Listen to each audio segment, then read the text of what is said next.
Deb. Good morning, everyone.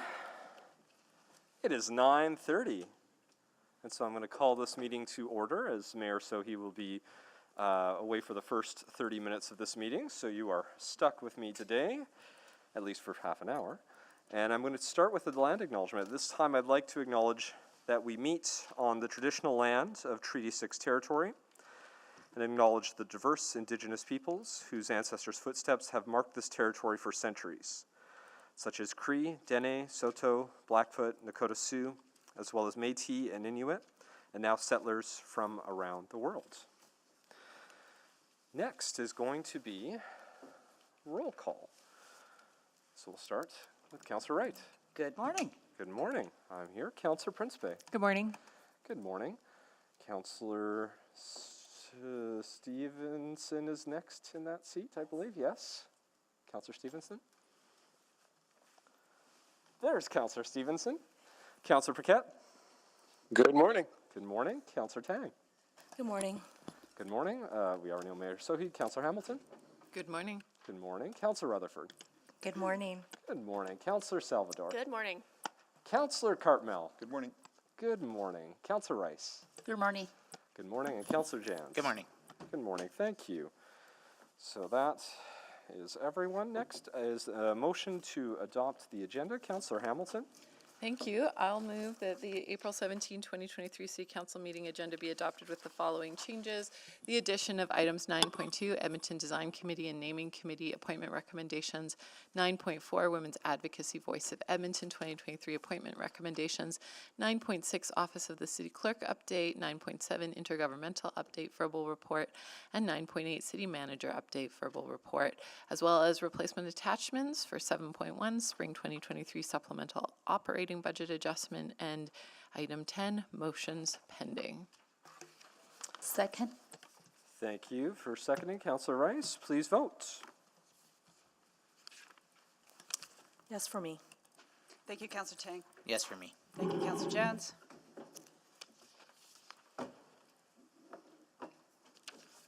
Yes, Madam Clerk. Thank you, Councillor Hamilton. We have all the votes, Deputy Mayor. Thank you. Please display the vote. And that is carried. Next up, approval of the minutes. Would somebody be willing to move the approval of the minutes? I see Councillor Wright has turned on the mic. I move approval of minutes of April 3rd, 2023 City Council public hearing, April 4th, 2023 City Council, and April 12th, 2023 City Council non-regular. Second. Seconded by Councillor Stevenson. Thank you. Any questions, errors, or omissions? Not seeing or hearing any, please vote.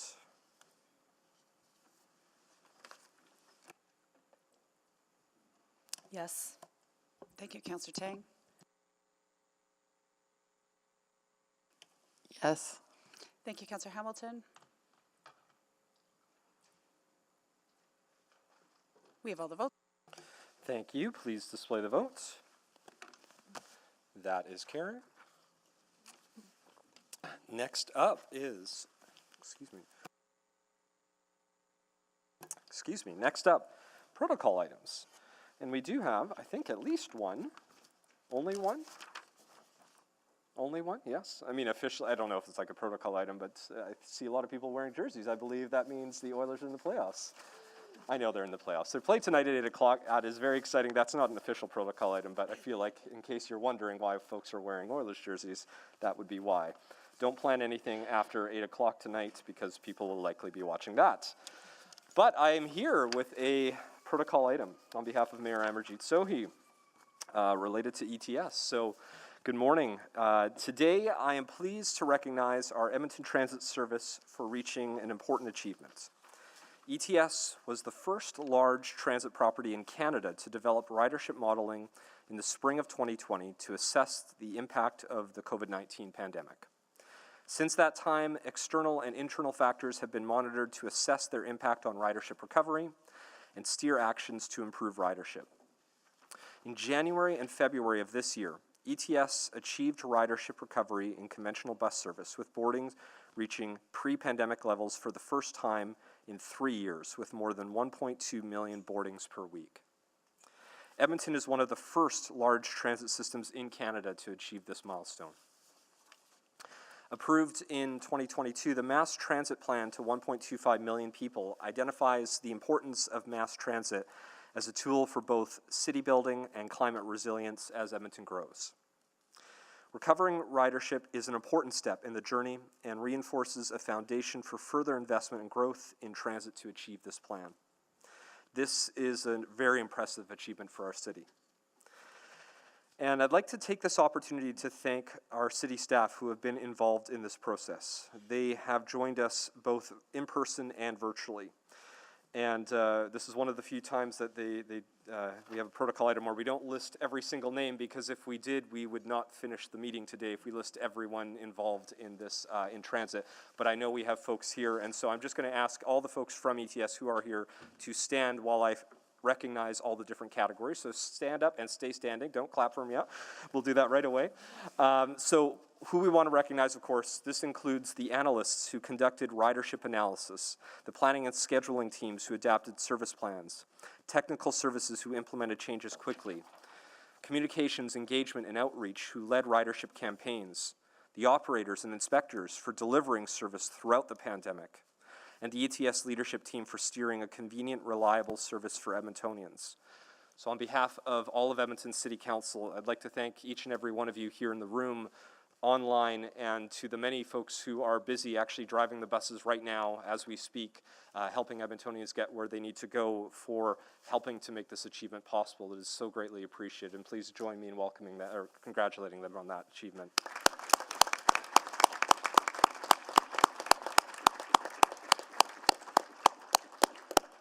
Thank you very much. You may all sit down if you like, and then soon you can even leave if you want.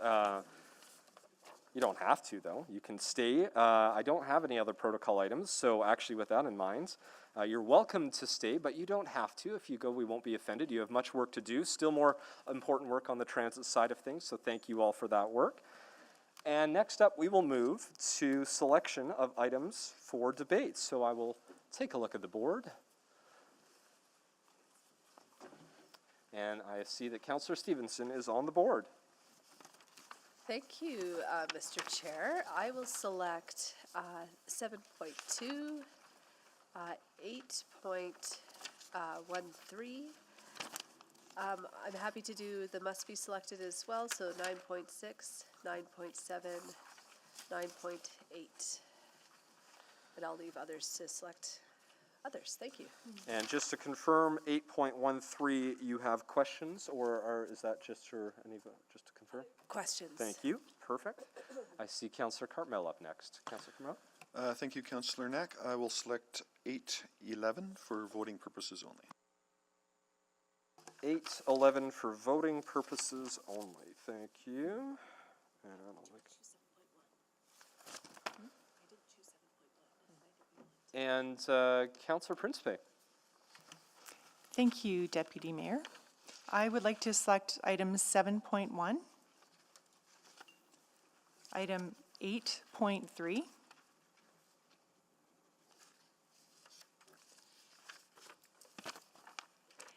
and item 8.10. Please. Thank you. And just to confirm, so 8.3 and 8.10, do you have questions on both, or is? Yes, I do. Perfect, thank you. I see Councillor Rutherford next. Yes, I'd just like to select 9.1, please. 9.1. Excellent. And Councillor Rice. Thank you. I would like to select 8.9, 8.12. So I believe 8.10 and 8.11 already selected. They have been, that's correct. Okay, thank you.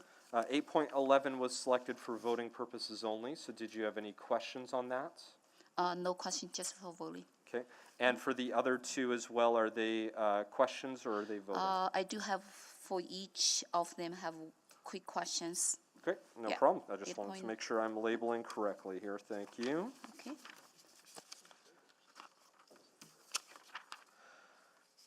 Excellent. I don't see anyone else on the board. I might select, just very quickly, I think 7.3 had a motion that was going to be debated, I thought, from Councillor Paquette, but I don't know if he's on the board.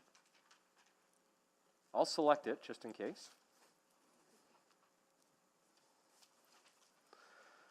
Okay.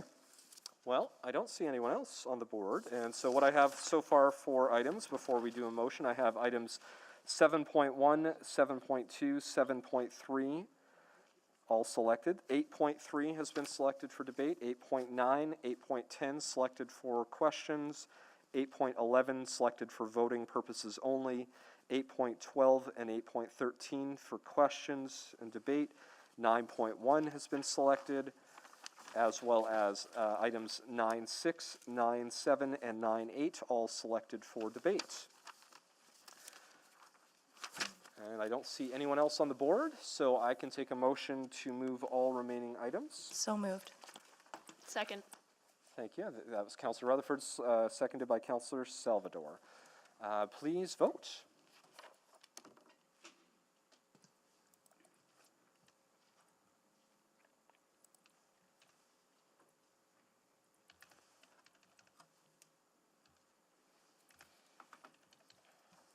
There we are.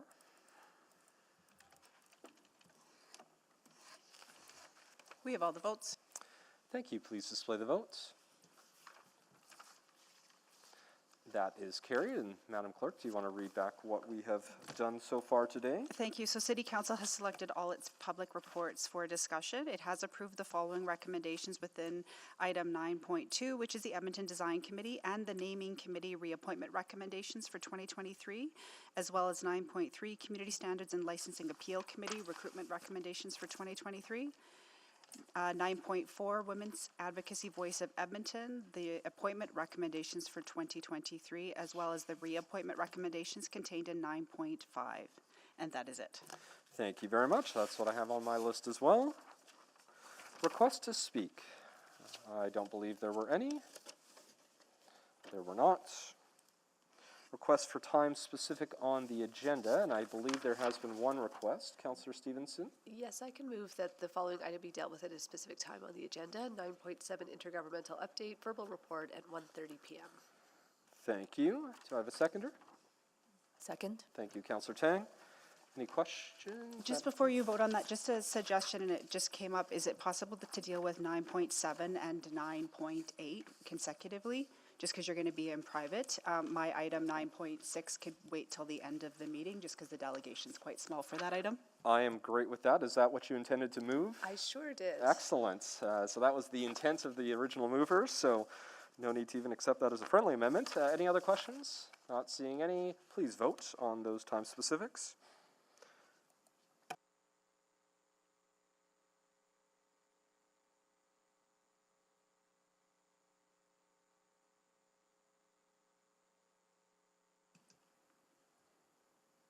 We have all the votes.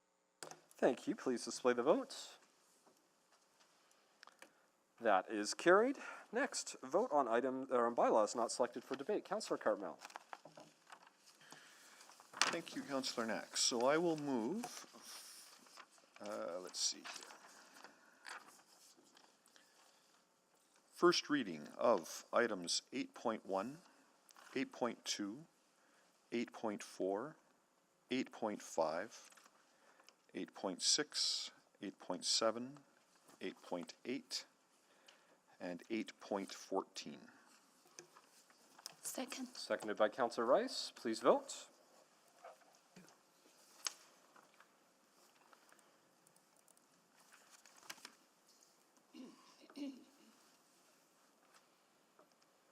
We have all the votes. Thank you. Please display the vote.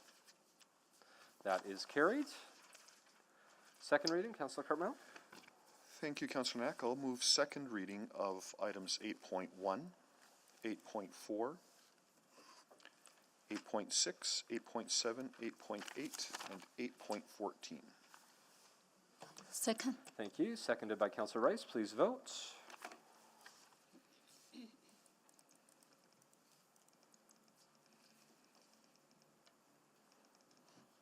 We have all the votes. Thank you. Please display the vote. That is carried. Consideration of third reading, Councillor Cartmel. Move consideration of third reading of items 8.1, 8.4, 8.6, 8.7, 8.8, and 8.14. Thank you. Second. Seconded by Councillor Rice. Please vote.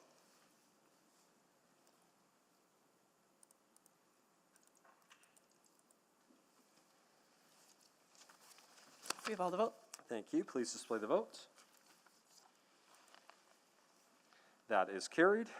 Councillor Knack, I'll move third and final reading of bylaw 20396, bylaw 20399, bylaw 20447, bylaw 20448, bylaw 20449, and bylaw 20472. Second. Seconded by Councillor Rice. Please vote on third and final reading.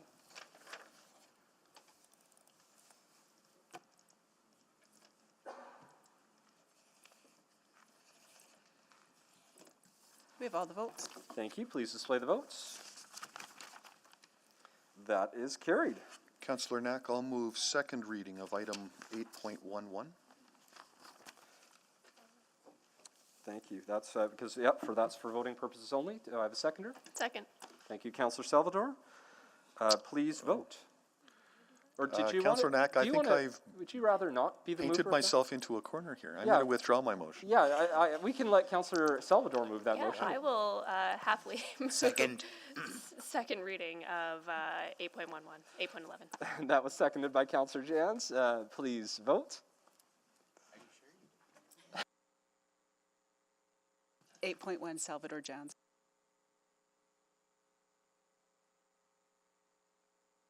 Yes, sorry, this is 8.11, just to be clear, this is for voting purposes only, the Active Transportation Implementation Acceleration for second reading.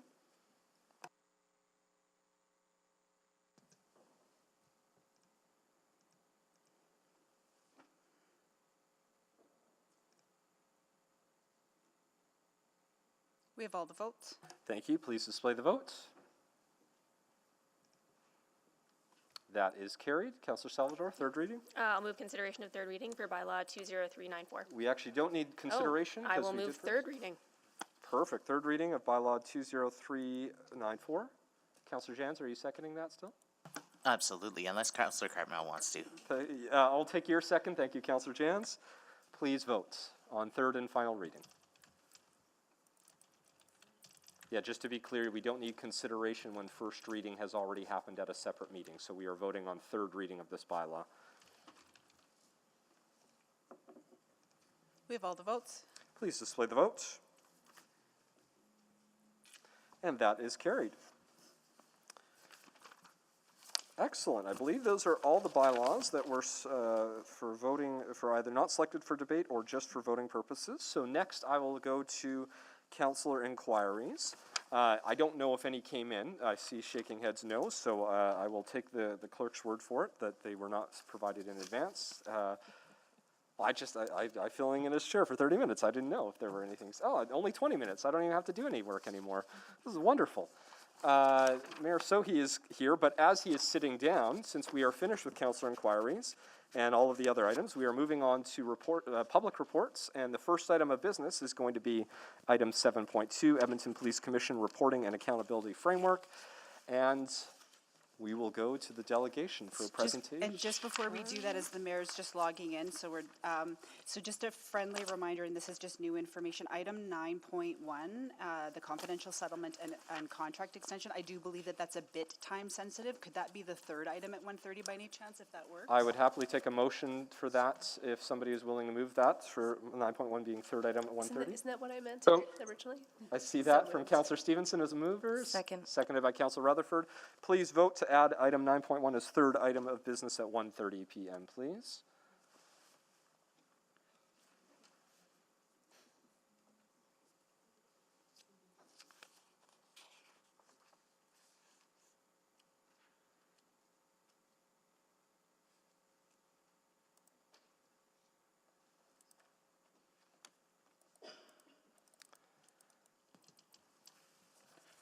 Yes, if you're waiting for my Thank you, Mayor Sohi.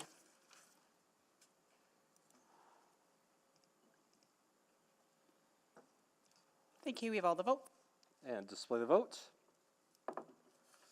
That is carried. And Mayor Sohi? Yes, yes.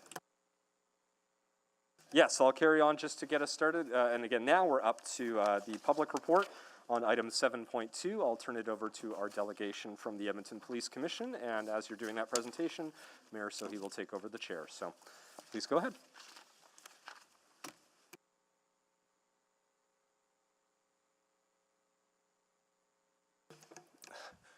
Good morning, Your Worship and councillors.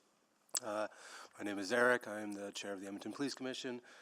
To my left is Anila, the vice chair, and to my right is our executive director, Matt. I'd also want to acknowledge that there are 4 additional commissioners here and 2 senior staff members of the Edmonton Police Commission. I've never presented to council using speaking notes, but it was deemed necessary to tamp down my vivacious personality and to ensure that all the necessary information was conveyed to you through this presentation. And so I will be sticking really rigidly to speaking notes for the first time in these chambers. We have provided proposals for an improved reporting and accountability framework, which, oh, we have a slide deck.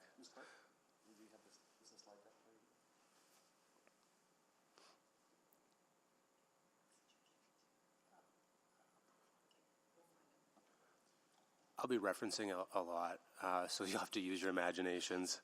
Again, this is why I'm sticking to speaking notes. The Edmonton Police Commission is a non-political and arm's-length board appointed to represent the citizens of Edmonton for civilian oversight and police service, and the police service. While the commission is appointed by City Council, we are accountable to you and to the government of Alberta. Yet we remain an independent body whose primary commitment is ensuring Edmonton remains a safe and vibrant city. We are here today to discuss proposals put forward to strengthen the relationship between the Commission and Council and how we can better interact with each other for the benefit of our citizens. Let me assure you that the Commission greatly values our relationship with Council and wholeheartedly believes that we both desire the same safety and well-being outcomes. However, at times we may differ on the paths to achieve those outcomes. Next slide. The Edmonton Police Commission is the guardian of public trust. Through effective oversight of the Edmonton Police Service, the Commission inspires this trust and innovation in policing and community safety. This oversight drives inclusive community connections, partnerships, and police accountability to create a safer city for everyone. To guide this work, the Commission has engaged in strategic planning and has created a strategic plan which focuses on making Edmonton as safe as possible for all of us. Our first goal is to lead the Commission and the Police Service in instituting best practices in governance and oversight. This is done by defining leadership expectations for the Chief of Police and effectively overseeing his responsibilities and accountabilities in that role. It is also done by developing an innovative and affordable model to support the ongoing modernization of policing in Edmonton. Our second goal is to provide Edmontonians with excellent value and effective community safety. This is done through investing in policing that is based in evidence to achieve our desired outcomes and community safety. Our third goal is to ensure that we as a Commission acknowledge, reflect, understand, and act on the diversity and richness of Edmonton. To achieve this, we work with the community and police service to set policy priorities, and we engage with the community through a variety of ways to address our work with Edmonton's population. Our fourth goal is to increase visibility and understanding of the Commission among Edmontonians and the members and staff of the Edmonton Police Service. As this goal relates back to our value of transparency, we conduct Commission business in public wherever possible, including at monthly public meetings at City Hall, and we regularly make information available to the public through our website. Our fifth goal is to advocate for community safety and policing with all orders of government and other partners. The Commission is working to achieve this goal by engaging with stakeholders and all 3 orders of government. I'm really sticking to these notes. I'm referencing slides that you cannot see. You can't see that the Commission derives its authority. Slide 4 is up. Oh, it's up. Now you can see that we derive our authority for police oversight from the government of Alberta. The Police Act requires us as a police commission to ensure the police service has an adequate level of funding so that they can provide a high level of community safety for Edmontonians. The provincial policing standards affect the Commission by mandating minimum investments in training, equipment, data collection, facilities, vehicles, and other required equipment and processes needed to provide for the safety and police services expected in Alberta. The Commission has exercised its governance role by developing robust policy and standards to ensure a high level of accountability and oversight for policing in our city. Additionally, Bylaw 14040, the Edmonton Police Commission bylaw, provides for things like the minimum number of commissioners and their terms and their lengths of terms. As a governing body, the Edmonton Police Commission develops budgets and plans, allocates police funding, establishes policy, appoints and instructs the Chief of Police, and oversees the complaints process. City Council has the pen on the police budgeting put forward by the Commission and can approve or modify those asks. Commission is also responsible for the recruitment process and appoints commissioners. Can I say commission? Okay, I just want to stop you for 30 seconds. Please do. Because I want to acknowledge, because students may have to leave soon, right? We are joined by students from Dr. Donald Massey School, grade 6 class. They are here with their teacher, Mr. T. Palaschuk, and, okay, what is it? Oh, Palaschuk, okay. And Ward Denny, that is Councillor Paquette's ward, who is joining us virtually. Thank you so much for joining us.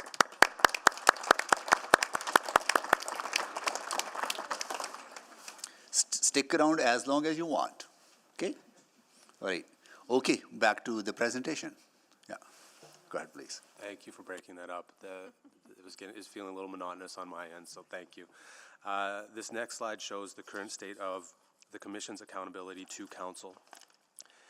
At a high level, this accountability, if met, is met in two ways: Alberta's Police Act and the Edmonton Police Commission bylaw. Council's responsibilities are represented in the purple boxes, such as appointing commissioners and ratifying selection of a new chief of police, and the Commission's responsibilities in the brown boxes, such as budgeting, reports, and records requests.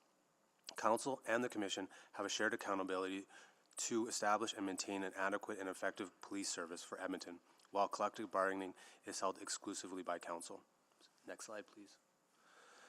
Moving on to how reporting currently looks, the Commission provides quarterly reports through the EPS Capital Financial Update and the EPS Operating Financial Update, and annually through the Chair Report on Commissioners to Council. Commission input to the Commissioner recruitment and through non-competitive procurement reporting, which is pursuant to the City of Edmonton's Administrative Bylaw 16620. We also provide other requests with varied frequencies, such as the recent annual report and police funding formula presentations. Hiring a new chief requires ratification by Council. Approving remuneration of commissioners substantiated breach of oath of office or occurrences, and the required reports at the start of 4-year budget cycles. Next slide, please. In addition to Council reports, the Commission reports to the public monthly with the budget variance report, quarterly with professional standards branch extension requests every 2 months, and the professional standards branch quarterly report, semi-annually with the control tactics report and our biannual report to the community, as well as annually with the EPS attrition report, business plan, corporate reporting framework, annual report, strategic plan, criminal flight annual report, professional standards branch annual report, and equity, diversity, and inclusion framework, OH&S audit results, officer contact reports, and a citizen survey every 2 years. Next slide, please. The Commission proposes a number of enhancements which we believe could strengthen our relationship with Council while providing additional confidence to the public. Our proposals cover 5 important themes: accountability, enhanced public involvement, governance, information sharing, and other areas for enhancement. The purple boxes represent bylaw changes, and the orange boxes represent policy or process changes. Next slide, please. In considering what recommendations the Commission would make to Council, we took into account what the City of Edmonton could do through existing bylaw, policy, or possible changes that could be made to the current Police Commission bylaw. The Commission acknowledges there may be a need for further legal analysis or the development of business cases for some of these proposals. We also ensured that proposals were aligned with the Alberta Police Act, taking into account changes made in December 2022.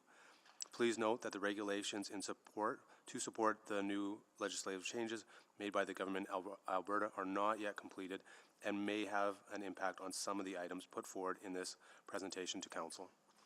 Next slide, please. Moving on to accountability enhancements, the Commission proposes that Council support the Commission in managing alleged breaches of Commissioner Code of Conduct, conflict of interest, and oath of office by moving these issues to an external independent third party. We also propose establishing a dispute resolution process to be considered before leveraging the Provincial Police Act dispute resolution process. The Commission proposes that public involvement be enhanced by changing the bylaw to allow us to recruit non-commissioners to standing committees with remuneration, which would increase public participation with the Commission.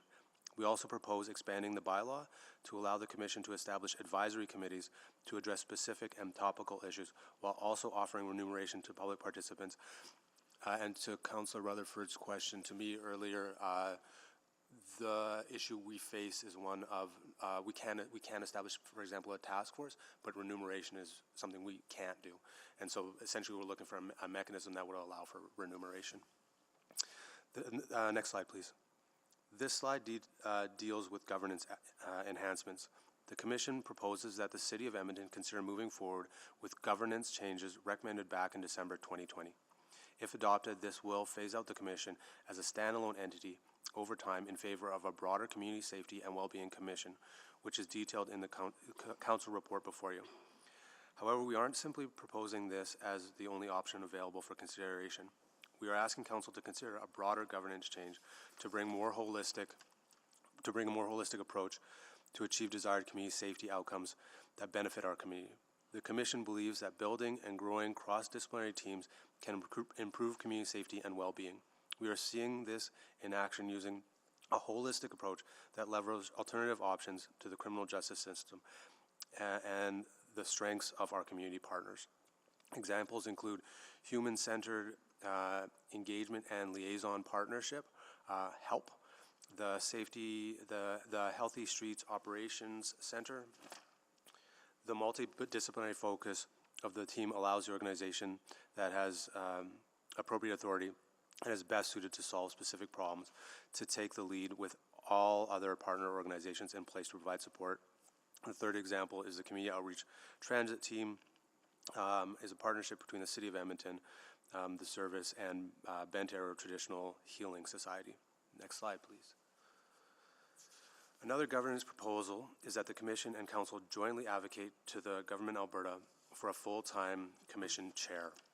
The Commission feels that as policing and governance becomes more complex over the years, it is worthwhile exploring the ability to appoint a chair on a full-time basis, as is currently only the case with the Toronto Police Services Board. We feel that a full-time role in this position would significantly assist in improving public awareness as well as helping the Commission reach its other strategic goals. This recommendation is complex, as the current Police Act does not appear to allow for the appointment of full-time chairs, as the responsibility for electing the chair and vice chair currently resides with the commissioners themselves. As a result, we recommend that the Commission and Council advocate to the Government of Alberta for legislative change, allowing for the appointment of a full-time chair. Next slide, please. Moving on to how we can enhance information sharing, the Commission proposes that we provide presentations to Council for an annual report and business plan on an annual basis, as well as a strategic plan at the start of the new cycle or in the event of substantial change. We also propose adding Council members to the distribution list for our public meeting agendas and ensure that they can access them online. Next slide, please. Finally, the Commission proposes general process changes aimed at assessing how specific policing questions from councillors could be routed through counselors who sit on the commission for response, developing tools ensuring requests made to the office of the chief for meetings or other matters be routed through the commission for consideration and response, developing tools formalizing an existing practice where EPC administration assists with constituent inquiries related to police matters from council or city administration offices. Having the commission and city council participate jointly in an annual pipe ceremony to commemorate the signing of Treaty 6. Have city administration formalize commission and police service orientation sessions with councilors after each new municipal election. And lastly, change commission processes to keep a video copy of our public meetings for 2 years. Next slide, please. Thank you for taking the time to hear our proposals. I'm happy to turn it over to Executive Director Matthew Barker for any questions you may have about the improved reporting and accountability framework proposals before you today. Don't even want me to take your questions. That's how on we are. All right, you've done your part, right? All right. Matt, you'll be in the hot seat. Thank you so much. Really appreciate the presentation and also the going through the proposed changes that you would like to see and the work all of you have done leading up to that today's presentation. Really appreciate that. Now we will open up questions from council members. I understand this item was selected by Councillor Stevenson, and I'll go to you first, Councillor. Yeah. Great, thank you so much, Mr. Mayor, and thank you all for being here today and for all the great work that went into this report. I think there's so much that's really exciting and really positive in here, so thank you so much. I'll just start with a small clarification. I really appreciate the recommendation in recommendation 7, just in terms of having some more touch points throughout the year. I just noted that the EPC annual report isn't one of the listed. And I just want to confirm, I see the EPC strategic plan and then the EPS strategic plan, annual report and business plan. So just wanted to make sure we might have an opportunity to connect on the EPC annual plan as well. Thank you, Councillor. So currently, the Edmonton Police Commission releases a twice annual report, so every to cover January to June and then July to December. So you'll be receiving a copy of that, I believe, in the next week or two here. That's the current process. That's currently being reviewed to assess whether or not we want to move to an annual report in a more traditional theme that you see with a number of other agencies. But right now that's available publicly. It's posted on our website and it's sent to a number of our stakeholders, including yourselves. Yeah, and I think it goes back to just that opportunity to have a regular touch point about what the commission is up to.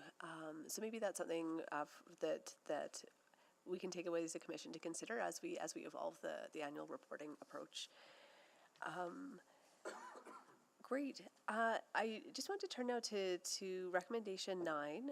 So I really appreciate the work in the report to sort of delineate what I'm sort of seeing as 3 different types of interactions between council and the commission. So the first, outlined in number 11 is just that constituency casework. So that's, constituency concerns that come in. I appreciate the recommendations to formalize that a little bit more. And then under number 9, what I'm really reading is just an effort again to kind of delineate, like at council, we have our councillor inquiries, so any councillor can move that, or any councillor can make a councillor inquiry because it requires less than 2 hours of work, so it doesn't need to be a motion as a whole. But the intent is really, when there is a desire for information that requires more than 2 hours work, I think it's very fair that would be a request of council as a whole rather than an individual councillor. Am I kind of understanding that general intent correctly?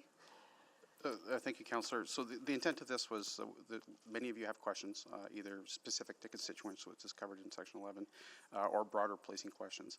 The concept here, and subject to your feedback, is that your councillor commissioners know a great deal of what currently goes on within the service, so they may already know the answer to a number of your questions. So that would be what we're recommending, that be your first point of contact. If they don't know the answer, the recommendation is that they contact me if it's something that I can get done quickly, then I do that quickly. For a lot of things, if it's less than 2 hours of work, is what we put in the council report.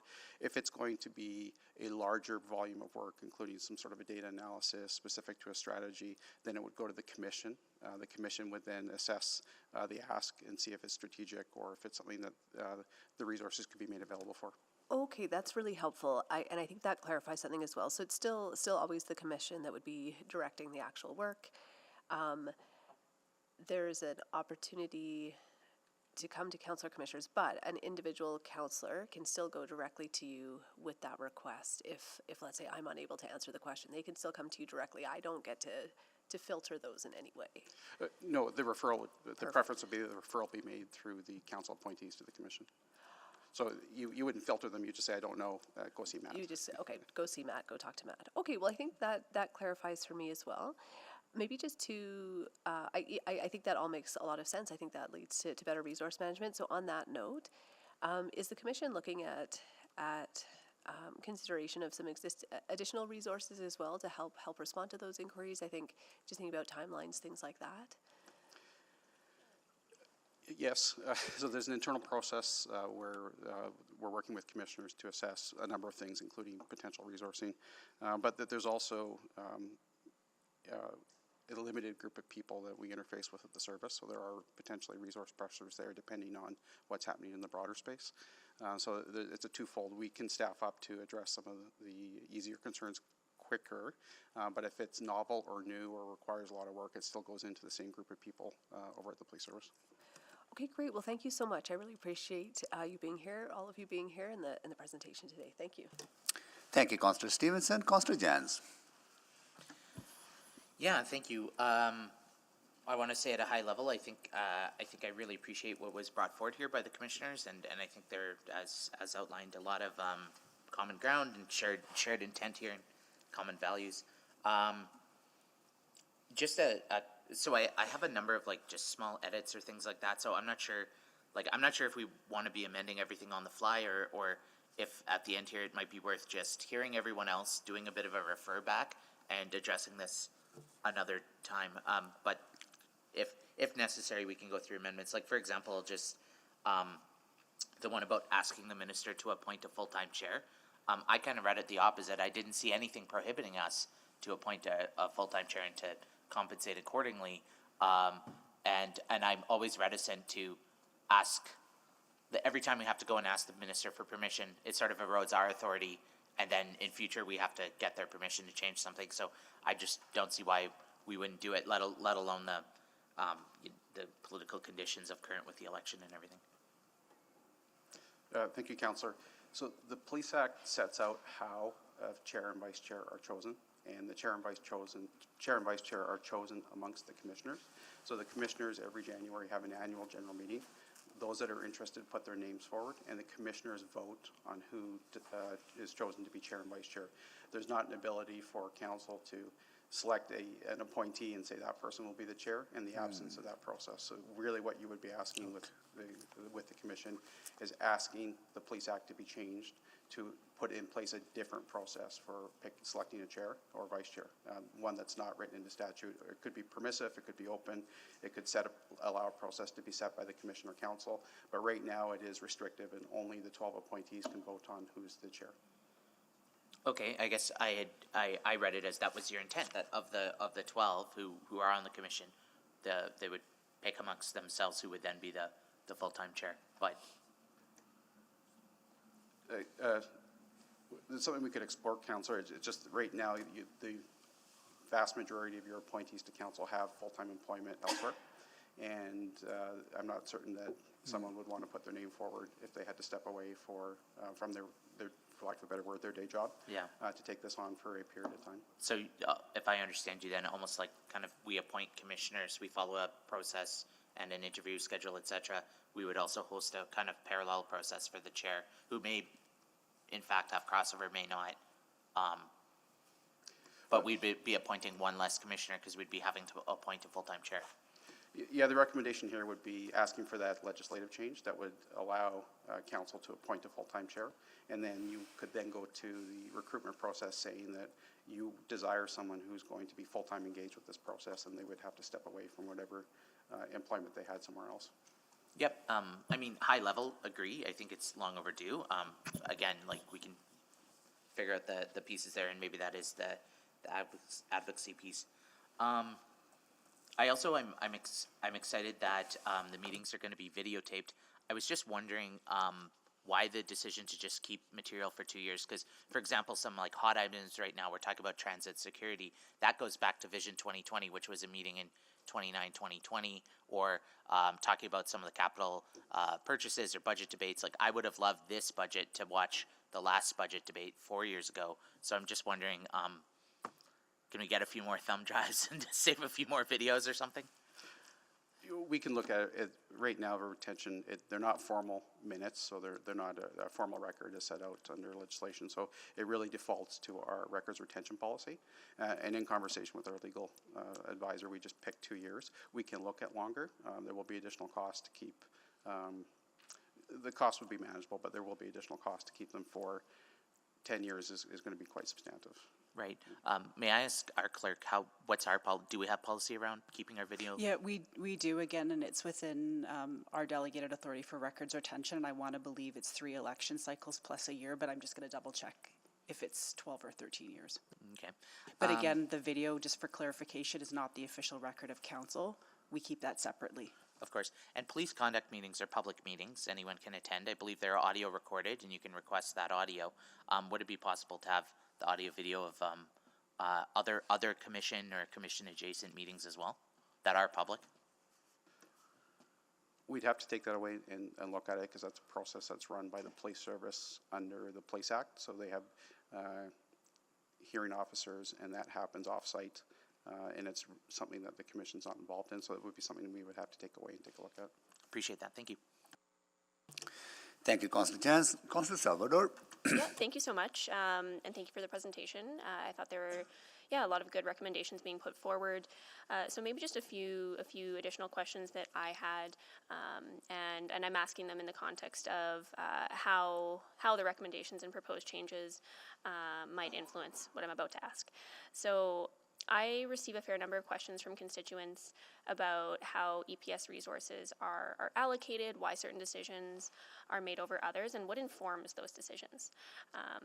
So, for example, how does the service, how does the commission determine whether or not we have the right mix of dollars going towards one line of service versus another, and what is the impact or results of that? I guess and that seems like a really integral part of enhancing accountability in my mind. So how do the changes and recommendations being put forward affect that piece, or do they? Thank you, Councillor. So the intent of this report was to strengthen and improve the relationship between the Commission and Council. So that was the request you made through the motion last year. We didn't touch on the interface between the Commission and the Police Service in these documents.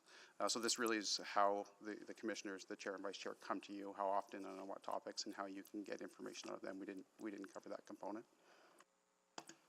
Is that a component that's being done in a separate body of work? So yes, so the Commission's always looking to improve the kind of material that comes into the Commission through their meetings. Some recent changes where you may have noticed that the use of force report we've missed 2 meetings. So there's a use of force report change process that the Commission directed because they wanted more information. So they're always looking to tailor and more fine-tune what comes into them. Right now there's an internal process the Commission's also engaged in to assess their governance processes. That may result in some change on what comes forward to the Commission. And the Commissioners themselves also expressed to me annually that they want some changes in how information and data comes forward to them, and in what format, and for clarity and that type of material. Right, and just, I guess, recognizing that we are talking about, accountability between the commission and what that relationship looks like between commission and council. Oftentimes, we're in the position of having to make those budgetary decisions, and oftentimes the types of information that I'm trying to grapple with are exactly those pieces that I was referencing around what types of metrics and information and data is available to make those informed decisions. So that's just in the context of that question, that's where I was going with that. So let's go a little broader. So the Commission participates in the development of the of the police services strategic plan. So unlike other police services in Canada, the commissioners get to attend the developmental sessions, provide their input as that product is being developed. They then, as a group, sign off on the overall strategic plan.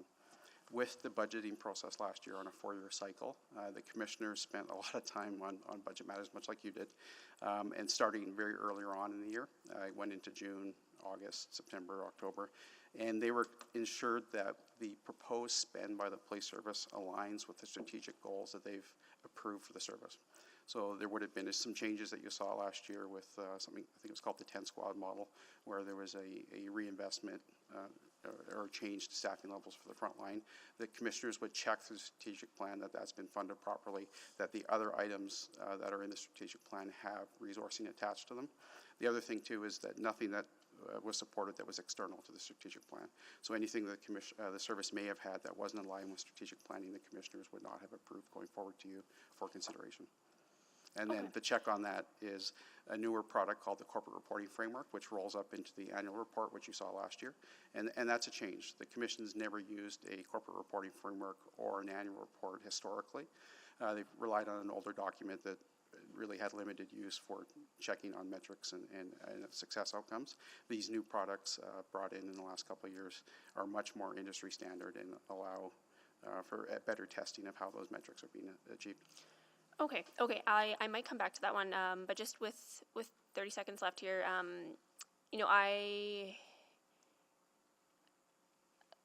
do receive a fair number of emails and inquiries from folks who have questions about police activities, and I know you mentioned that trying to shore up the lines of communication for those constituent inquiries, and I'm just wondering, again, a little bit more broadly, what steps are being taken to improve public knowledge of the commission? Because I think that's a real gap right now, and just the role that the commission plays, and a lot of people are just unaware. Yeah, thank you. Thank you, Councillor. We've just retained and hired a communications person for the commission, which we haven't had for a number of years. So that person started, I believe, last September, and we're starting to move forward with a comms plan for this year. We're hoping to be more exposed on social media, more exposed in the news. Also, little things like some of the recommendations you saw here today will help expose people more to what the commission is and does. And we look forward to developing that plan going forward, because it is something that the commission has been directing me to work on for a number of years. Thank you, Councillor Salvador. Councillor Tang. Great, thank you very much, Mr. Mayor, and appreciate the work that went into this report. I think a number of recommendations are very strong, and I really, support them. I do have questions on actually multiple recommendations, and I'm uncomfortable with a few. So I just want to state that. There's a number of recommendations, for example, number 1 around the accountability work, number 3 around public members on standing committees, number 4 around the advisory committees. Just curious about the financial aspect of that. All of those will incur, increased costs, and would you absorb that within your current budget? Thank you, Councillor. I can speak to 3 and 4 fairly easily. I would consider any of these additional members of the public participating in commission business to be not material and can be accommodated within the existing budget that the commission's carved out for itself. Mm-hmm. Number 1, some years it's 0. Other years there's going to be some movement through that system, and we would really be looking to work with city administration to leverage economies of scale. So if you could build a process that applies to all your agencies, boards, and commissions, you'd see a lower cost with respect to the commission. I appreciate that. Thank you. Around recommendation number 5, this is there's a history here. There's a lot of work that's already been done. I'm curious, since that 2020 report, how many times has this notion of human ecosystem governance structure been up for decision? And also, what kind of conversation have been had around achieving shared goals and outcomes? Because I'm curious about why, there's lots of other ways of getting there. Why the governance? So just, sorry, Councillor, just to check in with my Chair and Vice Chair. So in my view, just as the policy person for the Commission, a change in governance structure would really signal a change to those participating in those delivery areas, that you're looking for a change, that you're looking for a holistic approach, and that you're looking for things to be based on outcomes, based on a common delivery to services in public safety and well-being in Edmonton. So when we built this back in 2020, the idea was if you made a big change at the governance level, you're going to drive the agencies to work together and not have them continue to work in silos. This is just one idea, as the chair mentioned in his speech. So, it's just one idea, but the overall concept is to reduce silos and have groups working together towards common outcomes. This is one way to do it. There are other ways to do it. We just feel that the slide's not up there, but if you blended the police commission in with a broader community safety and well-being commission, we think that you would get better outcomes in the long term. Yeah, and I hear that, and that's why I was curious about what other conversation, top-down is one way, and I imagine there's other kinds of bottom-up that's needed. And I think in that report, talks about existing dollars in the system. It also references some organizations, or I guess the affiliate report with that, that's not so intuitively, human services sector the way we think about it. And I think this is a huge body of work, and I'm interested to know what some of these other means can be. So that's something I'm contemplating, and so I just want to plant that seed here. I'm probably going to need a second round, but and then just a few more clarity. Recommendation 6 about the full-time chair. I had thought the intent is for any member to be full-time, so this is specifically chair. Yeah, Councillor, it iterated, so we've been working on this since January, and that's just where we landed, and the commissioners approved, but you could look at just a full-time commissioner. And again, the funds for that would be something that will come forward as you... Yeah, the funds would be a full-time position type cost. Right, but that again will be, incur additional, and it won't necessarily be leveraging economy of scale. That will be additional line item, right? So, so I'm being mindful of that. Wondering for recommendation 8, adding us to the distribution list is great. What about in-camera discussions? So, thank you for asking. We actually have a project that we're working on right now that is we're recommending to the commissioners that they mirror some elements of your agenda process, where you would see what's on the agenda, but it would be have an appropriate FOIP classification so that it wouldn't be displayed. So we're looking to do that. That work has just started, and the commissioners have it for decision. Thank you. Thank you, Councillor Tang. And Matt, if you don't mind, can you speak a little bit into the mic? So, Councillor Wright. Thank you very much. Getting back to constituent questions and that, I've basically been referring or telling constituents to connect directly with the commission, partially because to make them aware that the commission has the oversight of the police and not council. But I'm just wondering if we're supposed to be running those questions through our council commissioners, what's the impact with FOIP in that? Well, so there's two separate processes, Councillor. One, if one of your constituents has a concern with like a local community issue, there's been a lot of break-ins and they're looking for information, or I guess it's spring, so we are getting a lot of constituent inquiries about noisy vehicles.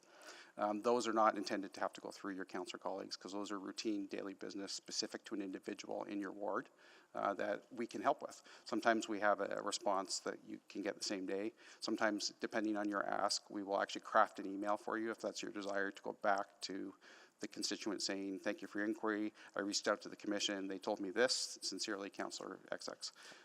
So that's the one way we try and help constituents in your ward. If it's the broader strategic question, i.e. allocations of resources. Allocations of resources, that would be one that we would be recommending go through your councillor colleagues first. Okay, thank you. And I'm just looking back at the survey results that are posted on the commission website, and I'm just wondering, it appears that the surveys are done by EPS, not EPC. Would you get? I'm wondering if you would get different feedback. So the surveys are delegated to the service by the commission. Other police service commissions do it differently. The survey companies that are contacted, I'd have to take a look at how those surveys are front end loaded to say if it's a survey just of the police service or the commission. But it's an excellent point, and I think regardless of who does the work, the survey companies trying to ensure that the results are valid based on statistics and probability. Okay, because I just noticed and I read in one of the reports, and I can't find it right now, but the awareness of the commission, I think, ranked quite high, like 70-80%. But from my contact with constituents, they aren't aware of what the commission is or does. Yeah, sorry, Councillor. We would have to take a look at the different reports because there's in the last year there's been 3 different surveys on policing topics, one by the commission, one by the service, and tangentially your own work from last fall. Okay, and the 3 that are posted on the commission's website, so that's 2016, 2018, and then there's a 2021, but I'm assuming that's a survey that was conducted in 2020. You'd indicated that citizen surveys are done every 2 years. So I'm just wondering when we can expect the next one. Yeah, 2 years with a break for COVID, so I believe there's one outstanding one, and I just haven't figured out a routing path for that yet. Okay, all right. Was there anything else? And can you just sort of quickly run through, you mentioned at the top of the presentation that there's regulations that aren't yet completed. Which one of the 8 recommendations in the report would hinge on that? And I'm just wondering if we should be delaying decision on those until regulations are in place. Councillor, thank you for asking that question. I suspect the answer is simply I was just being cautious in putting that proviso in the report. Okay. Just in the event something comes out of the regulations that impacts it. I don't have any foreknowledge that might be the case. It's just in the abundance of caution, I put that in there. Okay, all right. Thank you very much. Thank you, Councillor Wright. Councillor Rutherford. Yes, thank you for this report. It was very comprehensive, and thank you for preempting my question and answering my question on the advisory committee. I guess one of my questions is just on recommendation number 2 and the alternative dispute resolution process, and just, it mentions in the report that this isn't something that's come up thus far. So it's kind of a bit proactive. I'm trying to imagine what a scenario would be where we'd want to use this different approach to what currently exists. Can you speak to that?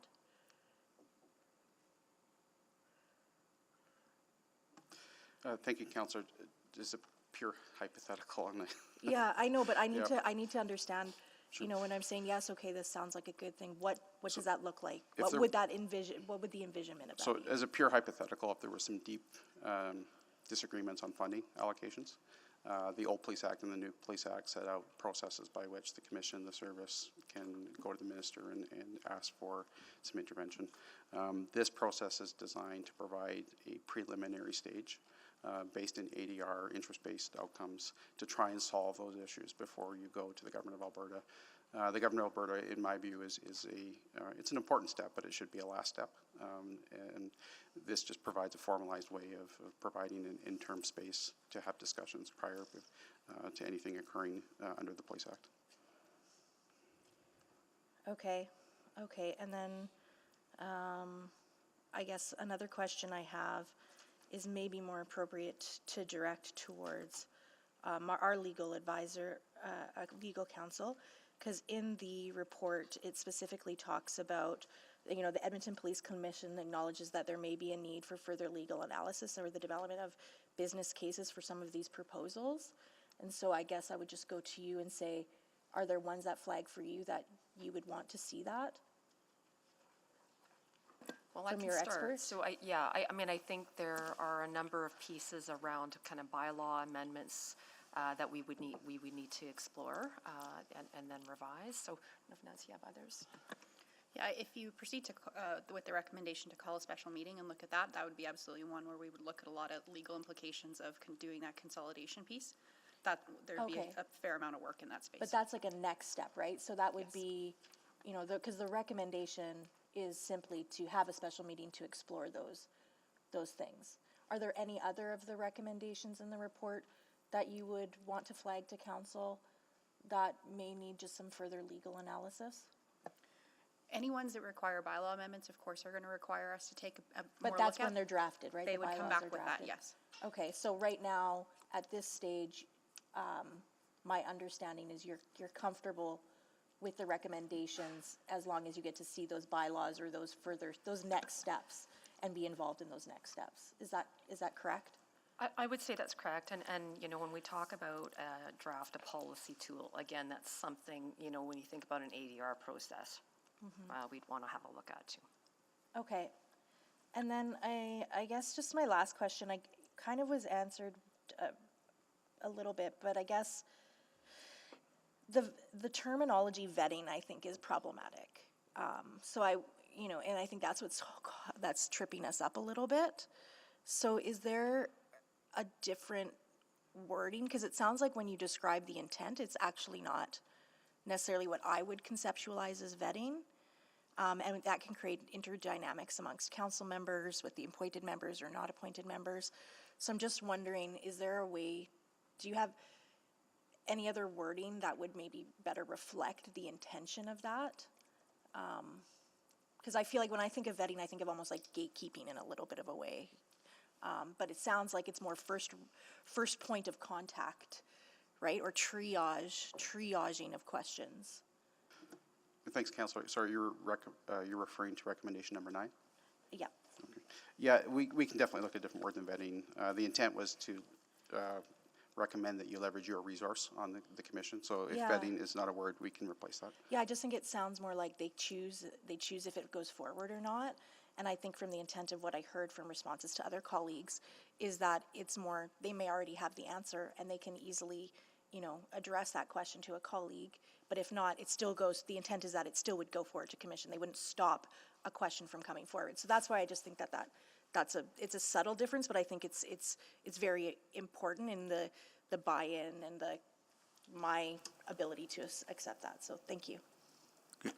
Thank you, Councillor Rutherford. Councillor Rice. Thank you, Mayor Selhi. Thank you for the presentation. Just a few clarification questions. So on page 66 of the report, and specifically for the recommendation 4, I have a few questions here. And first of all, from resource perspective, and if we establish this advisory committees, is only one committee or the several committees under EPC? Yeah, thank you, Councillor. It's actually the same question I believe my commissioners had for me, and it can be either or. So they can, the commissioners can decide they need specific topical advisory committees, specific to something policing related, or if there's a better value for money or better time investment by members of the public, a broader sort of just general advisory committee could be could be put together. Okay, so I just want to get a clear sense. Do we have any plan and for the governance structure, and also how the capacity and for the commission to manage those committees? As you may know, and even for council, we have many committees, but we have a specific FTEs, many FTEs as a liaison and to work with them. And then do we have the plan and to consider the capacity for the commission, and also what resources under which budget? That means the extra budget and to hire FTEs to do this, or extra budget and specific for the committees. Yeah, thank you, Councillor. Definitely there'll be a cost impact. I'm uncertain yet of whether it will require a full-time position to manage or not. The remuneration we would pay to if this is accepted, the remuneration to the volunteers would be very minimal, so it wouldn't have a material impact on the budget.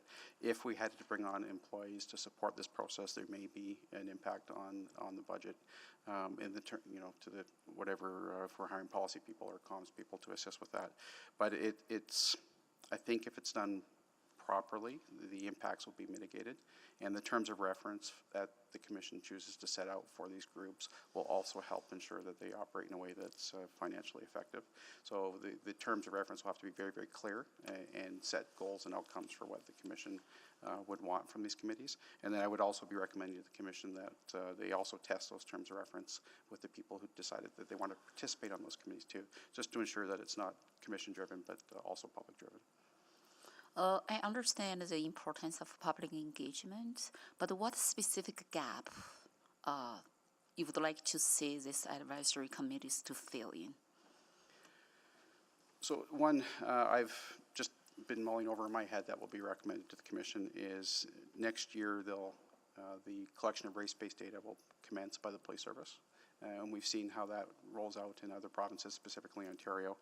The commission may wish to consider a topical advisory committee related to how to look at that data, what recommendations that they would support from the public for that kind of data, and to get a broader public window into how that particular data collection is going to impact the commission and the service. Do we specifically have the team already exist right now, and then from police services perspective, and for the data collection and for all the evaluation and performance measures in place? So Yep. that's my understanding. Yes, the service will be following StatsCan, Statistics Canada program on how that data is to be collected. Okay, so thank you for the answer. I do have a question regarding the page 27, and then that's his recommendation to 5 to page 28 in the report, in the public report. And specifically for this proposal, the scope proposal, Edmonton Police Commission scope proposal, can you clarify a little bit more? We're talking about the full scope for the city of Edmonton, for the government services, or just the police services related? Because the city does have other city operational functions as well, and also city infrastructure function as well. So I just try to get a very clear understanding, but from the model proposed here, I cannot find that very clear line. Yeah, thank you, Councillor. My answer probably will be quite lengthy just to go through the different stages that were set out in 2020, and I'm not sure if Council wants me to start now or. So we have the different stage, and for the from the piece and to the full scope. Yes. Okay. Okay. Thank you. Thank you, Councillor Rice. Councillor Knack, can you take the chair, please? I've got the chair. Thank you. I'll start from the top with first proposal on the setting up for the external independent third party. Are you envisioning the kind of merging that work into the existing that city has, or are you thinking of setting up an independent, similar type of integrity commissioner that we have, or are you looking at the current integrity commissioner doing that work?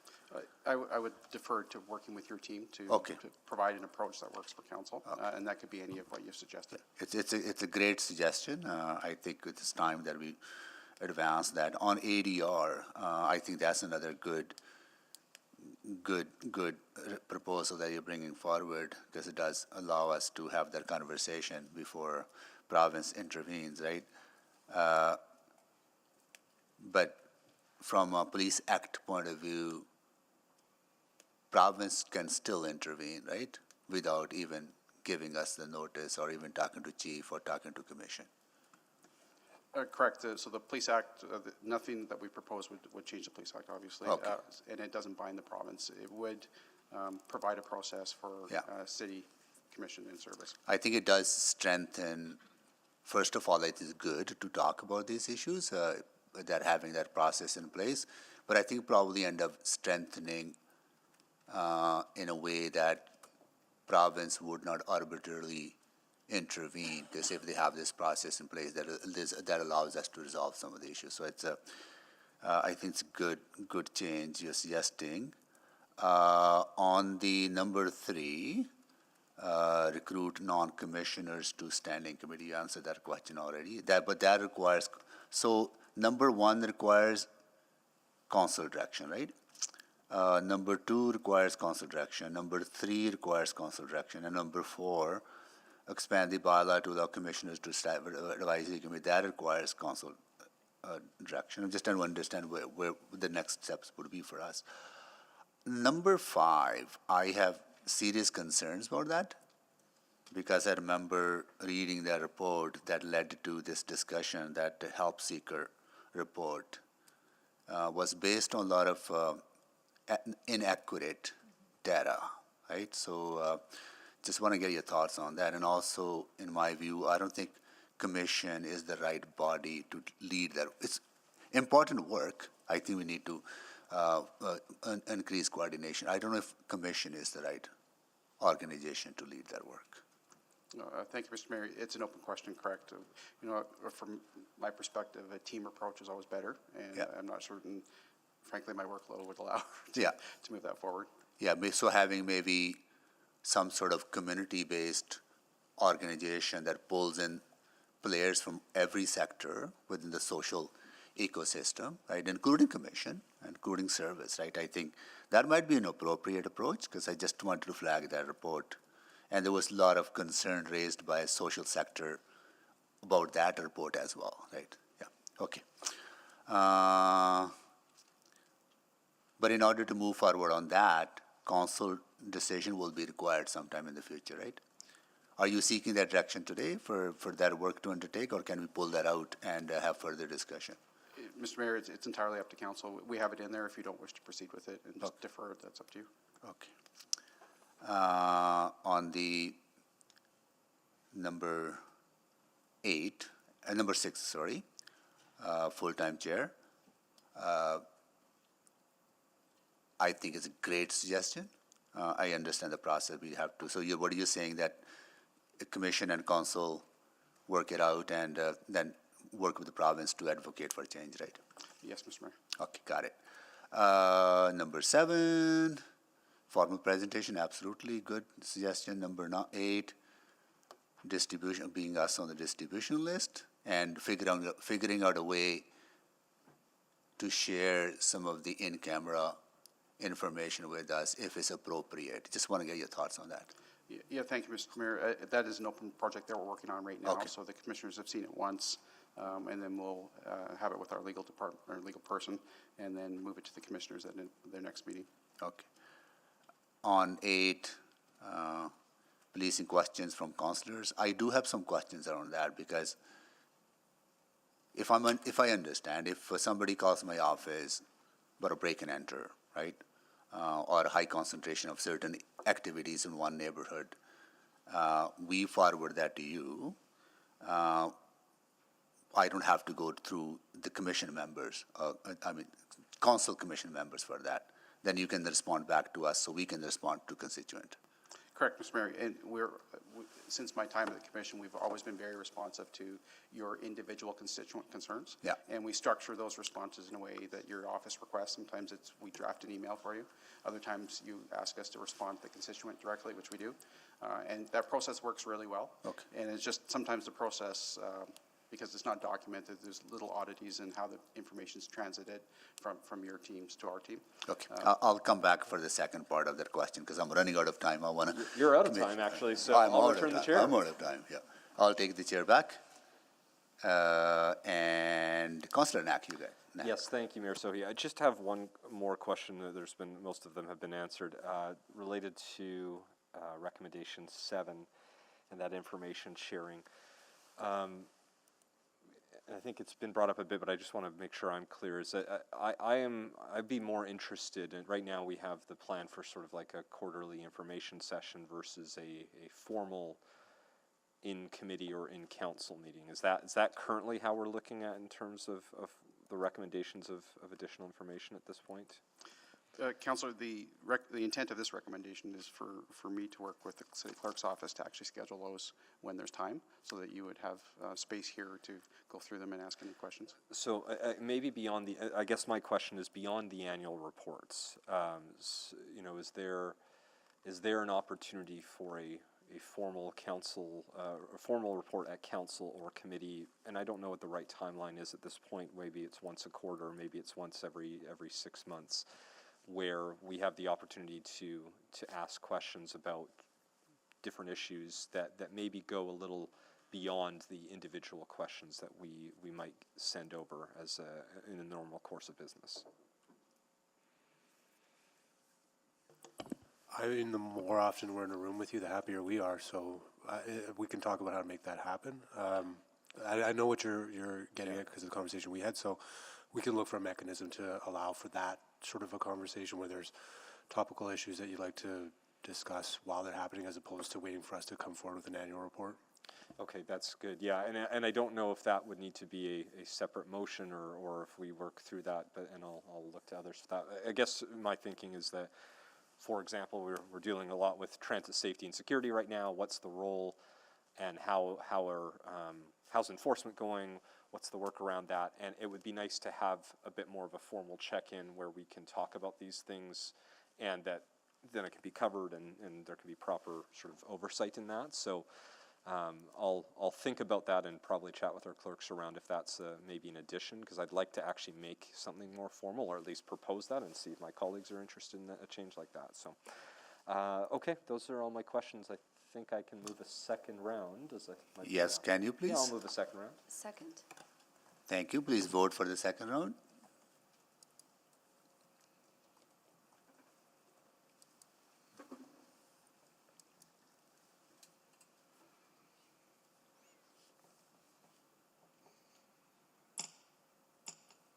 Councillor Paquette? We have all the votes? Display the votes, please. That is carried. Next, we'll go to Councillor Jans. Thank you. I was reading, I believe it's on my page 8, under other, the second box, requests to the chief's office must go through the EPC. I just wanted to understand, is that currently not a requirement?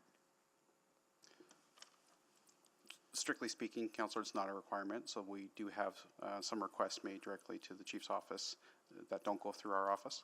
So the intent of this is just to coordinate all of those requests specific to the chief's office to come through my office, and as required, I'll chat with the chair or chief. And that would that be for councillors as well as the public, as well as I guess when I read that, I was trying to understand better what the need for it was, or it's just to ensure the appropriate separation. So the chief works for the commission, and there's a broad range of requests that go into the chief's office. Some are very great requests, such as can you attend event X, community event Y, that type of thing. Others are for coffee meetings or lunch meetings, and just to ensure the appropriate separation of council and commission. The recommendation is that it comes through the commission's office and then forward off to the chief's office for action.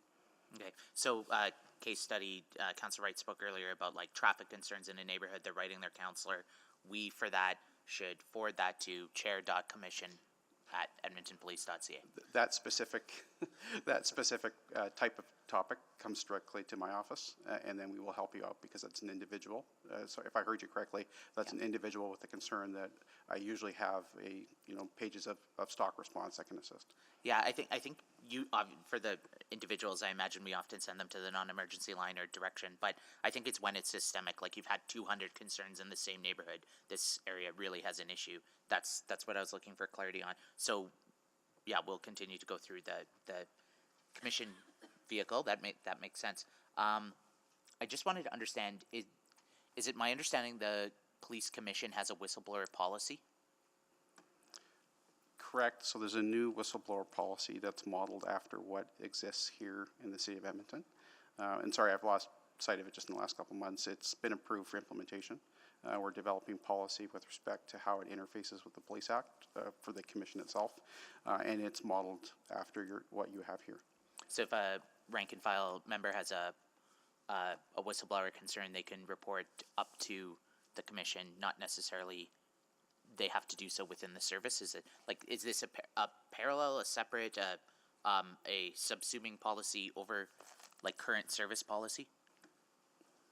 Complimentary. Complimentary? Okay. So it would apply to the service then? Correct. Okay, that's great to hear. When will that policy be available? I don't have an answer to that, Commissioner. I know it's been approved. But it has been approved. It is now going to be in place, and I imagine could be found online? Eventually. Eventually, yeah. Similarly, I really appreciate the push towards data-driven decision-making. The city has a great open data policy. I was wondering, does the commission or the service have an open data policy or a similar note? They have a website for crime mapping that was just revamped, I want to say early next year. There was a bit of a reset with it because a lot of you have, your constituents or interested parties asked us questions about how to access data. So it's restarted last year and it shows all crime, most crime in Edmonton on a map. You can get data going back before then, but the intent is that it tracks data in perpetuity going forward. So if you went on it today, you could go to a geographical location, map it out, and then it would give you a report from a certain area based on the map going back until when it commenced. The data prior to that is available, but it's just not, there wasn't any way to transit that data into the new platform. Okay.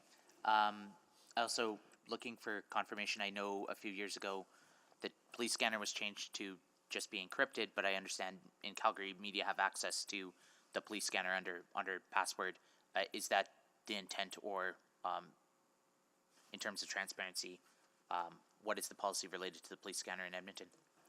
So for specific questions, I'd have to defer that to the service. My understanding, based off their actually report to you last year before, is that they went through a comprehensive legal analysis, and they don't provide direct access to the encrypted channels for the press, but there are processes by which they can make the press aware of situations to allow them to function.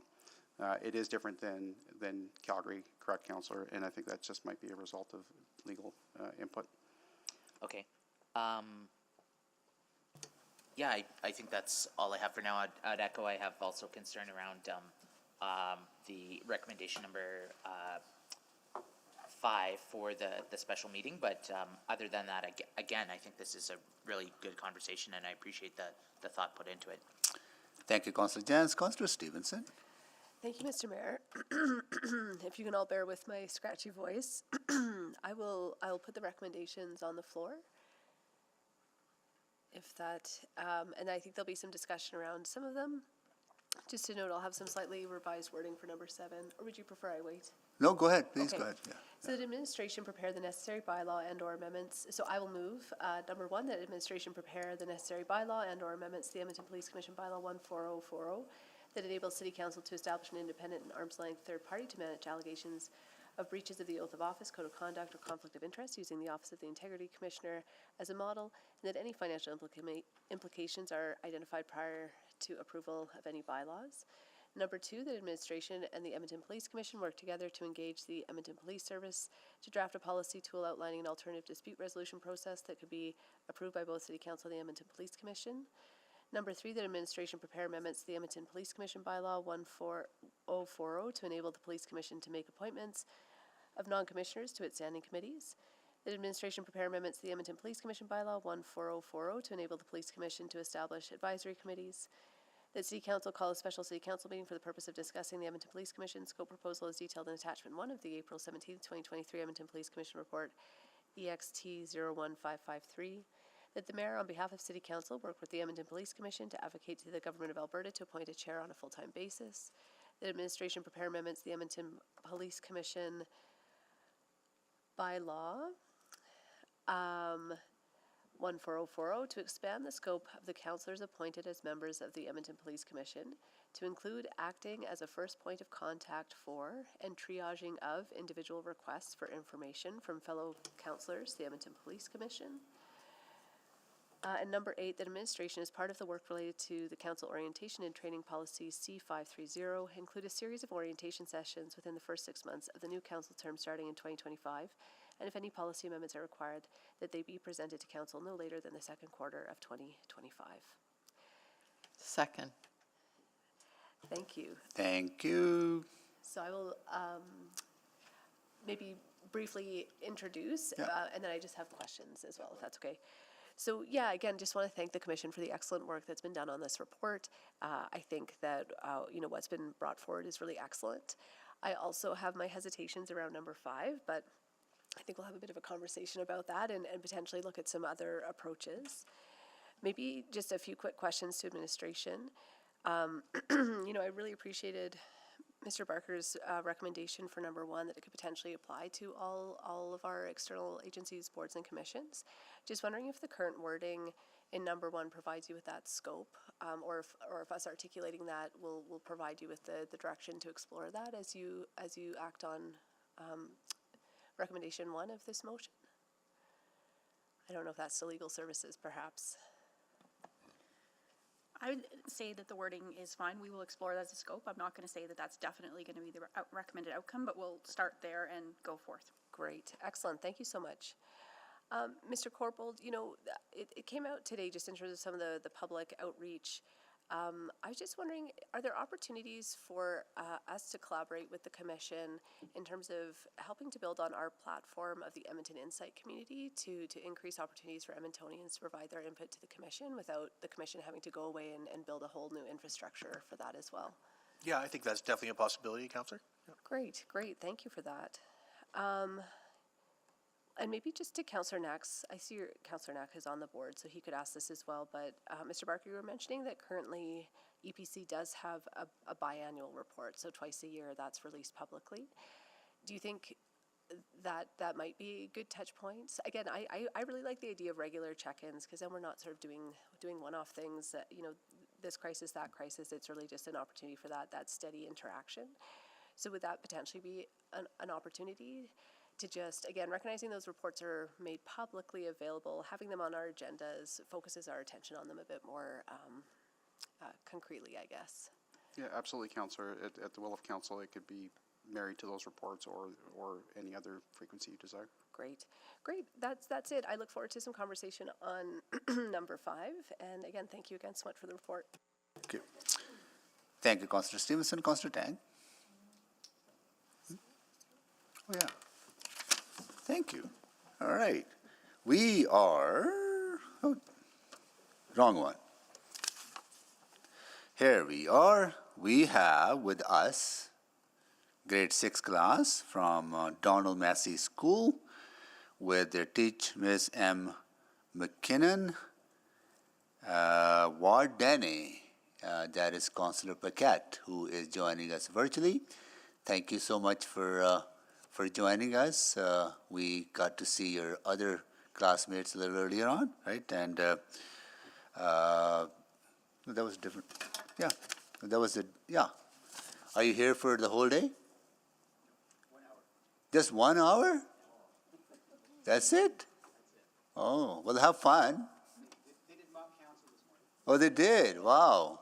What was the topic of discussion for the mock council?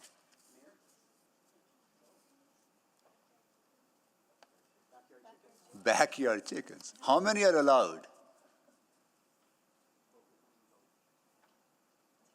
10? I don't know how many we allow in the current bylaw. 3?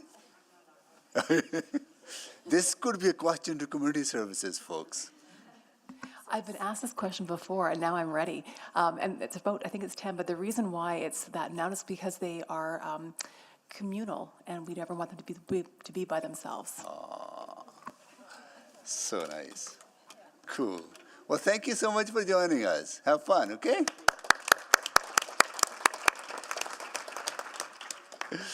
All right, now Councillor Tang. Great, thank you. I just have some final questions, and I will have amendment to this motion. I guess just to build on the thread earlier from Councillor Knack, I really appreciate what you're trying to do here is to tease out the constituency piece and some of the lengthier responses to policy.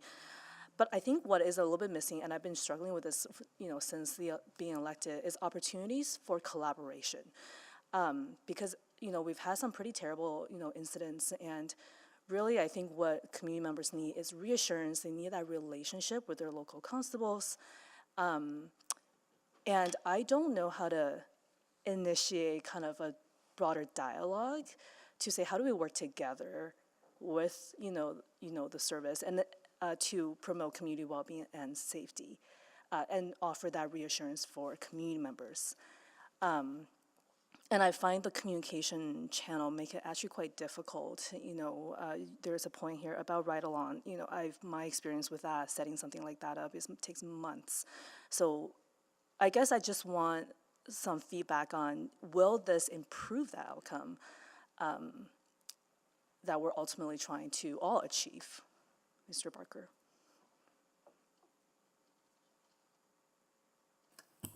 Thanks, Councillor Tang. That certainly is the intention. But I think as we put some of these things into practice, we're really hoping that we can continue to build and tweak and improve further. So this is a starting point to something that I think has a gap or is missing, but we're hoping that by putting some of these things in place, we can get to a place where some of your concerns and the gaps that you're seeing can start to be addressed, but continually work towards getting it to a place where, like you said, the collaboration is really tight. You can get information in a more timely way. It's more accessible as well to everybody across the council and not just a specific councillor that might be asking. So that's really the intention, and we hope that we can achieve that together with you. Yeah. Sorry, and thanks, Councillor. I'll just add a bit of a more operational Sure. answer as well. So the chief often discusses with the commissioners how well his relationship is with the city on the operating side. So there is a relationship between the city manager and the chief to deliver on a lot of the safety products that not only you want, but all of Edmontonians want. So that happens daily, weekly. So that's a very good model or tool as well to help drive what you're looking for, I believe. Okay, yeah, no, sounds good. I had some specific thoughts around things like community after incident responses.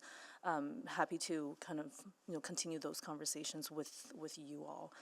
And then just one more piece around the outreach with the Office of the Chief. I'm wondering about the other way around. If the Office of the Chief has something to feedback for us, should they be going through the commission as well? So that's, I'll provide you with sort of an operational example. So when something, a large-scale event happens or something tragic happens, that I don't believe the commissioners want to constrain the chief's ability to let the mayor know, through text or a phone call that something's happened, because there's that public component. So this is a bit trickier. I didn't craft it in that way, but because there is some expectation that, for large-scale events or serious issues, that the chief reach out and contact those that he needs to. Okay, I would appreciate some maybe thoughts around that. I mean, there's other scenarios that doesn't involve major crisis. And I think something a bit more formal would be appreciated, actually. At this time, I'm going to move to amend that we remove number 5 in this motion. And just very, can I quickly speak to this? Need a seconder? Oh, I'll sorry. second that. Okay, and just very quickly to speak to that, I think the number 5 is still there's still a lot of outstanding questions and fairly still contentious. I absolutely appreciate the intent here in terms of a special meeting for greater conversation. I feel like there still needs to be a couple more steps to even get to that point, so that is commission and council are on the same page about what we're trying to accomplish. So I am, contemplating either a motion, maybe not today, but perhaps at a different time, just because I do feel like we need a more conversation around that. And then this is more in the interest of expediency. I think we can probably have fairly broad consensus on most of the elements here, and what I'm hearing is number 5 is the only one that's fairly challenging. So that's the reason why I want to remove that from this motion. Thank you very much for being here and for all your work. Thank you, Councillor Tang. Councillor Knack. Sorry, my questions would be on the main motion. I don't have any on the amendments. Okay. Let me see. Councillor Wright on the amendment. No. Okay. Councillor Prinsby. Thank you. Yeah, my question is it just to remove it altogether, or is it to remove for voting purposes? Are we still able to vote on this? My intention here is to remove it from the main motion. So then we will be voting on the main motion together without this piece. Can I request that we just vote on it separately? Yeah, that's what Or will happen. is that? Yeah, because it's Nope, amendment, no. right? I don't think so. Yeah. No, so the motion that's been put forward is actually an amendment to the main motion, which is to delete point 5. That's not the same thing as voting on it separately. It's actually an amendment. If it passes, it's removed from the main motion. That's not the same thing as what Councillor Principe is asking. Can I? No, we will be voting to remove it, right? Yep, that's an Yeah. amendment. That's different than just, that's different. Yeah, so we will be voting, we are discussing Councillor Tang's amendment, right? And we will vote on that first to either keep it or remove it. Am I wrong? Or, That is what Councillor Tang has said. Yeah. That wasn't the request that I've heard from other councillors, which is to leave it in and have it voted on separately. okay, I see, Potentially okay. different outcomes, Okay. happy to accommodate, but Got right it. now there is an amendment on the floor. Oh, I see, okay. I know, okay, I got it now, what Councillor Principe is saying, okay. So just as a mover, so you're asking me to withdraw this amendment and go back to the main motion to vote separately? Correct. Okay, that's not my intention. I'm not planning to remove the amendment, and I think if we want to vote separately, we can, well, it depends on how the vote goes. If this is voted down, then we can certainly go back to vote separate pieces. Okay, got it, okay. Any further questions, Councillor Principe? No, that's it for me, thank you. Councillor Wright? Okay, this is not on the amendment anymore. My It is que- on the amendment. Okay, on the removal. Yes. No, I don't, my questions relate to other. Yeah, okay, got it. Yeah. Councillor Knack, can you take the chair, please? I've got the chair. Yeah. I just want to ask on the amendment, the idea of bringing people together from various sectors in the social sector ecosystem is absolutely good idea and needed idea, right? So just want to understand from your perspective, removing number 5 from the motion does not restrict council or your council or commission's ability to discuss this and figure out the way forward, right? Mr. Mayor, not, in my view, it would not make any restrictions to future work that you want to undertake in partnership with the service, the commission, or others. Right, and it will allow, removal will allow us probably to bring in more people to the table, right? And maybe then a meeting would be required if council decides to, or you bring forward proposals to amend the scope, right? So that can be done at a future date. I'm such a novice to this, sorry. That's my understanding on your processes. Okay, got it, okay. All right, I will take the chair back. I'll return the chair. Okay. Okay, we have motion on the floor.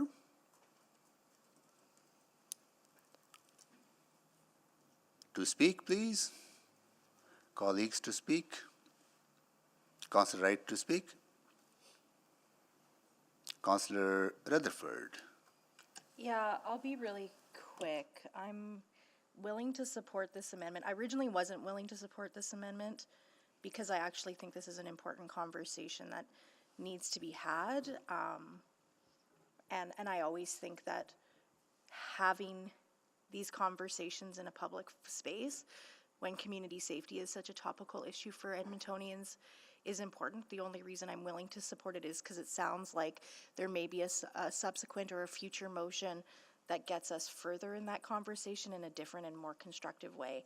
So I'm willing to entertain that, but with that commitment that we will still have this conversation, just in a maybe a different context. So I just wanted to provide my explanation for removing that, because I do think this is an important conversation. I would be willing to explore what this could look like with the commission.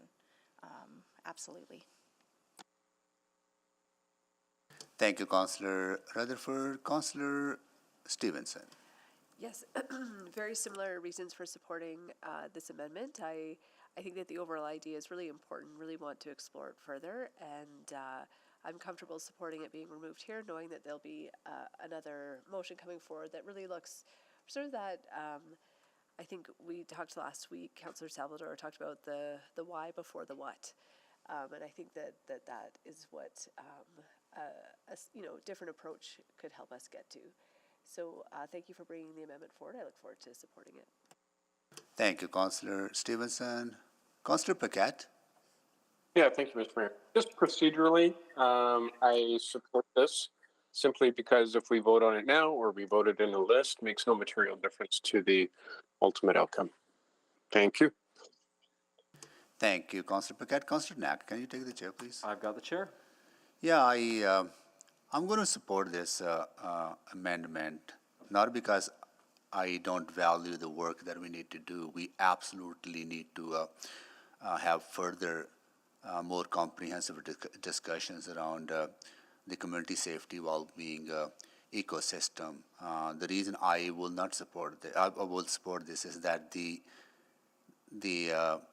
when it came to previous council, it was based on a report.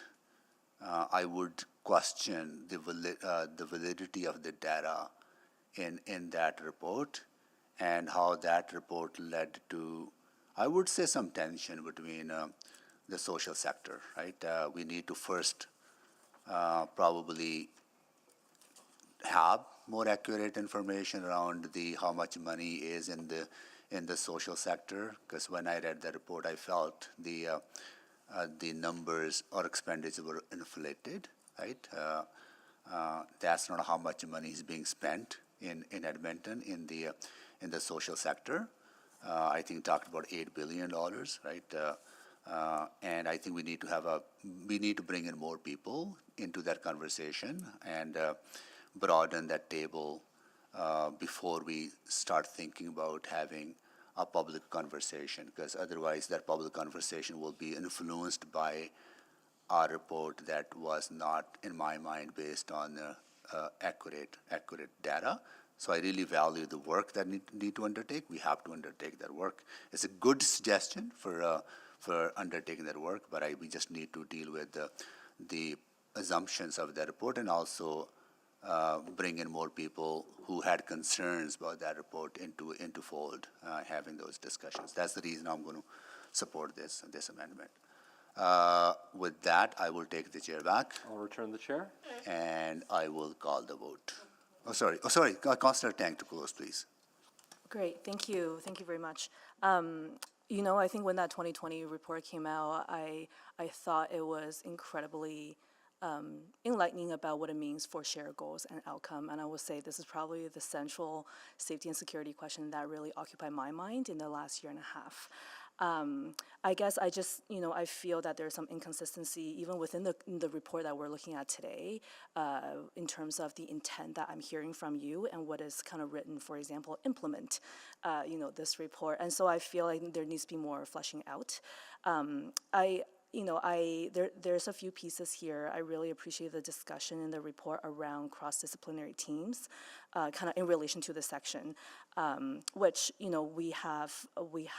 I think for further information that needs to come from city administration on a motion I have put forward around that ecosystem. So I feel like we're missing some pieces before we even get to that special meeting.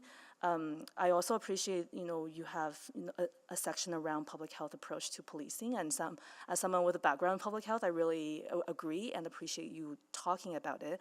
I guess I just question, why is the human services ecosystem essentially a super board, the first step towards that more closely aligning municipal and provincial services as referenced in this report. I would just like to see some of these pieces more fleshed out together, in a much more partner and collaborative way. And I understand that we also have a further community safety and well-being report coming later this year. So again, we have just some disparate pieces that I think need some work to for some coherence before we can have that broader conversation. This is, again, like I said, this is a central question that's been occupying my mind for a very, very long time. The challenge that goes into a conversation like that is not small. And I really look forward to, I think we need a few more conversations before before culminating one. And I really look forward to all of it. And I look forward to how we may engage with each other as, partners in this conversation. So thank you very much for having that premise as part of this report and for having the discussion today with us. Thank you, Councillor Tang. Please vote.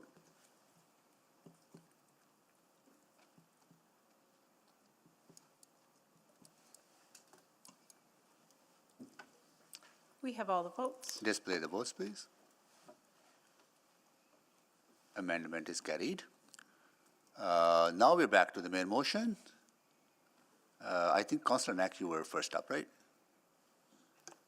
Or, yeah, go ahead, please, yeah.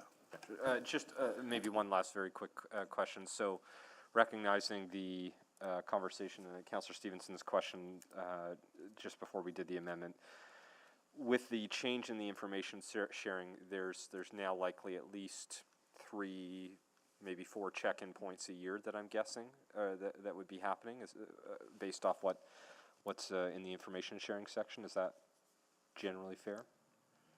Yeah, correct, Councillor. And sorry, I'm just trying to add this up in my head. Annual report, business plan, and then strategic plans are cyclic, so they wouldn't be coming forward annually. They would just be coming Every in couple of years. Yep. So at a minimum right now, 2 times a year. Okay.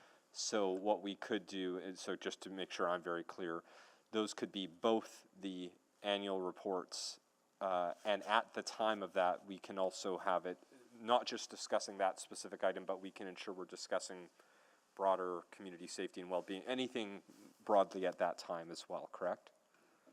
I would view that as a great use of time. Okay, good. Yeah, so I don't think that I would need to make a change at this stage, and we can look at frequency at a later time if twice a year is not enough. But just to know that we would have that flexibility in those presentations, I'm comfortable with that. Thank you. Thank you, Councillor Knack. Councillor Wright. Thank you. I'm just, in regards to point number 1, or recommendation 1 for the Integrity Commissioner, that's just looking at the model of the Integrity Commissioner. It's not actually putting that work on her right now. Like, I'm thinking capacity and resource. Yeah, so that's correct. That's a city council decision. So I think the first thing that we're working through is just if this was something that council wants us to explore, that use of a third party would be a model. There has been no conversations with the Integrity Commissioner. The first check here was to deal with the recommendations from the commission. Okay, great. I just wanted to clarify that. Thank you. Thank you, Councillor Wright. Councillor Knack, can you take the chair, please? I've got the chair. Have questions on number 7. It's been updated under, because I'm looking at the recommendation from the report. Yeah, it's been updated in eScribe. It's also updated. It talks less about vetting and more just about being the first point of contact and triaging for individual requests. Is it possible to move it up? Because I can't read it. Or is Absolutely. Yeah.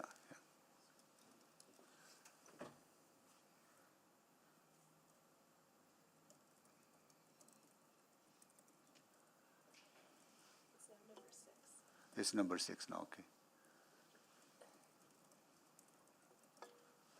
I'll put it in the chat for you as well, Mayor Sohi. Got it. My questions are to administration, our administration, because, or maybe to clerk as well, maybe, because we do have council members sit on other committees, right, and other agencies. Would it set a precedent in a way that if I have a question related to Edmonton Arts Council or any other, say River Valley Alliance, then we would have to go to the council members there too, right? There's no precedence here. This was just a first opportunity based on a motion directed by council to review the accountability framework between the police commission and city council. This is a first step. Okay. As part of those other questions, we are working towards completing our governance review for advisory committees. And I also believe council services will be having an upcoming conversation about all of its city appointments. So it's a great place to raise those questions. I see, okay, got it. But in this case, the day-to-day operational questions or concerns and constituents' concerns, I would say, right? So your intent is more policy related, that if we have a policy related issues, go to the council member, commission councillor, then if they're not satisfied, then council members can directly come to the commission. for inquiries or questions. Correct. Okay, got it. Okay, good. All right, so that's it. Councillor, I'll take the chair return back. the chair. And I'll go to Councillor Rice for questions. Thank you, Mayor. So I have a question regarding this number 6 as well, specifically related to the recommendation in the report for the number 11, the constituents generated concerns. So for constituents because there are two type of inquiries usually, and then at least my office notes, one specific is the constituents generated concerns and the need to follow-up action from EPS. Does this type of inquiry goes to the councillor as a member or just go to EPC directly? So if I understand your question, Councillor, Yeah. Specific local issues to one Word small local group issue. or one person comes to us directly, and then we can facilitate a series of solutions or a response for you. So they specifically related to request for the follow-up from EPS. Correct. So then the response back to the councillor's office directly or response back to the citizen directly? I usually defer to what the request comes in. Some requests are asked me to correspond directly with the constituent, which I'll do in CC the councillor's office. Other requests come in asking for information that they can provide directly to their constituent. We can accommodate either request from your office. So is there any specific scope and what type of information we have to go to the councillor point as a member, as a first contact point? Is there any very clear scope for that? We hope to build that over time through a policy document. I would say anything strategic or anything, questions with respect to enforcement practices, budgeting questions would be more strategic in nature and be routed through the commission first, and then the constituent ones we've already discussed. Okay, thank you. Thank you, that's my question. And Yeah. I do have one question. Do I still have time, Mayor? Oh, You I have still plenty of time, yeah. Oh, thank you very much. Yeah. I do have another question regarding appointment. I think that his appointment is recommendation number 3 on page 6, but I'm not sure the number for the motion here because the change the order. It's number 3. It's a number 3. If we are going to amendment for this bylaw for commissioners appoint long commissioners to its stand committees, is there any piece or any section in the bylaw will reflect some like conflict of interest and how we define that or measure that? So my intent, if this is approved by council, would be to have the individuals selected for these standing committees to go through and sign off on the same non-disclosure agreements, conflict of interest agreements, and code of conduct agreements that the current commissioners have. So there would, with respect to behavior expectations, there would be no difference between the two. Okay, thank you. That's my question. Thank you, Councillor Rice. Councillor Wright? Did you have first round on this? I'll move another round. After, okay. Second? Okay, all right, so please vote.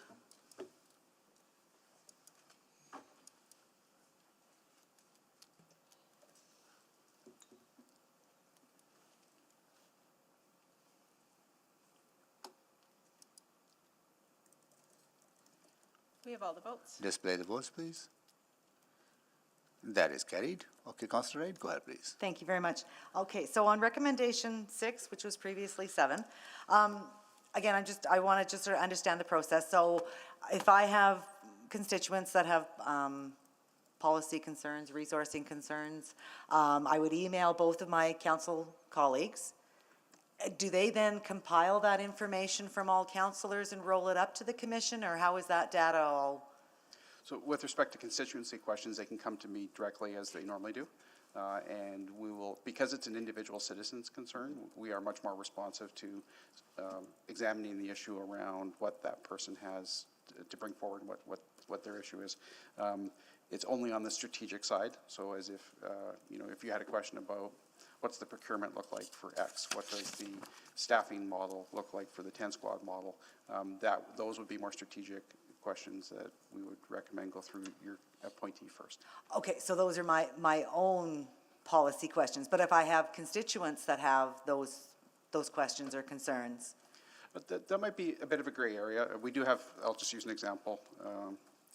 There has been some interest in electric vehicles over time from some of your constituents or directly from the public. So that's one, although it's strategic, it's something that, I have an answer. So if I look at it, send it to me if you're not sure, and then I can make a recommendation on those grayer type questions. But my default for our office, unless I'm told otherwise, is always to be more responsive to individual concerns, because I usually have a series of information for about 80% of what comes in. Okay, and if it is my own policy or strategic, and then again, do my council colleagues, is their responsibility then to roll that up for those questions up to the commission? That would be the commission's recommendation, correct. Okay, thank you, that's all I have. Thank you, Councillor Wright. So that concludes the questions on the motion on the floor. Now to speak, please sign up if you wish to speak.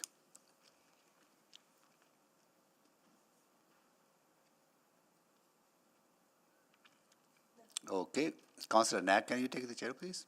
I've got the chair. I just want to quickly thank Commission administration and all the Commission members for your hard work.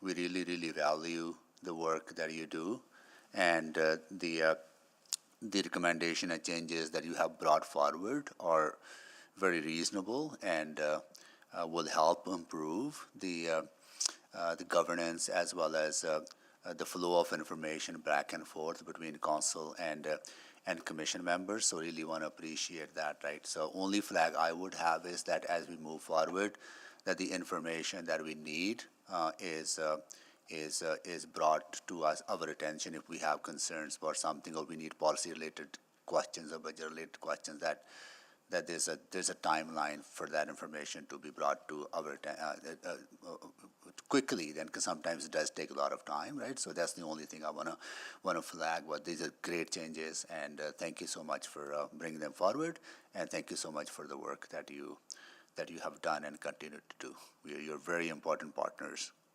with us in the well-being of Edmontonians and safety of Edmontonians and accountability from Edmontonians as well, right? Thank you so much. With that, I will take the chair back. I'll return the chair.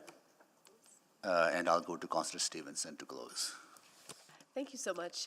Very briefly to close, just to echo the mayor's thanks, not only for the report, but for the ongoing work. I have the pleasure and privilege of having the opportunity to meet regularly with commissioners.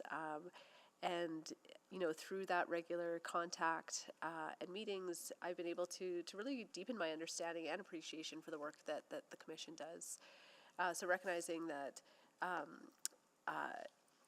this report really sets out those opportunities for other members of council to gain from that same opportunity for those regular touch points and information sharing, I think will be incredibly positive and help us build our shared understanding and see the shared goals that we have. So thank you again so much for the work that's been put together for this, and I'm really excited to see it be implemented as we move forward. Thank you. Thank you so much, Councillor Stevenson. Please vote.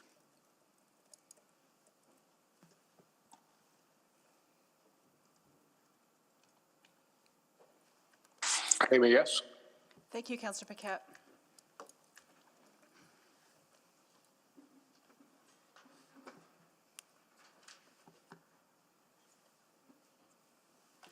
I'm a yes. Yep, we have all the votes. Display the votes, please. That is carried. Thank you once again. Yeah. Okay, now we go back to our first, 7.1, Spring 2023 Supplemental Operating Budget Adjustment 2023-2026 Operating Budget. Point of order. Yes, sorry. Councillor I had put Rutherford, in- point of order? Yeah, I had put in the chat that, just because I want to clean up before we get into SOBA, the cleanup, I could bring forward 9.1 just to move the recommendation. Just hold Because I on. know that's time sensitive, so, Okay, 9.1. So Like- you're moving to bring forward 9.1? and then I'll move the because I will just I take need my a seconder questions. to bring forward 9.1. Councillor Knack. So please vote to bring forward 9.1. We're just going to send the vote in 2 seconds.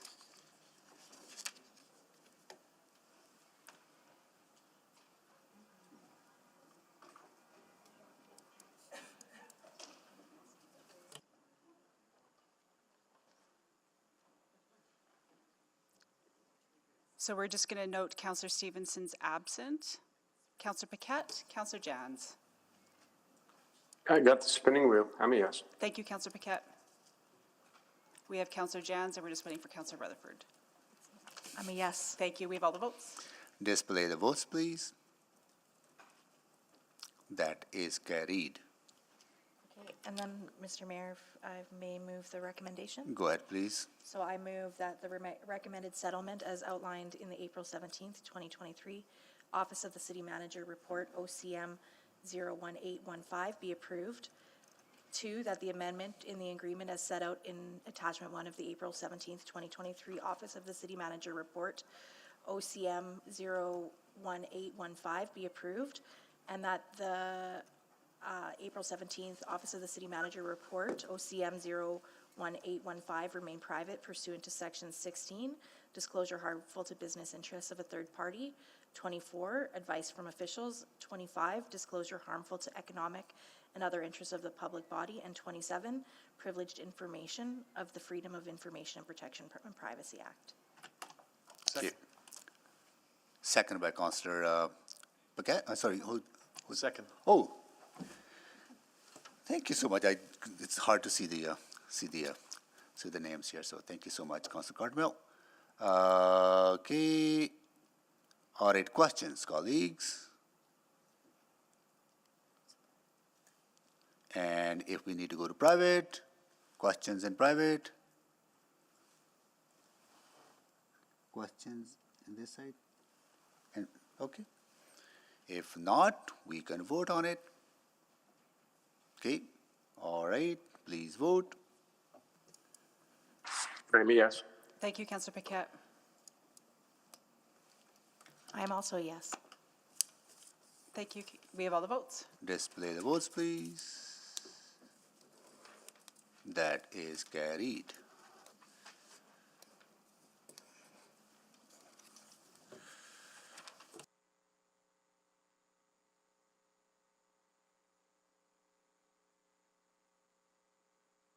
All right. Now we are back on 7.1. This was exempted by Councillor Principe, and I'll go to administration for a presentation. Good morning. The objective of the Spring Supplemental Operating Budget Adjustment, or SOBA, is to finalize the annual tax increase for 2023 based on the budget approved in the fall. The Spring Supplemental Budget Adjustments are generally intended to respond, where required, to major changes in budgetary assumptions, legislation, and council priorities, and adjustments are generally limited to respond to the changes as required, that may be required as a result of provincial and federal budgets, emerging items, and other changes in economic forecasts. Next slide, please. Today, we'll provide an economic update. We'll go through a summary of the budget adjustments, the 2023 property taxes, and we'll talk about the concept of education tax room. Joining me today is our corporate economist, Felicia Muthiarty, and the Director of Budget, Planning and Development, Jody Graham. And I'll turn it over to Felicia Muthiarty to provide the economic update. Thank you, Stacy. Good morning. So we updated our economic forecast last fall, which took into consideration developments over the first 3 quarters of 2022 and updated assumptions on Edmonton's growth prospects moving forward. On this slide, we have a summary of our updated expectations for real gross domestic product, or GDP, population growth, and employment growth in Edmonton, as well as consumer inflation. The dark blue bars represent our projections for 2022 from our fall forecast. The dark green bars represent forecast growth rates for 2023, and the darker yellow bars represent average growth rates over the 2023 to 2026 budget cycle. In 2021, Edmonton's economic recovery from the pandemic gained momentum, which carried into 2022. When we updated our forecast last fall, we estimated real GDP growth in Edmonton of 5.3% in 2022, which was an upward revision from our spring forecast. We estimated real GDP in Edmonton to have completed its recovery to pre-pandemic levels in 2022. Now, we projected population growth of 2.6% and employment growth just shy of 4% in 2022. As for consumer inflation, we had estimated an annual average rate of 6.4% that same year. Now, based on available data for 2022, population growth was actually stronger than expected at close to 3% year over year between 2021 and 2022. Consumer inflation was just shy of our expectations at 6.3%. In 2023 and over the 2023 to 2026 budget cycle, growth rates across all indicators are expected to slow compared to 2022, including consumer inflation. On balance, we are expecting economic activity to get support from a rebound in migration inflows, as well as still solid prospects in the regional labor market. Population growth in Edmonton saw a very strong rebound in 2022, boosted by net migration. Quarterly provincial population estimates indicate that this strength has continued, which is likely also benefiting population growth in Edmonton. There is a risk that growth in 2023 may moderate more than expected should there be a more pronounced slowdown in spending by households and businesses and lower confidence in future prospects, especially if we see a resurgence in price pressures. Next slide, please. In recent years, new home construction in Edmonton has been very strong, particularly for single detached and apartment units. New housing starts consistently rose on a year-over-year basis in 2020 through to 2022, beating our expectations, particularly in 2022 when borrowing costs were on the rise. Charted here are our annual new housing completions in Edmonton, with completions intended for the rental market broken out from those for homeownership and for the condominium market. Their strong levels of new home construction has translated to more housing completions, adding to Edmonton's housing stock and supporting assessment growth on the residential side. There has been a shift in the intended market for new residential construction, with more units under construction and then reaching completion that were intended for the purpose-built rental market. In 2022, 44% of new housing completions were for rental, and that represents the highest share since annual data were made available starting in 1990. We anticipate that there will be continued interest in rental construction as the cost of homeownership has increased, while net migration is putting pressure on housing demand. As for types of units, we also anticipate for interest to shift away from single detached homes towards segments that tend to sell at lower price points. Next slide, please. Price pressures remain a key risk to our economic forecast. In our fall forecast, we were expecting consumer inflation to ease over 2023 and 2024 gradually, albeit gradually, and with a high degree of uncertainty surrounding our expectations. We've seen some significant improvements in consumer inflation for the Edmonton Census Metropolitan Area, or the CMA, in recent months. After peaking at an annualized rate of 8.5% in June 2022, consumer inflation has been coming down. This past February, annualized consumer inflation was even below 3%. Looking ahead, we are expecting consumer inflation to come down. However, even with the rate of price growth easing, we aren't expecting price growth to change course and offset strong increases that we've seen in consumer prices over the last 2 years. This is a risk in our view as it relates to financial pressure on households and household consumption adjusting to a higher price environment. As well, stronger than expected population growth could be inflationary, with higher demands for consumer goods and services, although this fully depends on how growth translates into spending. With respect to household consumption adjusting to a higher price environment, it may take some time for it to work its way through the economy.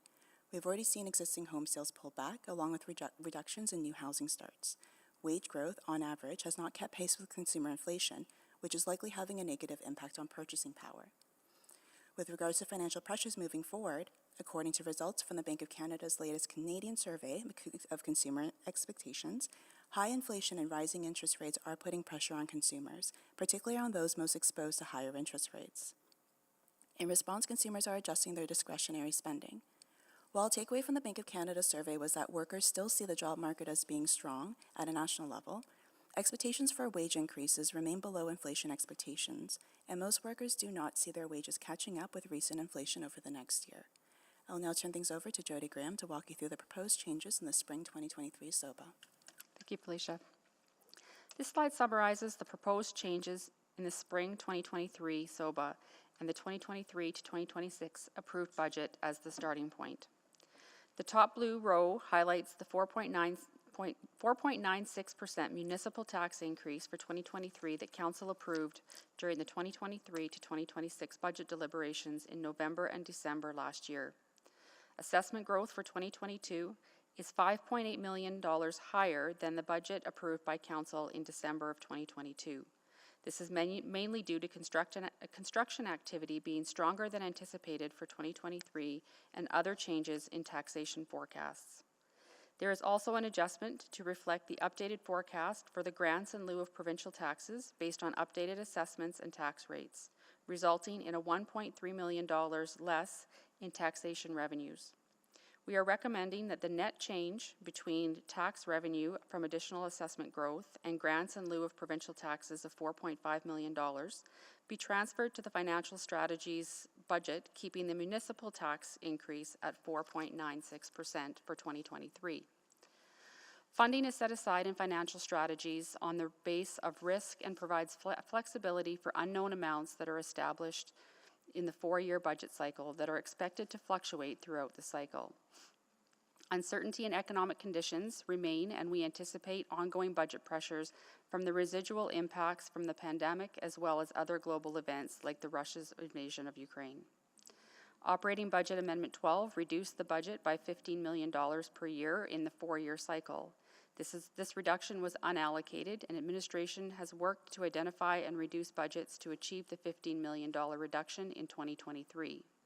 There is also a budget adjustment to remove the one-time costs and funding related to withdrawing from the Edmonton Metro Transit Services Commission. As part of the 2023 to 2026 budget deliberations, Council decided to withdraw the city from the Edmonton Metro Transit Service Commission and correspondingly increase the Edmonton Transit Services branch operating budget by $13 million on a one-time basis for 2023 to address the potential costs of the withdrawal, with funding coming from the Financial Stabilization Reserve. Upon further review and in consultation with the auditor, as part of the year-end financial close process, these transactions have been recorded within the Edmonton Transit budget in 2022, thus eliminating the budget requirement for 2023. This adjustment is to remove the one-time budget that is no longer required. Next slide, please. During the 2023 to 2026 budget deliberations, Council made the following motion: that as part of the spring 2023 supplemental operating budget adjustment, administration provide an estimate of the date of when the Valley Line Southeast precursor bus service is no longer required and is available for redeployment, and an updated cost estimate for 2023.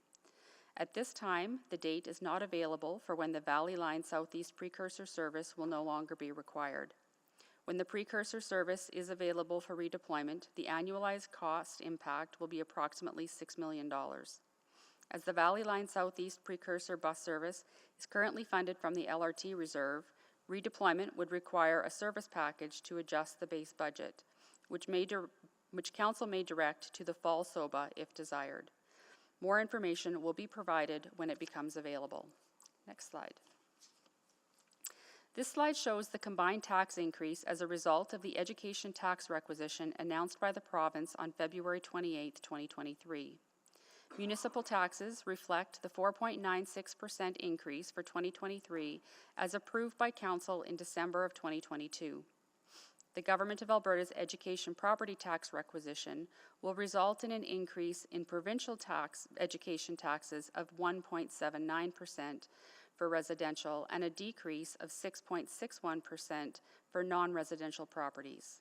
The municipal and provincial education taxes will result in a combined tax increase of 4.13% for residential properties and 3.07% for non-residential properties. Next slide. On January 31st, City Council made the motion that administration outline how education tax room has been used in the past and provide options for the future approach to fund strategic priority areas like housing, climate change, and other programs as part of the spring 2023 supplemental operating budget adjustment. I'll provide a quick overview of what is meant by education tax room before addressing the motion. Education tax room is conceptual and is not contemplated in legislation. Moving into the education tax room is actually just an increase in municipal taxes beyond what was approved and communicated to Edmontonians during budget deliberations. As the city also collects the education property tax on behalf of the province, this is included in the bill that taxpayers receive. Municipal taxes and provincial taxes are listed separately, but there is one overall total to be paid, which is the combination of municipal and provincial property taxes. Education tax room refers to the increasing municipal taxes when the province's education percentage tax increase is less than the municipal percentage tax increase, so that the overall tax paid is equivalent to the original increase in municipal taxes. Council has no authority to alter the education property tax. In recent years, administration has moved away from referring to tax room and towards tax tolerance, where tax tolerance refers to Edmontonians' openness to increases in taxation. This is in response to his desire to increase transparency and accountability in the taxation process and to distinguish the separation between municipal tax increases and provincial property taxation decisions. The city has also taken additional steps to help taxpayers to understand this separation this tax season in response to a discussion with Council last year. In addition to their tax bill, taxpayers will also receive an insert that explains that the city collects both municipal property taxes and provincial education taxes, as well as highlighting some of the excellent city services that they receive for their tax dollar. In research conducted in early 2022, participants felt a reasonable tax increase would be 1.9%, which was consistent with the 1.9% tax increase Council approved that year. It is also worth noting that participants perceived the typical change in taxes over the past years was 4.8%, which is closer to the 2023 tax increase that Council approved last December. Next slide, please. The box outlined, thank you. The box outlined in green illustrates what was shown on the earlier slide. The 4.96% municipal tax increase approved in the fall, combined with the provincial budget tax changes and the corresponding combined tax increase. The 4.96% municipal tax levy increase results in the average Edmonton household paying approximately $725 in municipal property taxes in 2023 for every $100,000 of assessed home value, and an increase of $34 from 2022. The provincial tax increase resulted in a $4 increase from 2022 for every $100,000 of assessed value. Below the box outlined in green, you can see the impact of using the education tax room. Council only has the ability to change the gray boxes, the municipal tax levy. Should Council wish to increase the municipal levy so that the combined municipal and provincial property taxes would equal 4.96%, the impact would be an increase of $29.5 million in tax revenues. The municipal tax increase for residential would be 6.08% and 7.21% for non-residential. If Council decides to increase municipal taxes to 6.08% to maintain the overall tax increase of 4.96%, the average Edmonton household would pay approximately $733 in municipal property taxes for every $100,000 of assessed home value, an increase of $42 compared to 2022, while the provincial increase will be maintained at the $4 increase.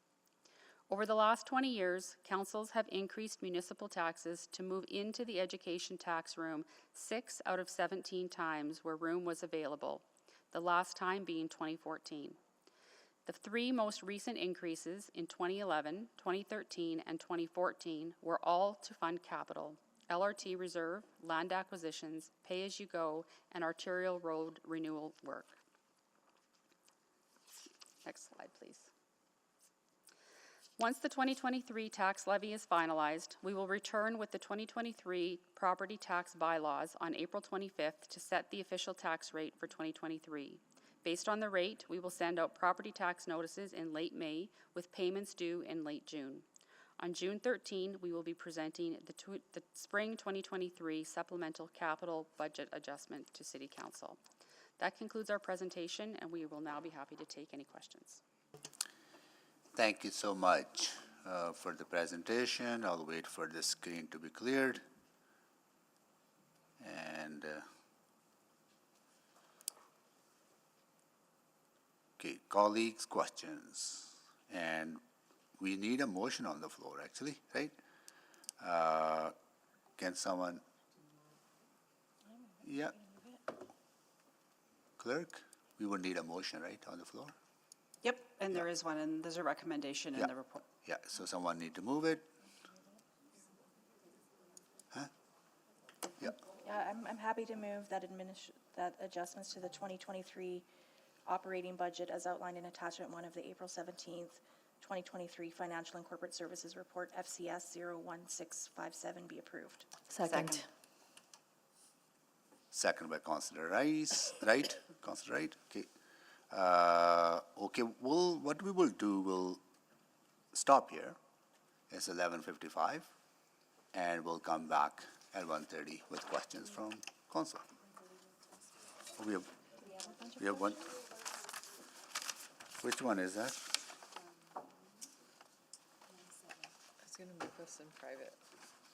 Oh, 9/7 is a time specific. Yeah, let's move in camera now, then we'll start with Yeah, the, so can I just get confirmation that we are doing that item in camera, or could we just leave it as it is? Because I believe this is an evolving item, and then we'll make that firm decision at 1:30. whether to be in Yeah, camera or not. absolutely, Okay, yeah, we'll for do sure. that It then. was just We'll a be late back at breaking 1:30. item. Until then, Thanks so we are on the recess.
Council chambers were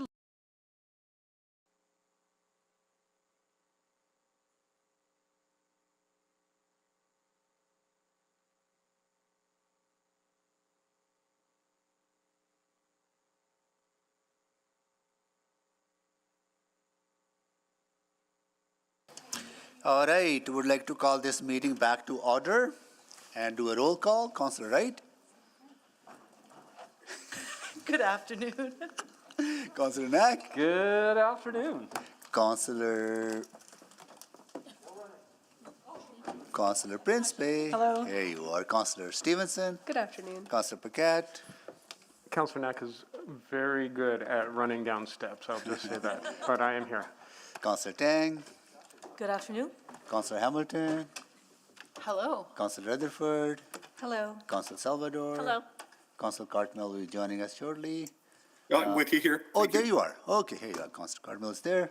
Councillor Rice Good afternoon. and Councillor Jans will be joining us shortly. He went home for some reasons, right? So, okay, we are on item 9.7 intergovernmental update, and we will be discussing this in public, right? So we don't have to go in private.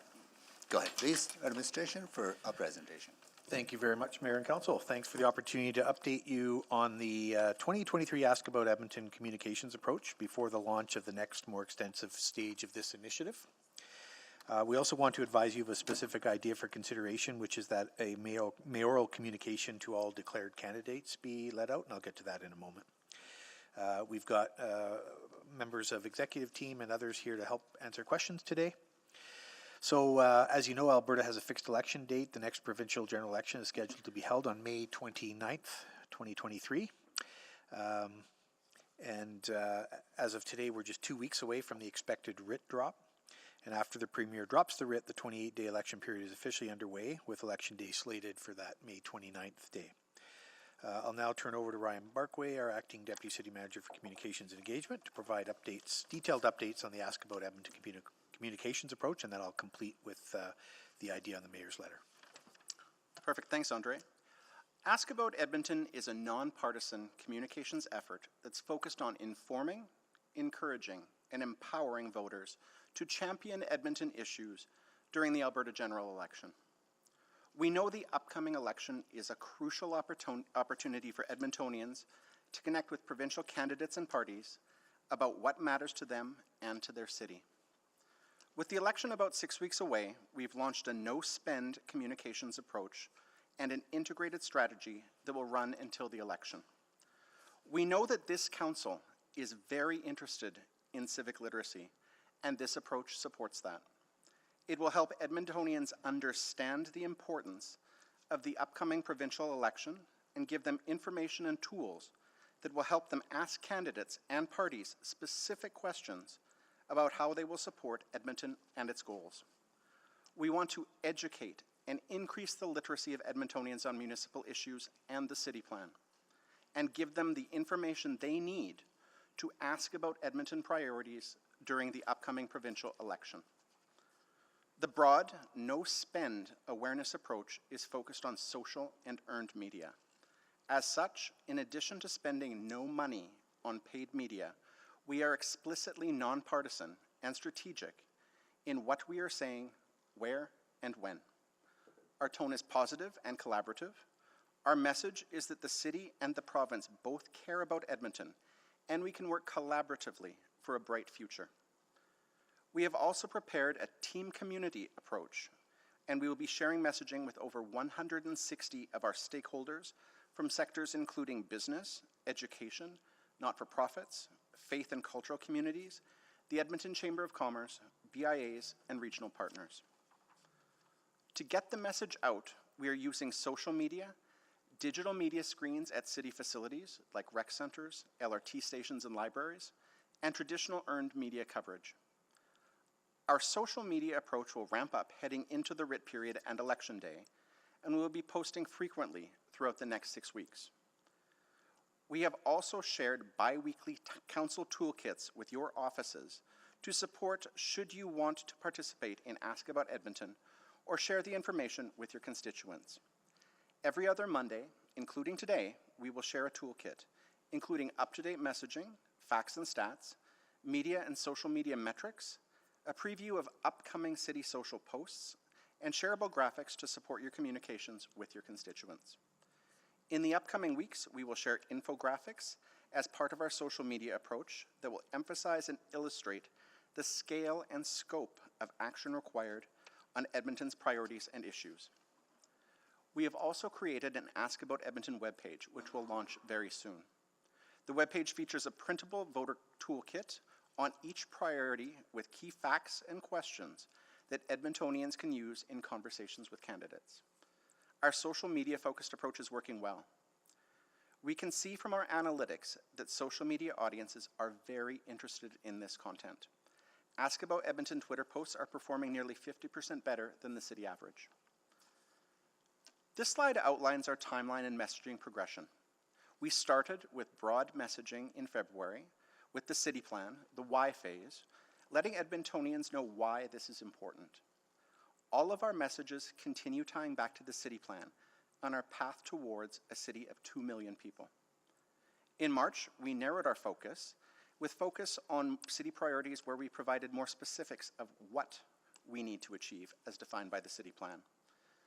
April, where we are now, our messages have become even more specific and have started emphasizing how we achieve those priorities and how the city and province work together, and targeting specific files where the city should be looking to work with the province.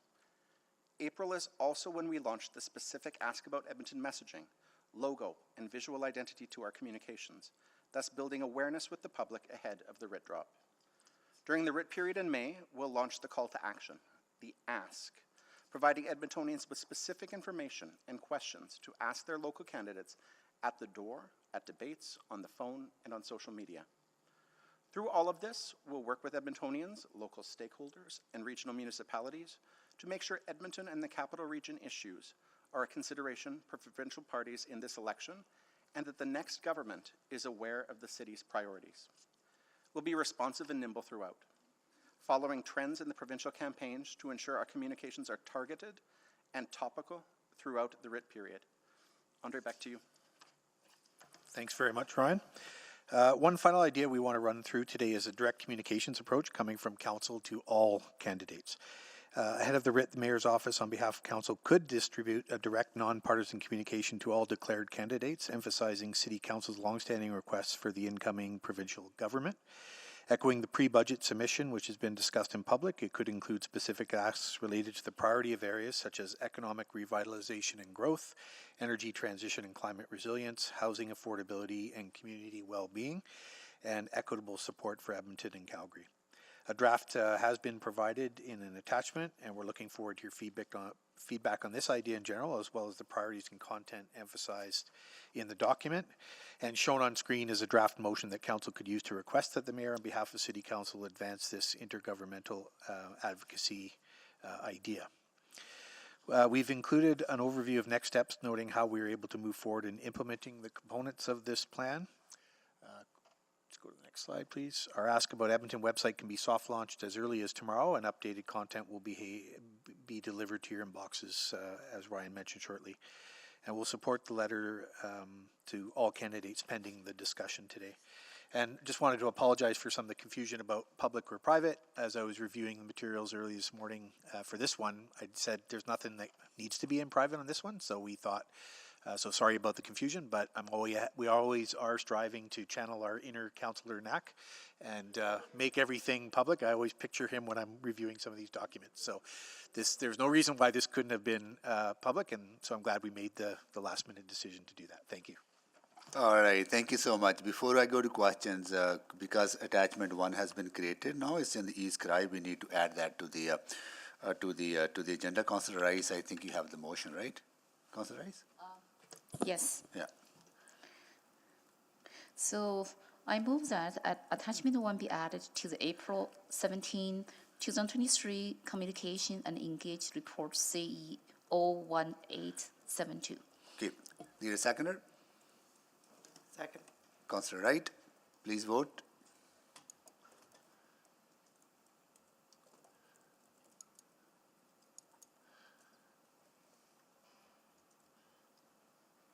Yes. Thank you, Councillor Rutherford. We have all the votes. Display the votes, please. That is carried. There was a proposed motion in this report too, right, Andre? It was certainly in our presentation. In the presentation, right? We need something on the floor. Can you bring it up on the Yeah, presentation? I'm going to put it into the clerk's notes, just because you won't be able to see it, but the motion is that the mayor, on behalf of City Council, write a letter to all declared provincial government candidates emphasizing the City of Edmonton's advocacy priorities, and I'll just put, it's just popping it into the chat right now, and if somebody wants to move that, we can stick it up on the screen for you as well. So moved. Need a seconder? Second. Councillor Tang.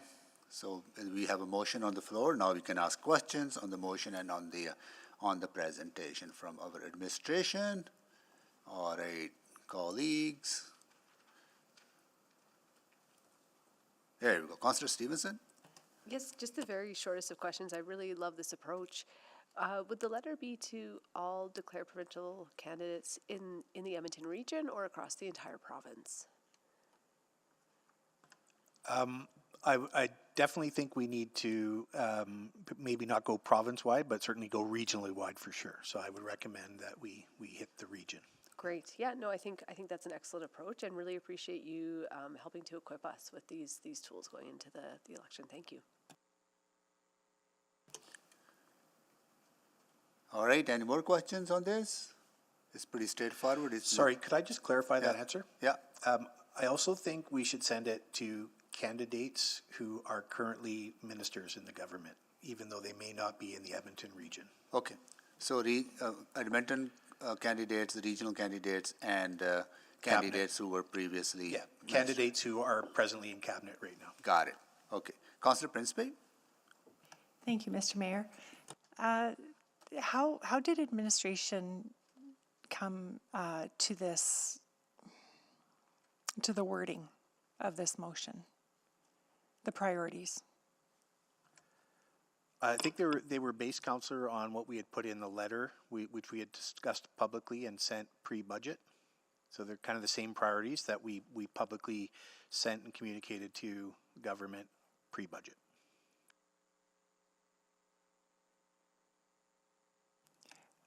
Okay. Thank you. That's it for me. Thank you, Councillor Principe. Councillor Wright? Would that also include the letter going to those party leaders as well that might not be in the Edmonton region? Yes. Okay. Yeah, good point, Councillor. Thank you for clarifying. Yes. Thank you. Yeah. And then can I just speak to it? The motion? Okay. Let's go through There's the no one questions else? first. Oh, okay. I didn't see. Let's go to the questions first. Councillor Paquette? And shadow ministers? We could do that. Okay. I think it's a good addition. I feel like Spider-Man messing up Doctor Strange's spell, but okay. Thank you. Councillor Rice? Thank you, Mayor. So he just one question regarding the one piece, public safety is not included in the here. Is there any reason we were not including the public safety piece there? Yeah, we could definitely add community safety and well-being if that's the desire of council. It would be in line with our previous priorities. So the community safety could be reflected the public safety. Yeah, it wasn't done intentionally, Councillor. I guess was my point. So we could add public safety and well-being if that's the will of council, which does match our previous priorities. Okay, so in fact, is that a friendly amendment? Yeah, I think it's in attachment 1 is one of the headings where we can just add housing, affordability, and safety and community well-being. Yeah. Right? Yeah. Okay. Got it. Thank you, Councillor Rice. Councillor Hamilton? At the risk of this sounding like editing on the fly, I notice everyone keeps adding one tranche of people who should get the letter. Perhaps we just send the letter to everyone who is running in the forthcoming election and existing, in part because Edmonton's Alberta's capital city. So I think everybody can and should have a stake in what goes on in the city, since ideally they all strive to end up here. That will probably be easier, Councillor. So, Yeah, instead of trying to figure doesn't- out who's who, yeah. So just send it to every candidate. Okay, thank you.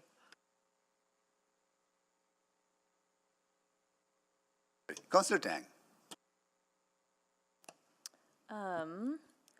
I was curious, thank you for this campaign. Highly anticipated, glad it's, we're now talking about it more publicly. And I was curious about infrastructure and was wondering what the thought is behind, having that as a priority. Or was there any considerations for that at all?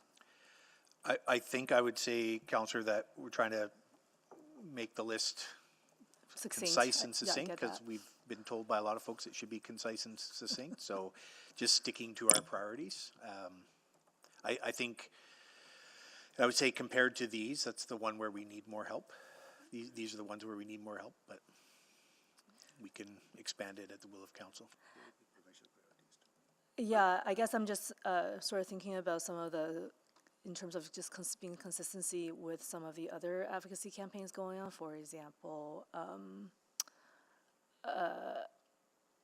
Alberta Municipalities campaign around LGFF, which anyway. So that has been certainly very top of mind for me, and very mindful of those infrastructure gaps that not only Edmonton's feeling, but everyone's feeling, and so there's a bit of a relatability there, perhaps with people who are not necessarily in, maybe some of the rural candidates as well. But anyways, Yeah, it was for no other reason than to be That's okay. concise and stick to kind of some of our pre-budget priorities. So. Yes, absolutely. I appreciate that. Thank you very much. Thank you, Councillor Tang. So that concludes the questions on this. We have a motion on the floor now to speak. Councillor Wright, you wanted to speak? Go ahead, please. Sign up, okay. I just want to say that I've already been out with little campaign cards, not campaign, but to ask about Edmonton and bringing it to people's attention, and it's been really well received. One learning that I've had from it is a comment on my Facebook that what party am I promoting? So I do have to make it, I think, a little more clear that it is nonpartisan, and these are questions that I think affect everybody. So thank you for the initial material that was put forward, and yeah, like I said, it's well received. So I think it's a good initiative. Thank you very much. Thank you, Councillor Wright. Councillor Principe. Thank you. I am concerned in supporting this motion because I actually think it does reflect a little bit of partisan politics. That is my concern. So, although I see much benefit of it, I think there could be more to the motion. I'm still going to think about if I'll be supporting this motion or not. Thank you. Thank you, Councillor Principe. Anyone else to speak? Councillor Knack, can you take the chair? Right. Thank you, Mayor. So yeah, I have the chair. Oh, sorry, Councillor. You have. I have some thoughts too. Yeah. Oh, go ahead. Okay, sure. You have the chair back. Okay. No, and appreciate the comments there. I guess the way I look at this, I think back to the last provincial campaign, and we had a similar Ask About Edmonton campaign, and many of the things that are identified in this motion are actually items that we had identified in the last provincial election, and what helped me, and I think the city administration, the fact that since they are truly nonpartisan, their role is not to be partisan in this, and so what they created 4 years ago, I don't think there's anyone to this day that would have looked back at what was put out 4 years ago and felt in any way it was trying to direct people to vote in a specific direction. I think obviously us as councillors, we have our own thoughts and our own perspectives that might get shared, but so maybe just to try to provide some comfort is that from what I saw 4 years ago, I still don't think there's anyone who would look back on that and say that they felt it was a partisan message. And I think that's in part because it's created by a nonpartisan body, which is our city administration. So that gave me a lot of confidence. And the messages, like I say, from what I understand, from what I remember, is I think it's almost identical in every single topic that's flagged in that particular list. So if that gives you any comfort, great. If not, that's sorry. But I think that's how I look at this, and I'm confident that, again, city administration knows how to separate out that bias. You know, I'm guessing I won't entirely be biased at times. I'm going to try to be. I'm going to try to be unbiased in how I present my messages on different things. But using what cities created, I think will be done in a very thoughtful way. So I'll support that. Thank you. Thank you, Councillor Knack. Councillor Paquette? He's got to close. Yeah, everybody's closing. Oh, I thought you wanted to. Oh, yeah, right. You're the mover. Yeah, sorry. Councillor Knack. Yeah.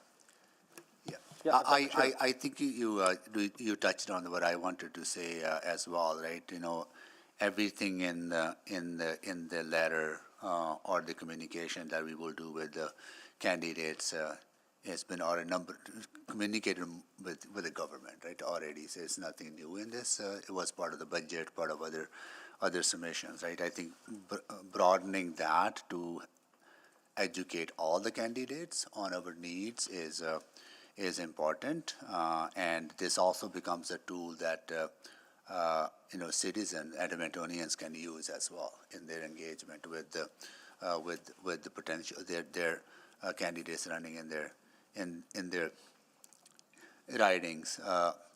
I think we need to continue to repeat every opportunity we have our needs. I remember, we talked about that 1/3 that Edmonton only get 1/3 of the shelter capacity. We've been repeating that message often. It is now getting into the public's mind, right? So people are asking those questions to the government, and I think that's kind of engagement is important for us to raise awareness among Edmontonians and engage the candidates. Yeah, so looking forward to that. And I will take the chair back. I'll return the chair. And I'll go to Councillor Paquette to close. Oh, thank you, Mr. Mayor. Just to quickly go through each of these, the reason I was happy to make this motion is because I think the priority of economic revitalization and growth is something that everyone can agree on.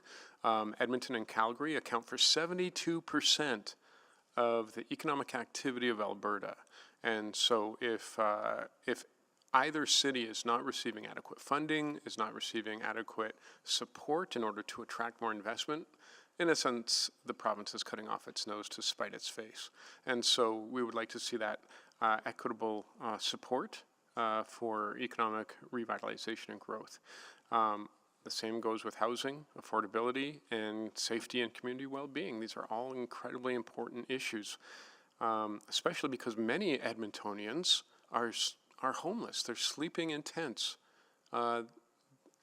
This is something that in one of the wealthiest provinces, in the wealthiest places in the world, is unconscionable. So these are things that we really have to take seriously.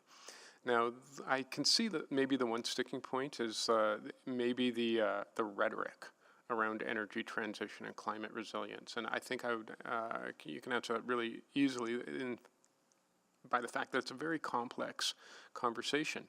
But one of the simple things is that energy transition can also include hydrogen, which is a really big push from this provincial government. That is an energy transition technology to not just keep up with the world, but to lead the world and to get basically corner a portion of that market so that we will be the providers of this energy.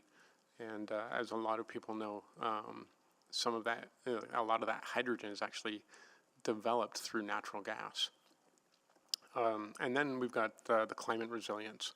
A lot of people might take issue with that wording, but I would say that Calgary has been a really good example when you think about the hailstorms and the severe damage that it did to the homes there, about flooding and increased events that the Insurance Board of Canada is frankly extremely worried about because the incidence and the cost of them keep going up, wildfires, on and on. So that climate resilience can also be read as being able to respond to climate-related events, which we are experiencing currently.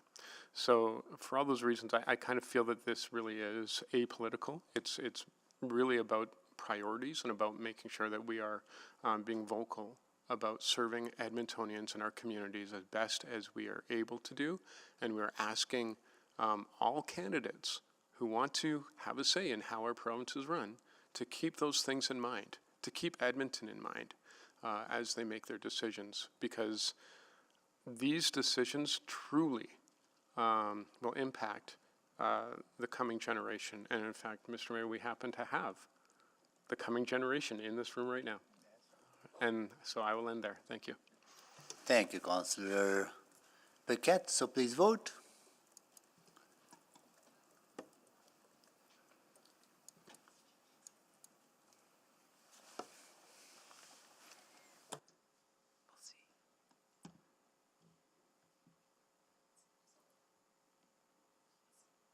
Just to confirm, Councillor Jans, you're with us?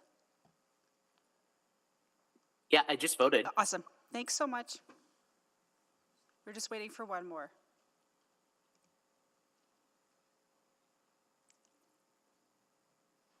I'm a yes. Perfect. We have all the votes.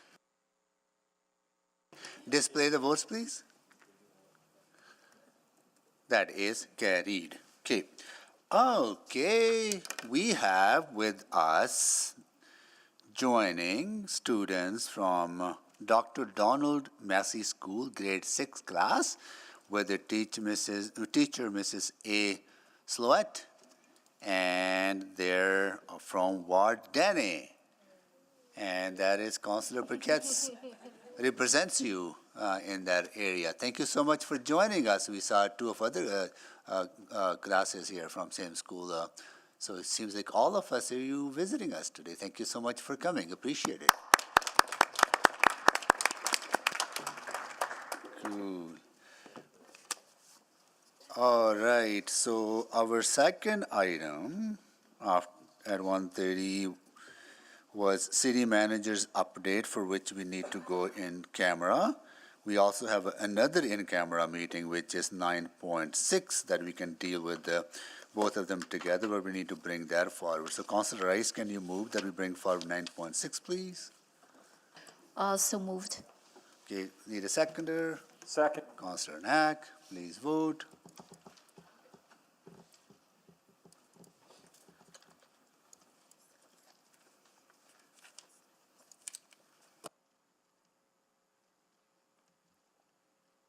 We have all the votes. Display the votes, please. That is carried. Okay, we'll give you a few minutes.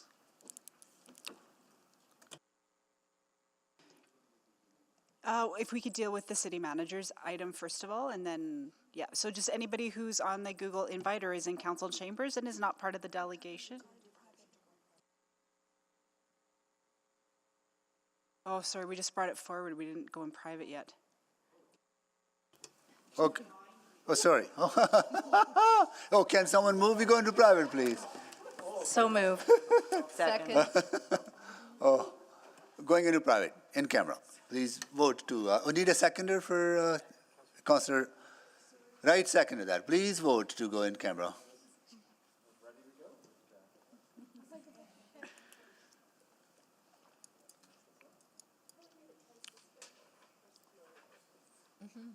Yeah.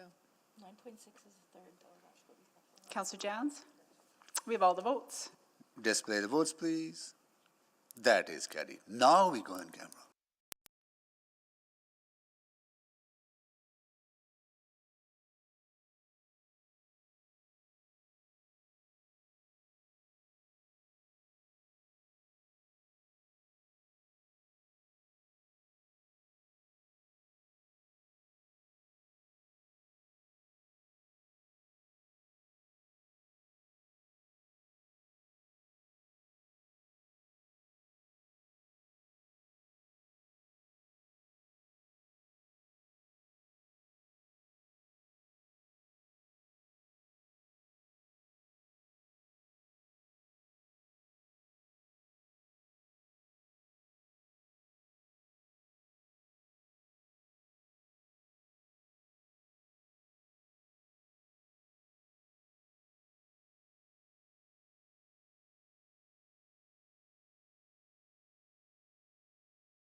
All right, it is 3:36.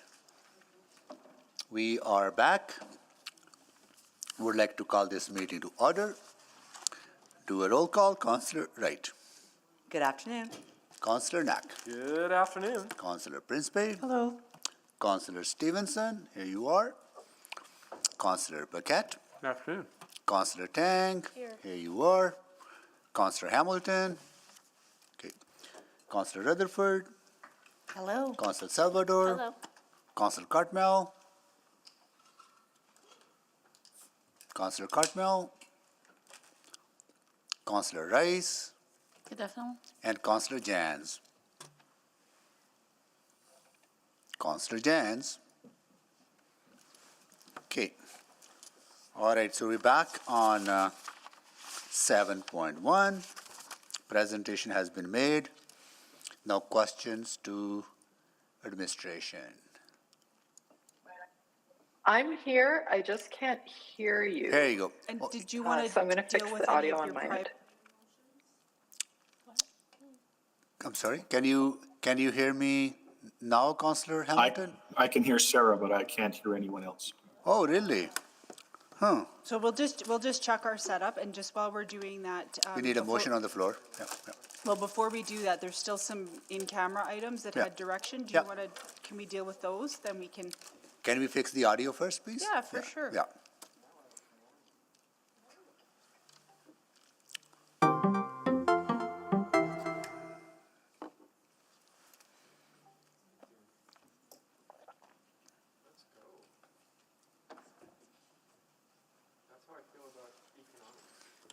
Councillor Cartmel, can you hear us?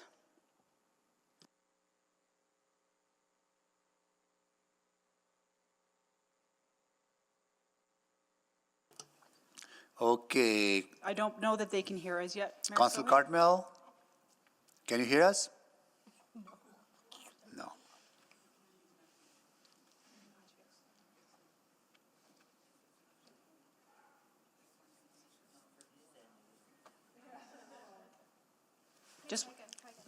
Just to check, Councillor Cartmel, Councillor Jans, are you able to hear us? Yes, we can. We're good to go. Loud and clear.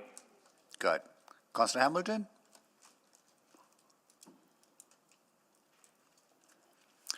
Yes, I'm here. Thank you. Got it. Okay. So we have a motion that we need to move, right? It is in the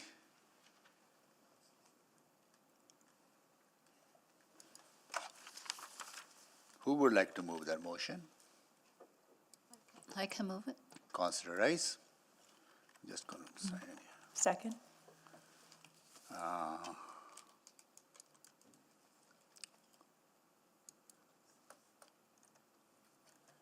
Here we go, it's on the screen now. Okay, we have a motion on the floor. And anyone to speak? That's moved by Councillor Rice, second by Councillor Principe. Seeing none, please vote.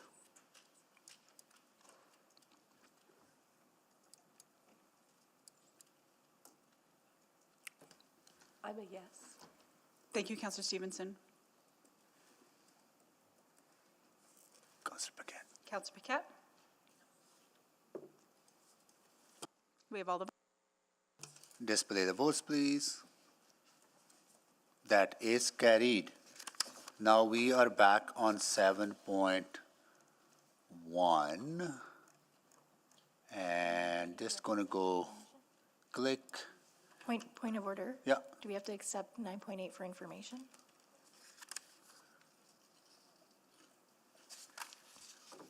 Because we just did 9.6. Yeah, we need to, yeah. Can someone move, we accept 9.8 for information? So moved. Thank you. Need a seconder? Second. Okay. All right. We have a motion on the floor. Yep. Here it is. And then I would also add that it stay private pursuant to the clauses 24. Yeah. All right. So anyone to speak? Seeing none, please vote.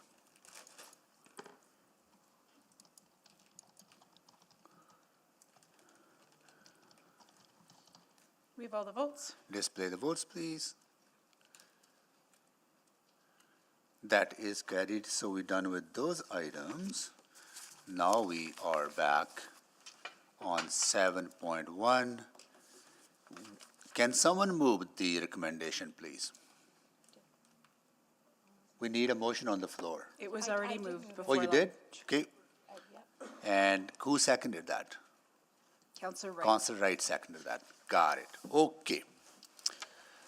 Now questions.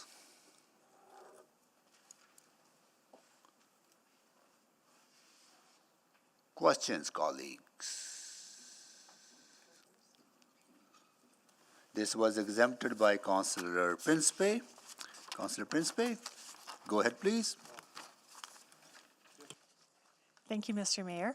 I have a question about the tax rate. Sorry, I'm just trying to get my notes up here. I read in the report the tax rate at 4.96, but then I also read the number 4.13.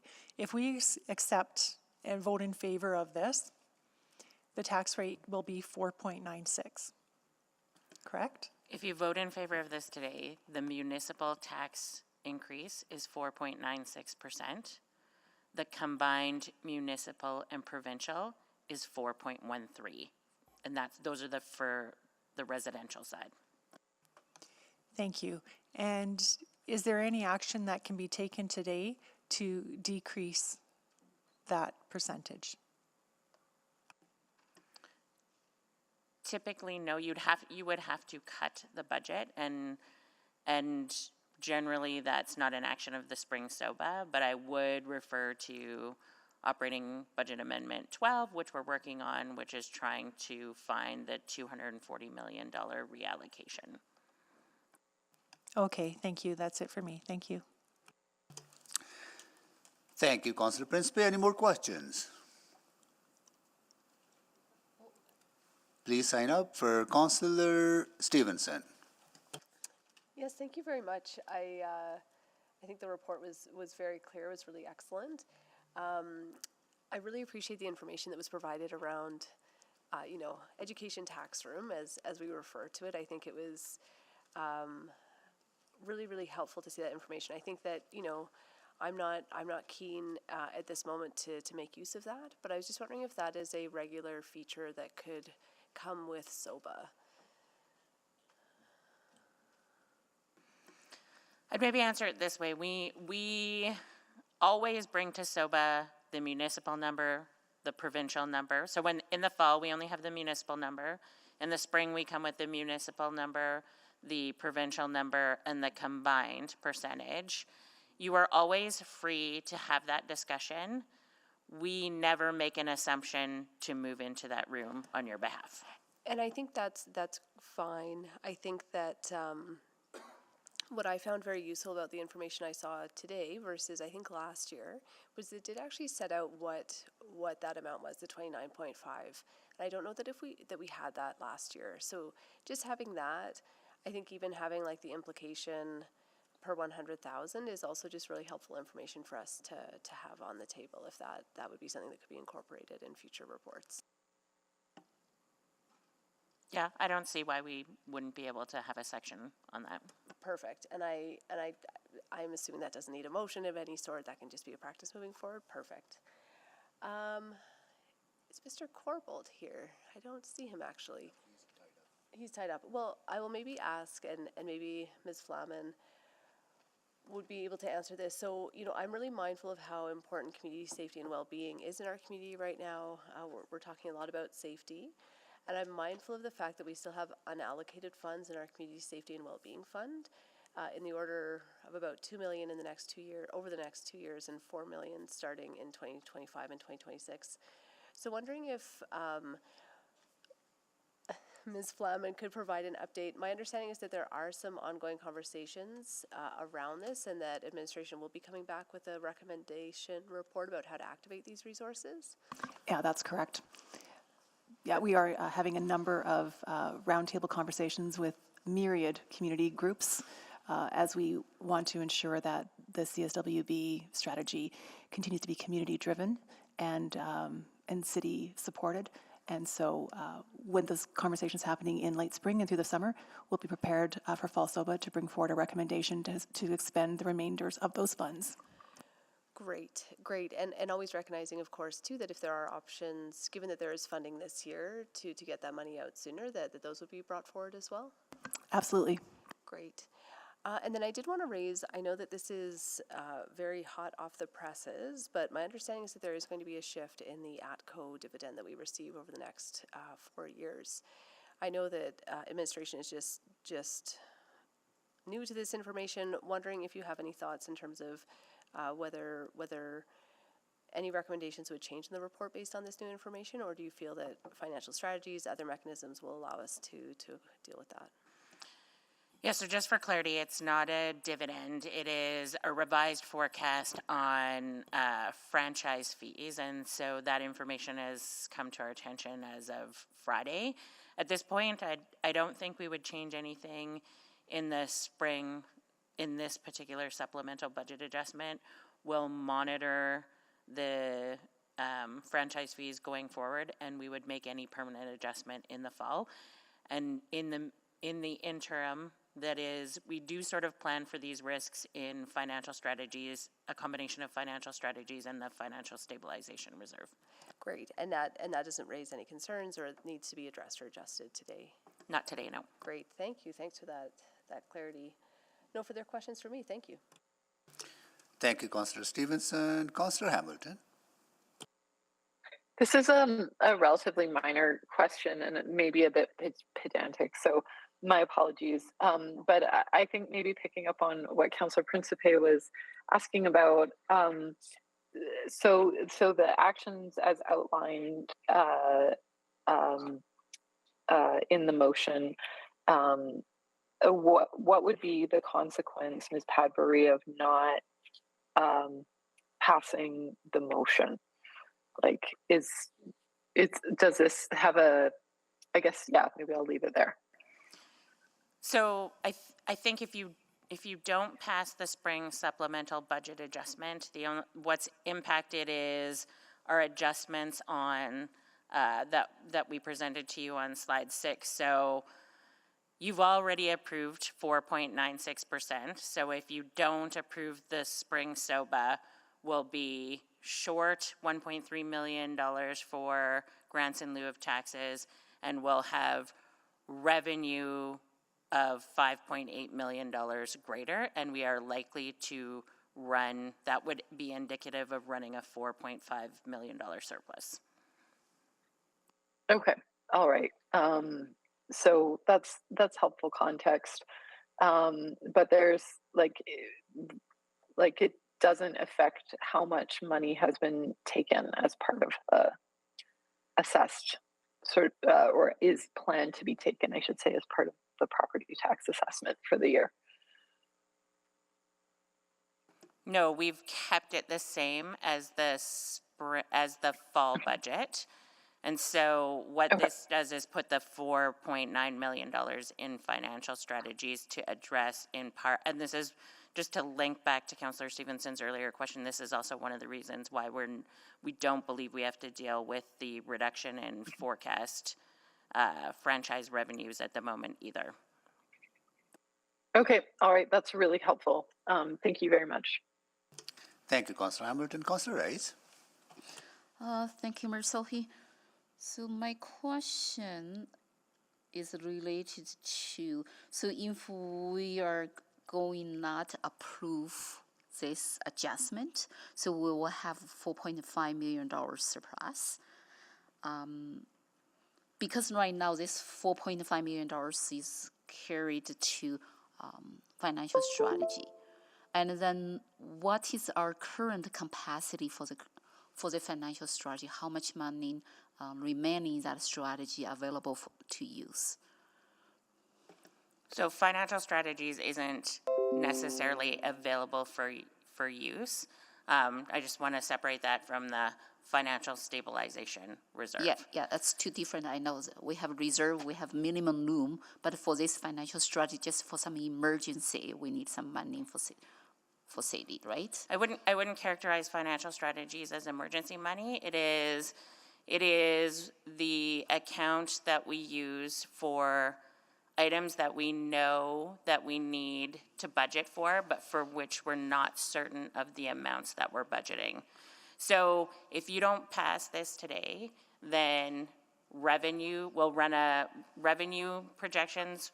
When we get to year end, revenue will be higher than budgeted. Yep. And grants in place of taxes will be lower than budgeted.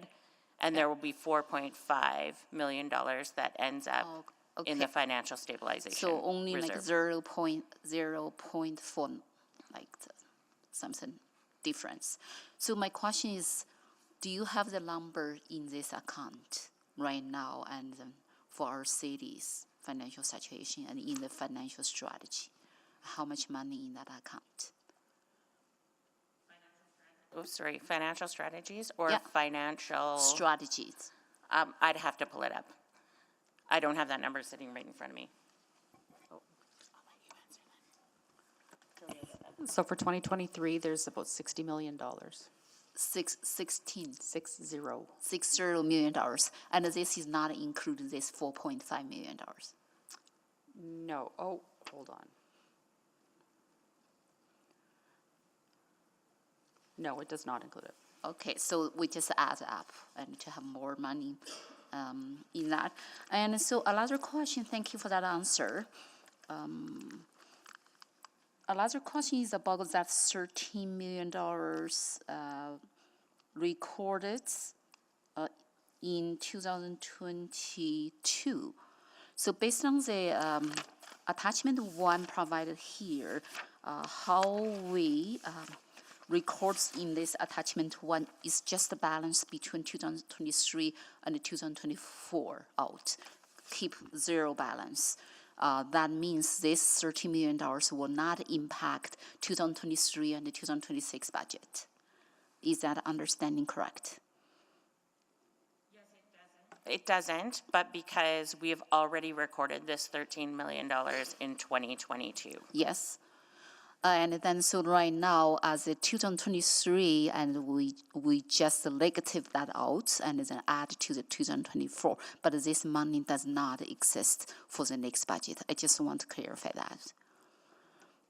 Correct, because it is spent and dealt with. So it's already spent out, but recorded in 2023. Yeah, and so the reason we do this is if we've recorded the transaction last year, but we leave the budget in 2023 in ETS, there's the potential that they could spend that money even though it's been spent in a previous year. That's why we're adjusting the budget. Okay, that's helpful. And also, I want to get a sense from you. And then, do you think it's a strategic or better way for us to put this $4.5 million to add to that $60 million in financial strategy, or we reallocate this $4.5 million to the different purpose to address the spending needs right now in the city? So from big picture perspective. I think from a big picture perspective, we stand by the recommendation that we made, which is to put this $4.5 million into financial strategies. We monitor financial strategies on a regular basis. And so also recall that the first part of Op 12, the $60 million, was a $15 million reduction to the budget in each of the next 4 years. And we simply accomplished that by reducing the financial strategies budget by $15 million and then finding the other reductions that we have to make. So when we look at the risks over the next 4-year cycle, we think that the most prudent place for this $4.5 million is in financial strategies to deal with some of the pressures that we expect on franchise fees, on utilities, et cetera. So I think my time is out here. Thank you for the answer. Thank you, Councillor Rice. Councillor Knack, can you take the chair, please? I've got the chair. Yeah, just want to follow up that 4.5 going to financial strategies. Like 4.5, that's ongoing revenue, right? That's correct. Okay. And so if stays in that, every year you'll end up adding another 4.5, right? So, are you just suggesting for 1 year addition, then you're going to figure out what to do with that money? It doesn't get added every year, it's in the base. So it stays in the base, right? Yes. And that, so it will remain in the financial strategies. That's correct. Oh, I see. Okay, got it. I have questions around the Valley Line Southeast precursor bus service, right? Yes, we don't have the date for the Southeast LRT Valley Line for opening. Is there anybody from transit? Oh, there she is, Carrie. Like, what happens in between? Like, for say, LRT opens in a couple of months, and the fall SOBA is in October, right? What happens in the meantime if to that service? Do we have to lay off people? Like, what happens? I think we're in good shape, actually. So we're going to have overlap in service for a little bit, just until we have full certainty that the transition has taken place. So that'll help. And then I think if there's still a remaining gap, we're in the process of hiring operators. We have postings that are going to be a couple of times a year. So getting caught up on our hiring, particularly as we add the off-peak hours, I think we'll be fine. We can absorb those operators. There'll be no impact, no layoffs, and everything should, I think, just work really well together as we transition. Okay, for the long term or just for the interim? Like, how would that work for the, if you don't hire people, then you'll be We have ongoing hiring. So Yeah. we have between about 11 and 13 operators a month. If you think about the 1,800 operators, so that normal attrition. Okay. So I think I can absorb quite a bit and just flex a bit on the hiring process side to accommodate. And then, if everything lines up this way, it's only going to be a few months. So we'll have an overlap in service, and then I can just utilize those operators for the other bus routes that we have. Okay, as an got it. interim. So, and if council makes a decision during the fall SOBA to add these resources to ETS, then you'll carry on with your hiring, right, as projected now? Exactly, and we will present to you lots of service options in our reports going forward in the summer. So we have a long list of potential service additions you could consider if you decide to reinvest those hours. Okay, so maybe this is to financial folks. Are you going to bring forward a service package as part of fall SOBA related to this, or we would have to make that decision at that time whether to? Are you going to bring forward funded service package related to a reallocation of these resources, bus service?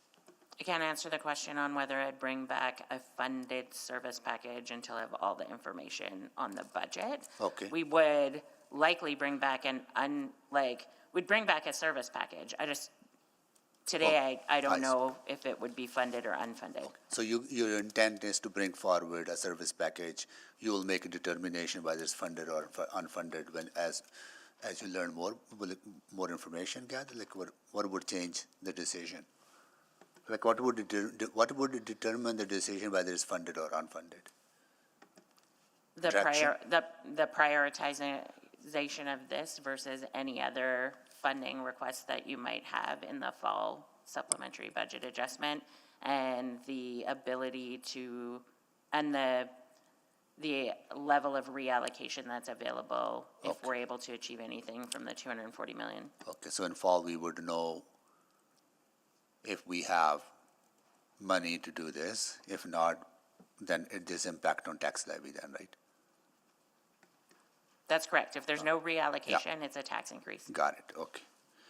All right. Good, thank you. I will take the chair back. I'll return the chair. Okay, any more questions, colleagues? Seeing none, we have a motion on the floor. Anyone to speak?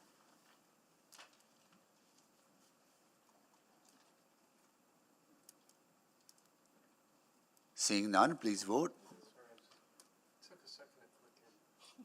Okay, Councillor Paquette. Thank you. It just took a second to click in. I just want to take a brief moment to thank our team working on this. It's a huge deal.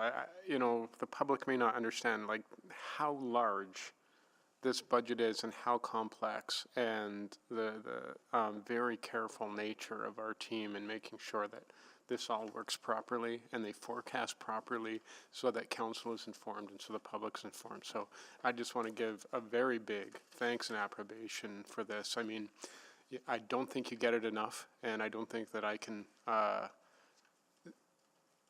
don't actually have the right words to describe for the public the work you do. So thank you very much. Thank you, Councillor Paquette. Councillor Rutherford, to close. Yeah, just quickly to echo Councillor Paquette's appreciation, and I also want to say the economic reports are phenomenal, and I was just messaging my team about how great those data points are and how we should be pulling some of that information out to share. It's phenomenal information, and gives us that broader context. So we have both the organizational context and then that broader Edmonton and regional perspective as well. So I just wanted to really put a shout out to that. And in terms of speaking to this, I think it's really important to recognize that, you know, while it's a small amount, you know, we heard as a council loud and clear how important affordability is right now.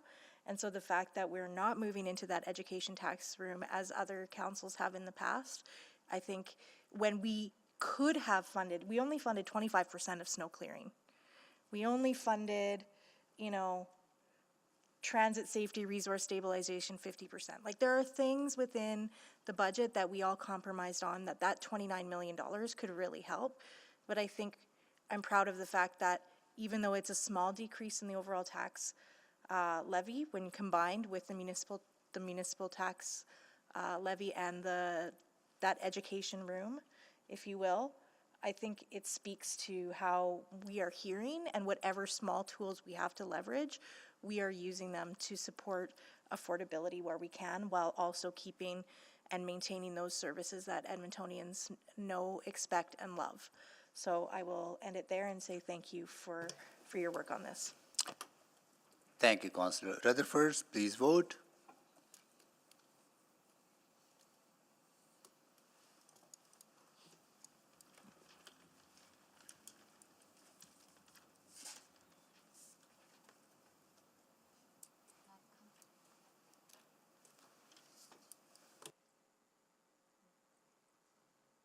So it's not come to my screen, and yes. Thank you. We have all the votes.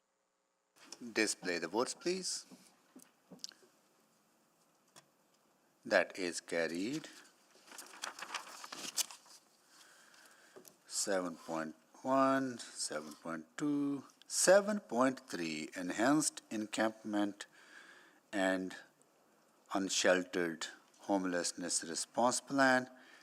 This is coming to us from Community and Public Services Committee, and I'll go to the chair to introduce the item. Yeah.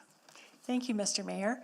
At Community and Public Service Committee, we had a very robust discussion on this, a very important one, and we did receive the report for information, and Councillor Paquette had moved a subsequent motion, which was requisitioned to council for voting. So I'm not sure if maybe we should pass it on to Councillor Paquette. So just, Good. this is a fun anomaly. Uh-huh. So the item was technically dealt with at committee, and then there was a subsequent motion on the floor, which was requisitioned up. Yeah. Interestingly enough, it's not on the floor here, because that was a different body, and so defer to the chair if you would like to invite somebody to put a motion on the floor, but technically this is a little bit different than what happened at exec, because the item was technically dealt with. There's nothing wrong with it, but just so that Councillor Paquette knows that there's nothing on the floor, and therefore there's nothing to be amended at this point in time. So requisition from committee to here still requires that a motion needs to be moved here. 100%, yeah. They report to you. They can't tell you what to do. They can just ask for your consideration. Okay, now Same people, different bodies. so someone needs to move the motion to be brought on the table, right then? Interestingly enough, yes, and they may have changed their mind between then and now as to what they want to put on the floor. Councillor Paquette, go ahead, please. Oh, thank you, Mr. Mayor. Yeah, so I'll just check with the clerks. What would be cleaner for you if we just move to receive the information and then make a subsequent, or just to make a motion now? So I love this, but the item was received for information at committee. That's not actually before you. But it wasn't voted on. Yeah, you did. It was voted on? You Oh, did. okay, perfect. So Then I'll just make a subsequent. there's basically a clean slate. Let's All just right, call it we a got it. subsequent before this body. Okay, here we go. Here's the subsequent. That administration report back to, and I don't know if, I'll let you determine whether it's council or CPSC, it's more appropriate. Following the close of the expressions of interest process for the Indigenous-led shelter and transitional spaces, to provide an update on submissions received and recommended next steps for further work to address unsheltered homelessness among Indigenous people, and we'll add, and others in Edmonton. So can we get that on the screen, please? Because this wording has changed a bit, right? It's, yeah, and we'll put it in the chat, and I'm not sure if administration's seen it, so we'll just make sure that they've got a copy of it as.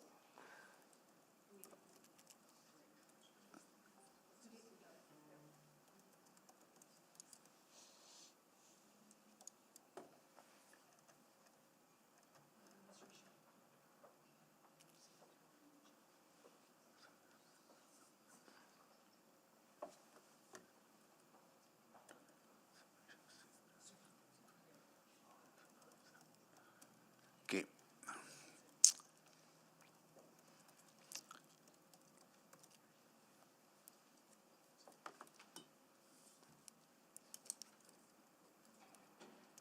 The wording is in the chat. We're just waiting for it to appear on. Yeah, and I do believe administration has seen it. Here we go, and I'll second the.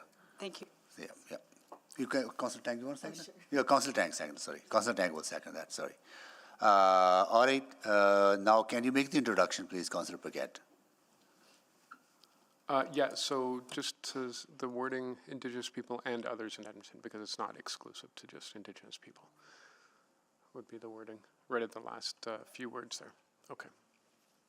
Yeah, and to introduce it, we heard a lot from the community at Community Public Services Committee, and I just want to interject and say that the chair did an amazing job, and with a challenging topic.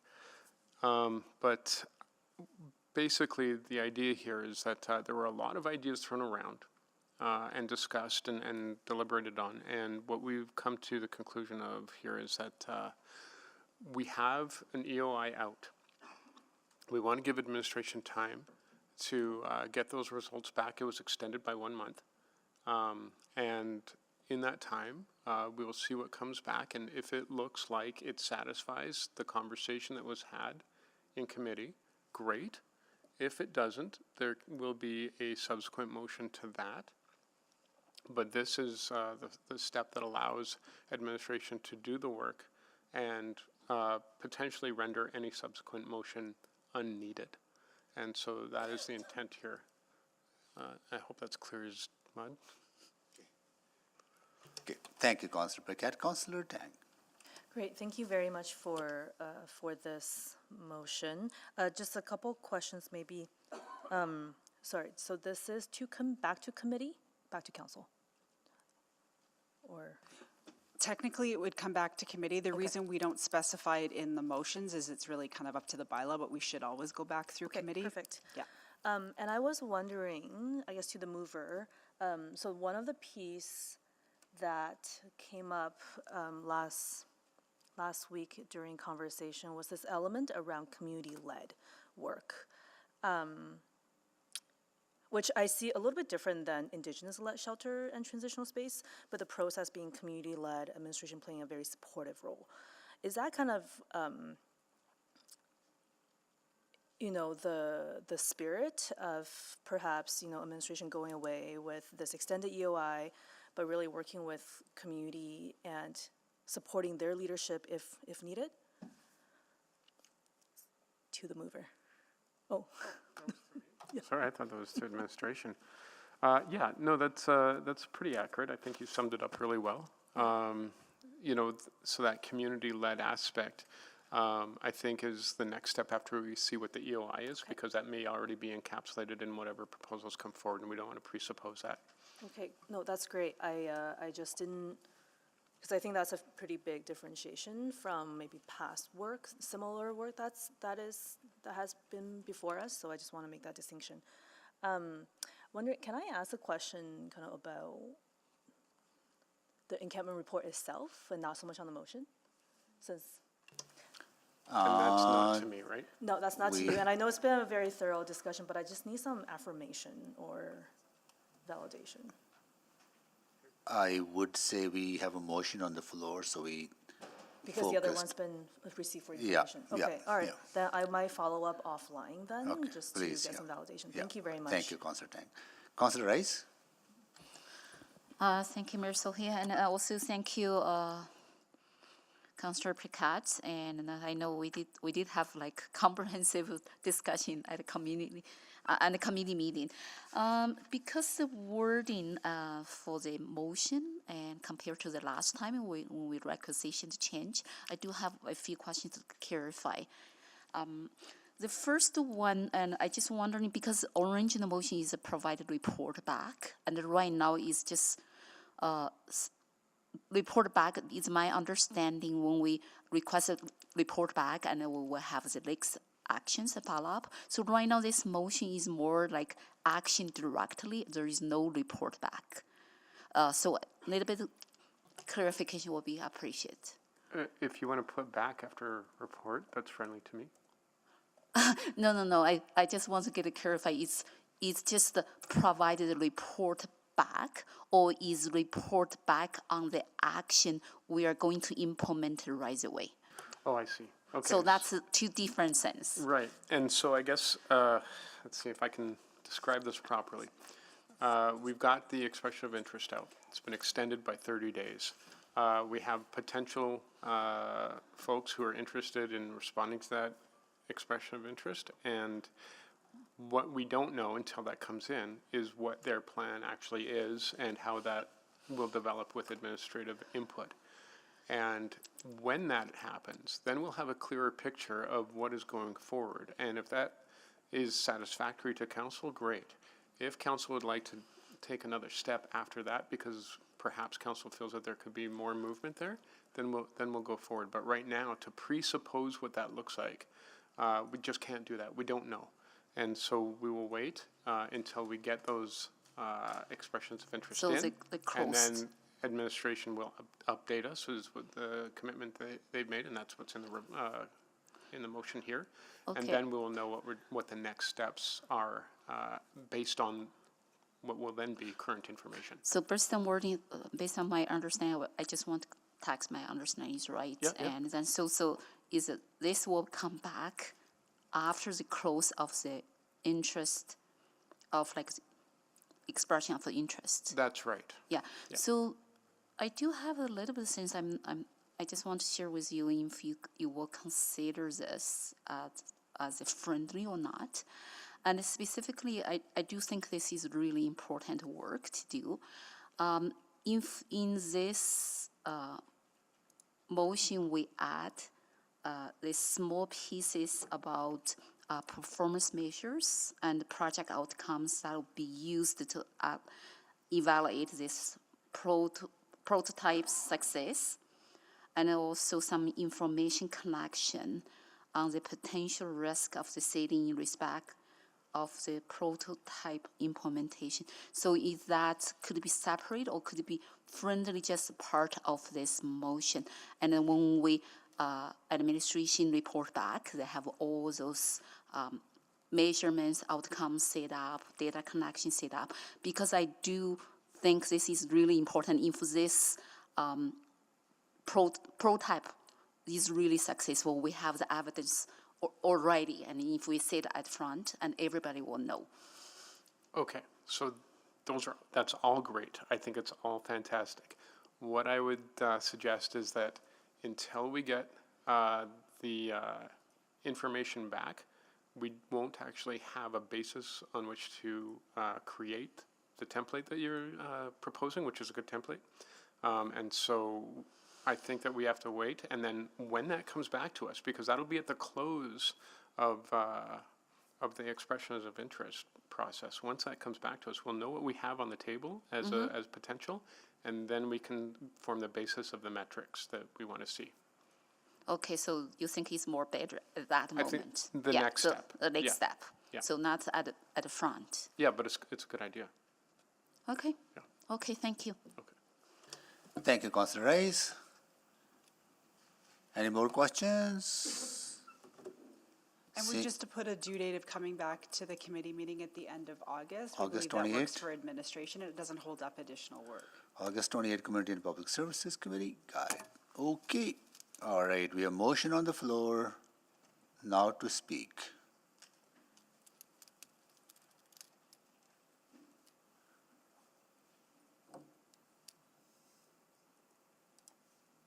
Okay,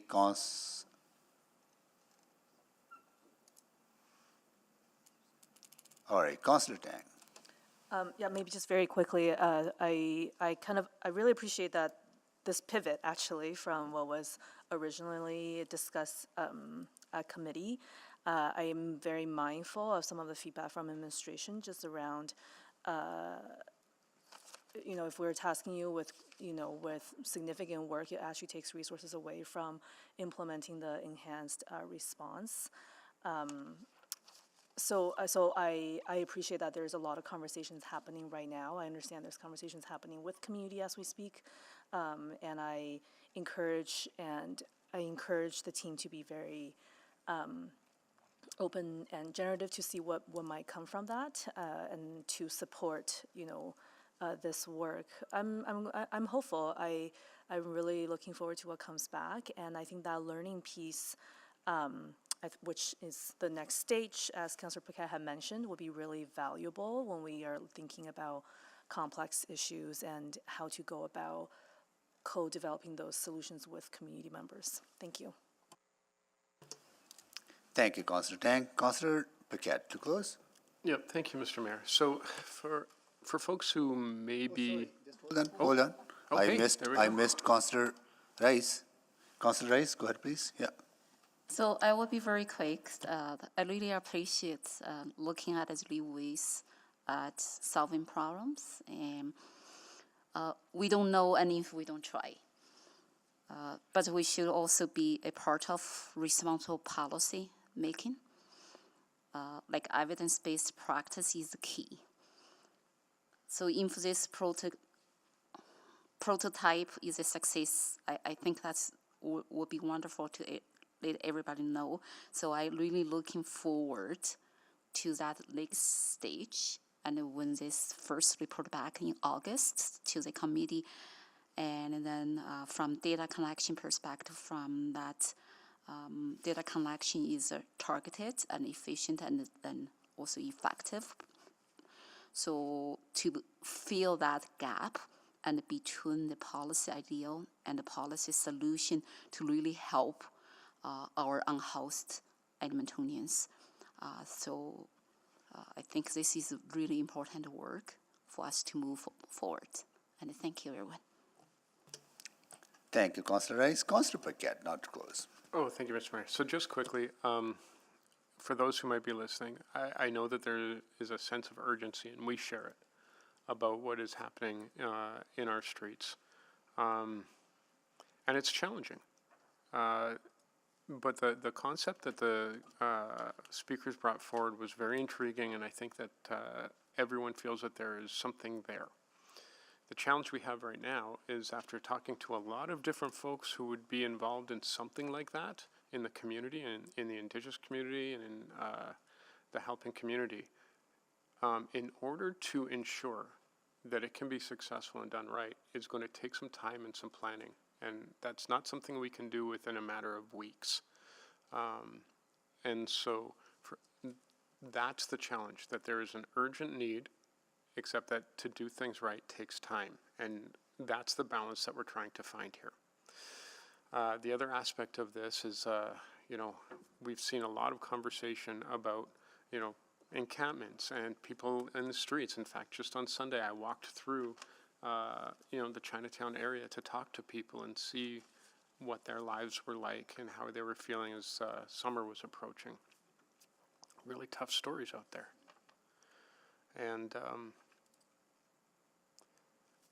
And we sound like a broken record, but we're going to repeat it until the message is heard.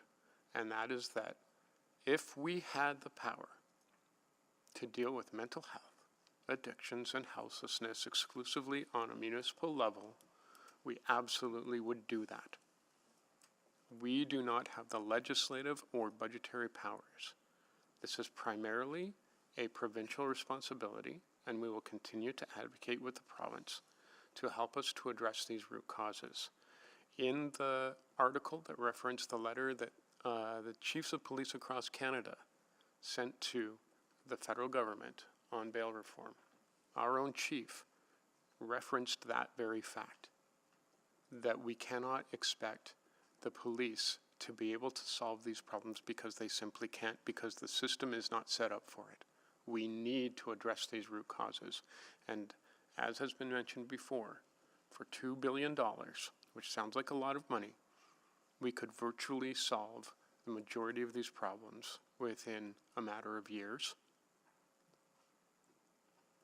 And the return to the province would add up to more than $2 billion in cost savings in places like incarceration costs, in enforcement costs, in judicial system costs, in remand costs, in emergency health care costs, in long-term health costs, in disability costs, in cleanup costs, and encampment costs, on and on and on. And these are costs that Edmontonians and Albertans are paying every single day needlessly. If we are truly serious about keeping an eye fixed on fiscal responsibility, we should take care of this for that $2 billion in order to save more than $2 billion and, more importantly, to save and transform lives. Now, this is the work that our administration is doing with the powers they have, which frankly aren't a lot. It's the work that our enforcement agencies are doing with the powers they have, which frankly on this issue is not a lot. An example, you arrest someone for open-air drug use, where do they go? Without the adequate funds in order to help people, they just end up back on the street or back on transit or back in an encampment, and nothing was solved. We just ended up spending a lot of money to move a suffering person around, and it didn't do anything except maybe make things worse because we have less money to deal with the things that we should be focused on. So, with that in mind, I hope everyone supports this motion. With the powers that we have, we will take an iterative and deliberate approach while still feeling that sense of urgency that our community feels. Thank you. Hi. Thank you, Councillor Paquette. So please vote.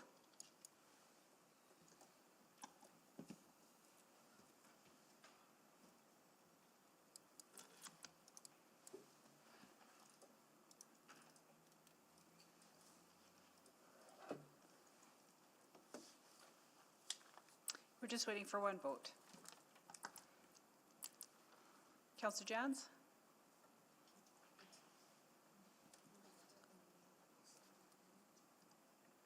Councillor Jans, are you with us? I show Councillor Jans is absent. We have all the votes. Display the votes, please.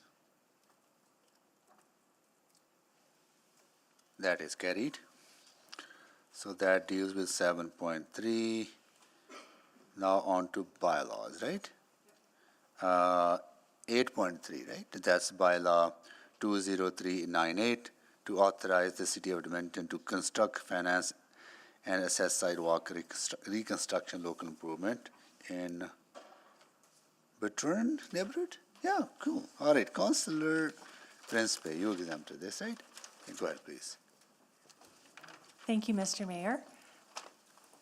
Mr. Laughlin, you know what? First, I want to start by saying that we had a community engagement at Return Community League, and it was fantastic. The city staff did an amazing job. They were so well informed and so interactive. It was just, they did a fantastic job, so I really appreciate that. Thank you very much.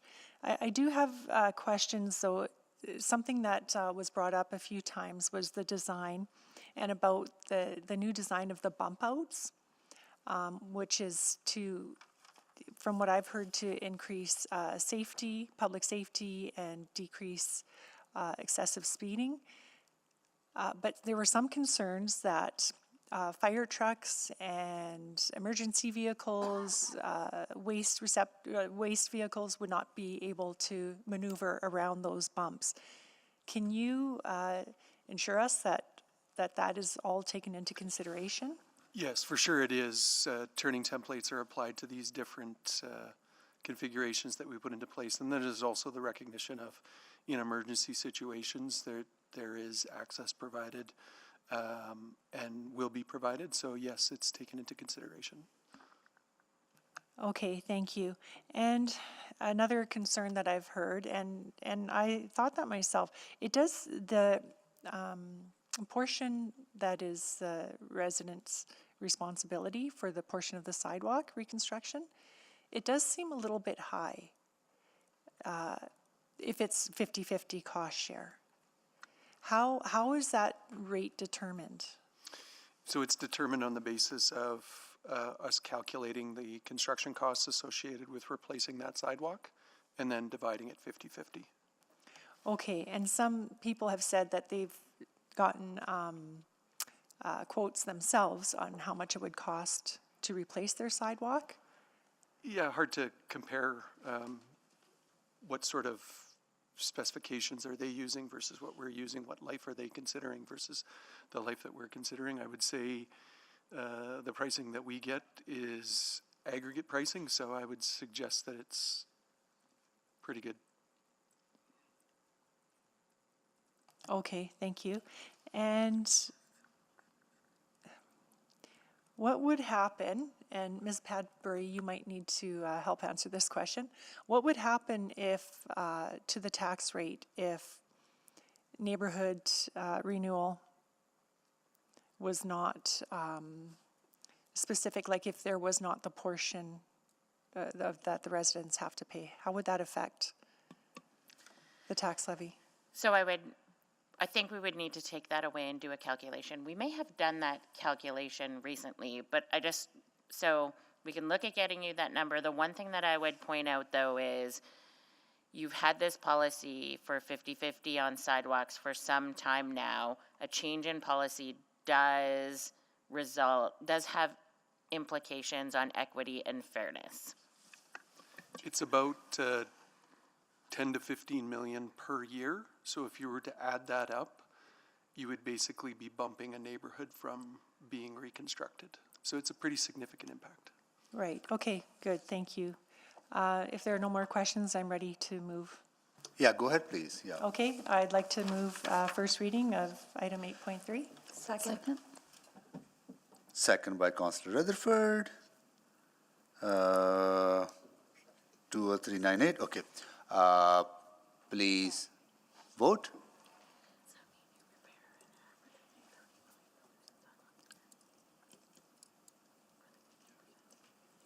We have all the votes. Display the votes, please. That is carried. Thank you. I'd like to move second reading of bylaw 20398. Second. Second by Councillor Rutherford, please vote.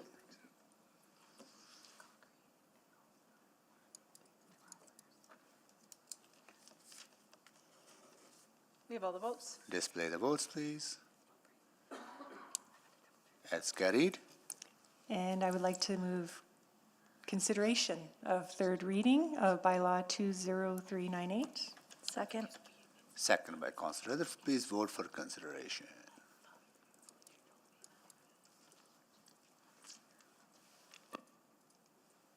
Have all the votes. Display the votes, please. That is carried. And I would like to move third and final reading of bylaw 20398 to authorize the City of Edmonton to construct, finance, and assess sidewalk reconstruction local improvements in the Pattern neighborhood. Second. Thank you. Please vote for the final reading. We have all the votes. Display the votes, please. That is carried. So that's 8.3. 8.9, Bylaw 20450 to amend the revised Bylaw 19160 to authorize the City of Edmonton to undertake, construct, and finance integrated infrastructure services project, Heritage Valley Transit Priority Improvements to Century Park LRT Station. Councillor Rice, go ahead, please.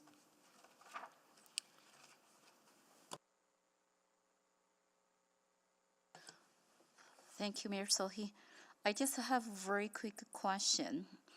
And because this bylaw is just decrease the $5.9 million to zero, this bylaw and originally is to use for make roads and the singling and improvements for the shelter services between Heritage Valley Park and the ride to Century Park Station. So if we decrease to zero, but the services, I just want to separate the services for the shelter and between Heritage Valley Park and the Century Park still exist. I want to get clarification on that.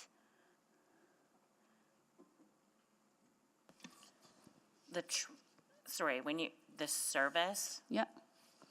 The service still exists. Yeah, the only thing that this bylaw addresses is a capital project and the debt associated with that. So this project was removed. We had borrowed a small amount for it. We didn't incur any expenses. We're reducing this and we'll shift that borrowing to another bylaw. But it doesn't impact services. It is a result of a previously made decision on the capital project. Yes, I understand that. And because this bylaw specific for that capital project is for road improvements. And based on the reports here, the ART extension and South 9 approved, so we don't need that node infrastructure improvements capital profile or project anymore. But this services, the shelter services between these two places still exist. So if that is a there's no change. There's no change to the for that. Existing infrastructure. And only decrease, and because we approve the RT project, right? Yes, no activity, minor activity happened on this, just some borrowing to start the work. But no activity happened with this profile, and it was basically the project was canceled with the approval of the Capital Line South. So there's no change to existing infrastructure, and no work had started on this. Because the Capital Line and project, and if the construction coming and it will cover this piece of the work, we don't need to repeat the work on that same note. That's correct. This was intended when the Capital Line wasn't funded, and it was intended to improve transit service by providing priority measures at different intersections to gain access to the park and ride that was constructed by Ellerslie Road. Thank you very much. This is really helpful information, so I'm happy to move it. Okay, thank you, Councillor Rice. I need a seconder. Second. Councillor Principe. So I move to close the bylaw No, first. just for, this is ready for 3 readings, so we remove first reading. I move the first reading? Yep. Yeah. Okay, Okay, I move the please first reading. vote.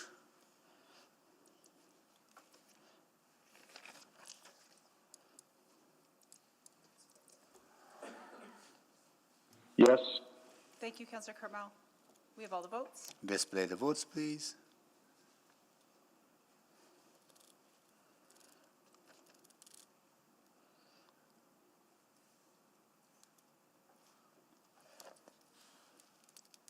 We have all the votes, and that carried 12-0. Okay, it's carried to all to nothing. I move the 8.9 for second reading. Okay, A second. thank you, Councillor Principe. Please vote.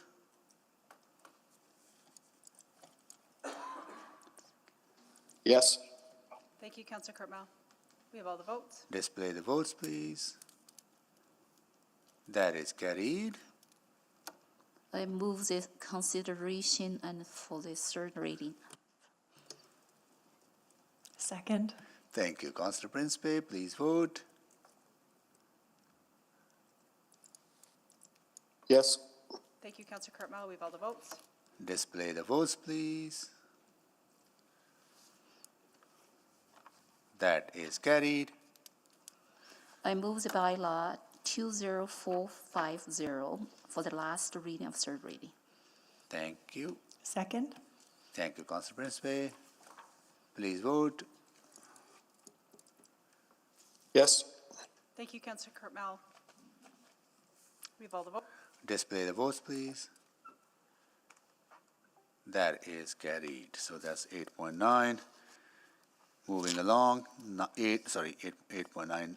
8.10, bylaw 20390 to authorize the City of Edmonton to undertake, construct and finance integrated infrastructure service project, district energy network strategy and district energy nodes. Councillor Principe, you exempt to this, right? Go ahead, please. Yes, I did. I don't actually have any questions. I'm not sure if anyone else wants to go ahead. Okay, Councillor Salvador?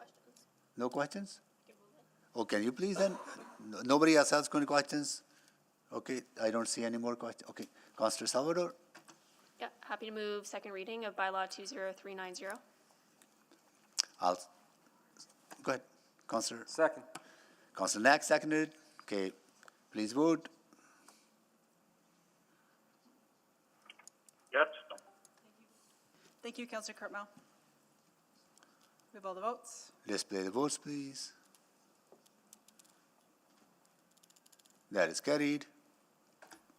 I'll move third and final reading of bylaw 20390. Second. Thank you, Councillor Knack. Please vote.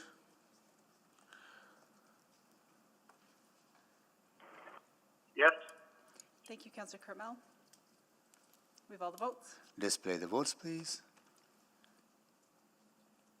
That is carried. So that is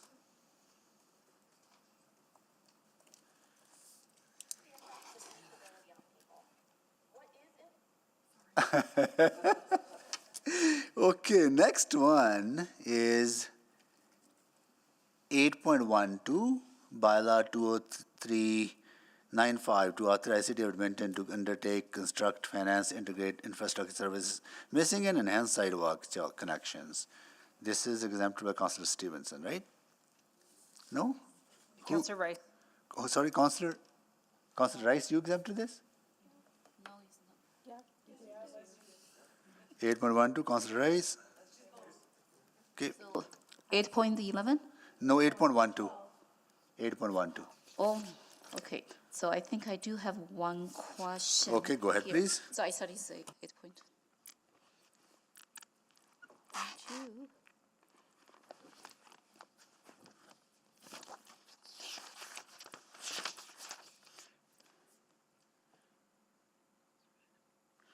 So the question specifically is there any details as where those like missing sidewalks project will be implemented? Is there any list can provide and for public to know and where those projects be implemented in certain neighborhoods? We do have a list. It's just under 40 locations, so if there's a desire from council for the locations, we can send a memo to council. Okay, wonderful. That's just only one question I have. Okay, I'm happy to move. Okay. Thank you, Councillor Rice. Councillor Wright seconded that? Okay. Please vote.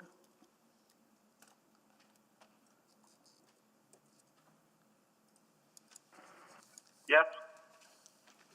Thank you, Councillor Cartmel.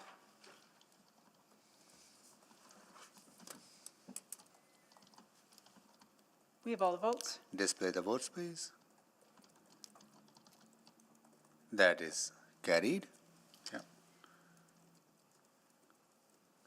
I move the third reading and for bylaw 20395. Second. Thank you. Please vote. Yes. Thank you, Councillor Cartmel.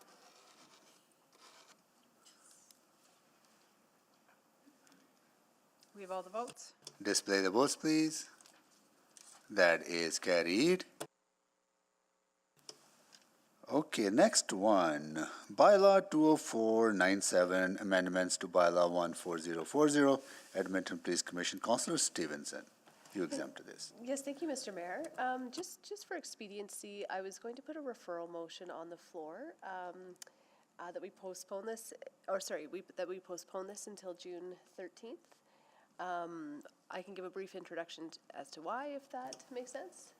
So this will be a referral motion, right? So what would be I'd like it postponed. postponed? Both get it there, but postponed takes the exact report as presented and we move it over. But I would like to go back and revisit some previous discussions with the police commission. And if there's any changes, we'll bring those forward at the time. Got it. But if we just send that motion over, this report, that'd be super helpful to us. Okay, all right. So we, Councillor Stevenson moved it, Councillor Rutherford seconded that? Councillor Tang seconded that? Councillor Tang seconded that. Okay, please vote. Yes. Thank you, Councillor Cartmel. We have all the votes. Display the votes, please. That is carried. So that deals with that. All the private reports are done.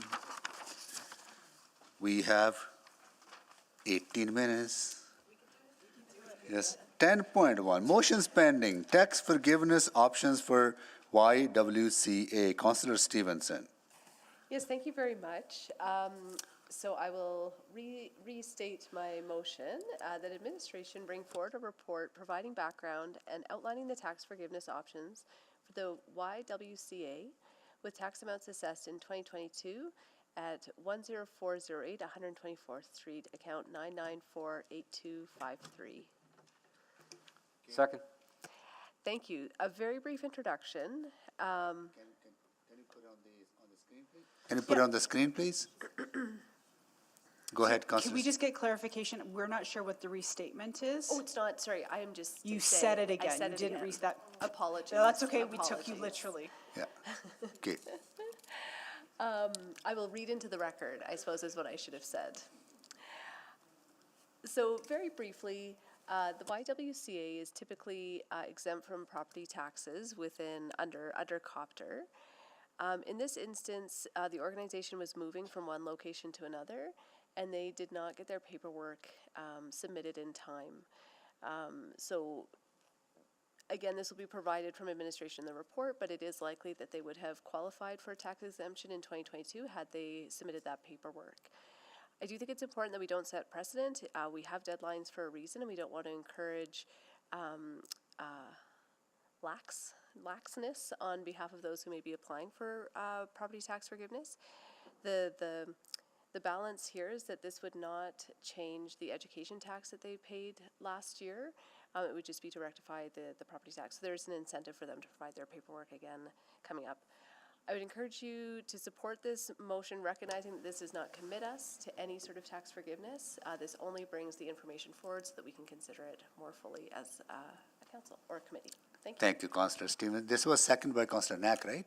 Okay. All right, so please, any questions? Any more questions, colleagues? Sorry, Councillor Rice, go ahead, please. Just one quick question. This is just bring the report back and. Absolutely. This is only information, the actual decision of whether to forgive would come at a later time. Only for one location, YMCA? Yeah. Okay. So next question to administration. Is this, was it the example for other type of organization or for other sites of YMCA to bring the same request back? And then I don't know if this is my first question, I can ask it second.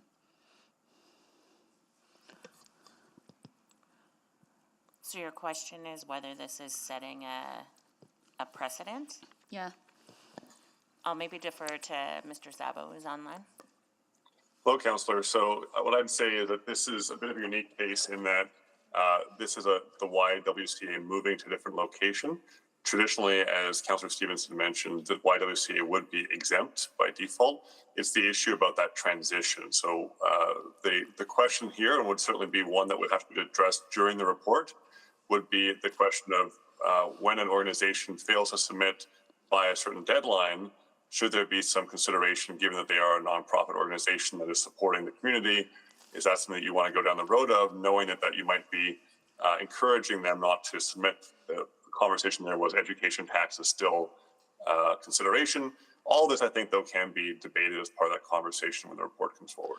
So that what I heard here is this report will come back, provide the broader information, and not only for YMCA, and then specifically for us to have an opportunity to discuss a different organization and in a similar situation. Correct. Also, and for the YMCA on the different location, different sites as well. Yeah, and other sites, because they're not moving, they would already be exempt, so it's not necessarily relevant. The issue about precedence here is nonprofits that are moving and have not applied immediately for moving. How do we treat those? Okay, thank you. That's my question. Okay. Thank you, Councillor Rice. Any more questions? Seeing none, please vote. Sorry, I should ask if Councillor Stevenson wants to close. No? Please vote.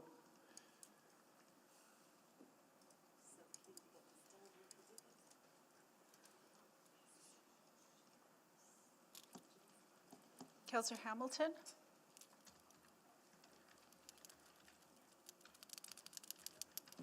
Councillor Hamilton, are you still with us? We'll show Councillor Hamilton. Yeah, I submitted that. Awesome. It just went through. Yeah. Okay, we got it. Thank you so much. Thank you. Display the votes, please. That is carried. 10.2, City Acquired Properties. Councillor Paquette. Thank you, Mr. Mayor. Very quickly, that administration provide a report outlining the following information. 1, a current inventory, status, and history of agreements between the City of Edmonton and homeowners associations in Edmonton relating to the city acquiring properties from a homeowners association. And 2, a summary of the process and cost-benefit analysis for the city to acquire the properties from the River Point HOA. And that just needs a seconder. Second. Thank you, Councillor Knack. So just to quickly introduce it, the real conversation will be when the report comes back. So if there are any questions, I probably am not in a position to answer them until that report comes back. So that's the introduction and close.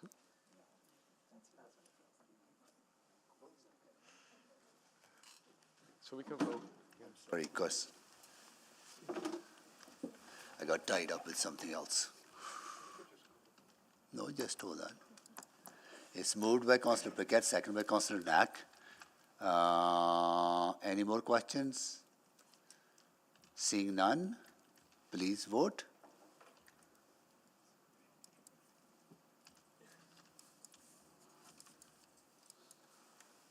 We have all the votes. Display the votes, please. That is carried. 10.3. You want to move that, Councillor Paquette? Oh, sure. That's okay. Let him do it. He was Unless generous. unless No, you no, really you want go ahead. It doesn't matter. Okay, Yeah. all right. Yeah. Okay. That administration provide a monthly verbal update to council on the progress on the transit safety plan and the downtown core and transit safety plan until such a time, we probably don't need until such time that council is satisfied with the progress on this work. I'll second that. Okay, go ahead, Councillor Knack. Sorry, Councillor Paquette. Okay, so to quickly introduce it, obviously we've heard a lot of concern about safety in the downtown core and on transit. And what Edmontonians may not know is that we actually do have a plan, and we are working the plan. And what they really need is to be able to see that plan in action. And so we will have a reporting structure so that everyone can sort of follow along and get the metrics and the goals and the achievements and the challenges. Okay, thank you. Councillor Knack. Thank you. Either to the mover or to administration, it probably goes without saying, but I actually don't think we should go without saying. This will include Edmonton Police Commission as part of these updates, correct?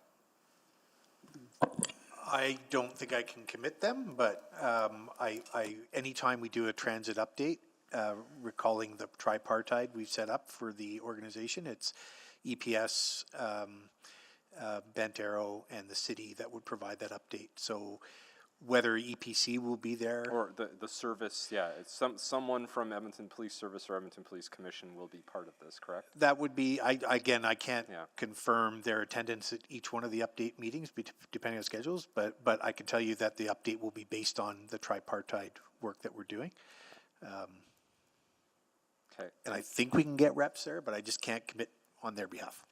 Yeah, and there's nothing, we can't list, maybe to the clerks, we can't list them in the motion. That doesn't obligate them. I'm just trying to make sure that they're there, and I don't know if I can through the motion. I don't think you can make them, but I think the city manager will work diligently to invite them. But I mean, it depends on your schedule and when these items would be scheduled. But no, you can't direct the police service. Right. It's also, to be honest, it's also tough for Bent Arrow with they have less sort of structure than we do in terms of being here once a month. But I will ask Cheryl to do what she can. But. Yeah, and I mean, I'm a little less worried about Bent Arrow having to be there at every single moment. More related to the folks who have enforcement capacity and are responsible for that. So.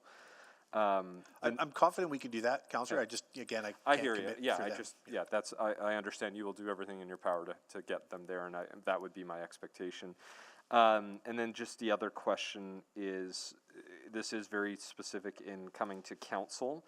Thoughts on that versus committee? Because, I do think there's a broader public body of concern that exists right now, and if you go to committee, you have opportunities for public to speak. That also might be complicated and then tie up these meetings. And so I guess I just wouldn't mind your thoughts. Yeah, I think my preference would be to brief to council, because we're talking about briefing on a plan and the implementation of a plan that council has approved. I think it's appropriate that we go to council. That's who approved the transit safety plan and the resources that support it.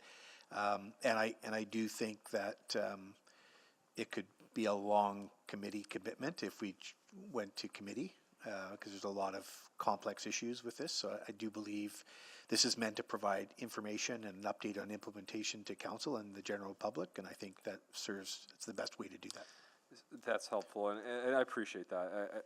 The last question maybe on that front is, what's the current sort of engagement you have as part of that tripartite group with groups like Downtown Business Association, Downtown Edmonton Community League, and I know it's not specifically downtown because it also deals with transit safety, but so how are those groups being kept up to date, and how are you receiving their feedback to ensure that we're responding to what they might be dealing with? Yeah, I would say, Councillor, almost weekly, if not every day. Yeah. We're talking transit safety, downtown safety, and the safety of some of those nodes like White Avenue and Alberta Avenue.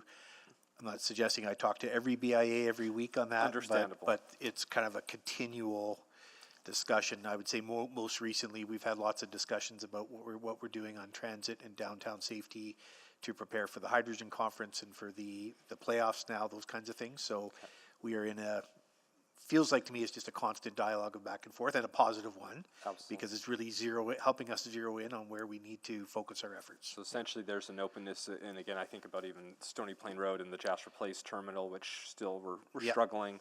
There's an openness and an ability for, say, the executive director of the Stony Plain Road BIA to reach out to you or the appropriate folks to be making sure their feedback's being heard as part of your ongoing work. Yeah, I would say there is always a challenge of time. I don't feel like I have enough hours in the day. Yeah. But yeah, I mean, you mentioned Stony Plain. We've been trying to find a time for him and I to get together for a while now, but we just haven't connected in timing. And recognizing it doesn't always have to be you there too. No, if it's someone else that is available as that contact. Yeah, Okay, for sure. There's lots of folks doing that's helpful answers to all of this. Thank you very much. All right, Councillor Rutherford. Yeah, I appreciate the intent of this, but I guess I'm just wondering why now when we have a report coming in May on the downtown core and transit safety plan update? Like, why would this, why are we preceding that conversation that we're having on May 1st in this motion to the mover?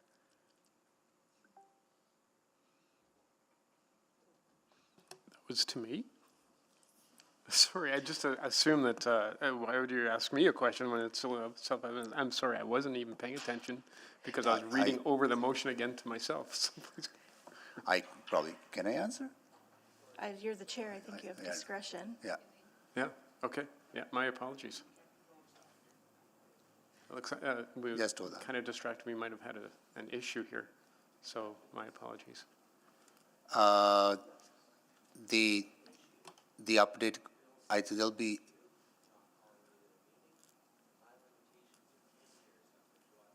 okay.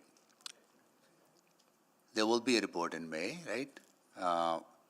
And what I'm interested in is regular monthly updates. So there'll be, because after May, there may not be an update for 3 months or 4 months, right? Yeah. That's what it is, yeah. Yeah, so my subsequent question to that was, why monthly? Because from, why monthly? And then in lieu of this, are we gonna stop asking administration to do memos on Healthy Street, transit safety and encampments? Because that's a lot of work we're putting on admin. So that's my question. Yeah, my intent, Councillor Rutherford, is that I worry that we're losing a narrative on transit safety. And we want to have that out in the public, that Edmontonians know that we are doing a lot. At this time, impression out there is that this council is not doing anything. But I actually think this will actually potentially make that worse, because people are sick of talking and they want action, and we get things back that show how much is out of our control as a city, and we continue to repeat that monthly.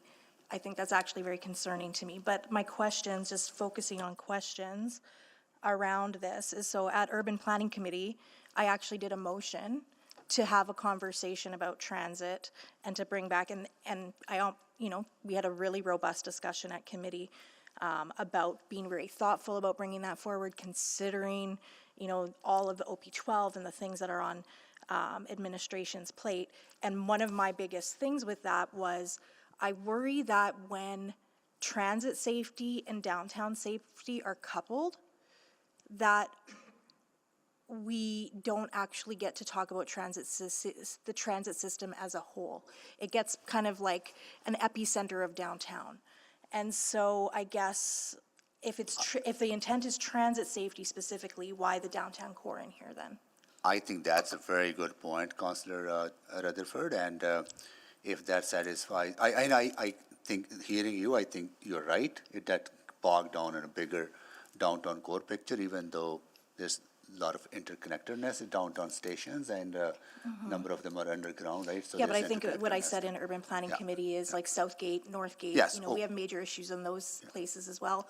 Buses. No, we can focus on on transit system alone if that is the intent. I would appreciate that if that's the focus. Yeah, go ahead. And I'll just quickly respond, because it's a good question. So the transit safety plan and the downtown core, to me, denote two separate bodies of work, the downtown core and the transit safety plan. So I would assume, and I can't ask administration because it's your time, but you might want to ask if that's their understanding that it's the entire transit system, because if so, I think that might answer your question.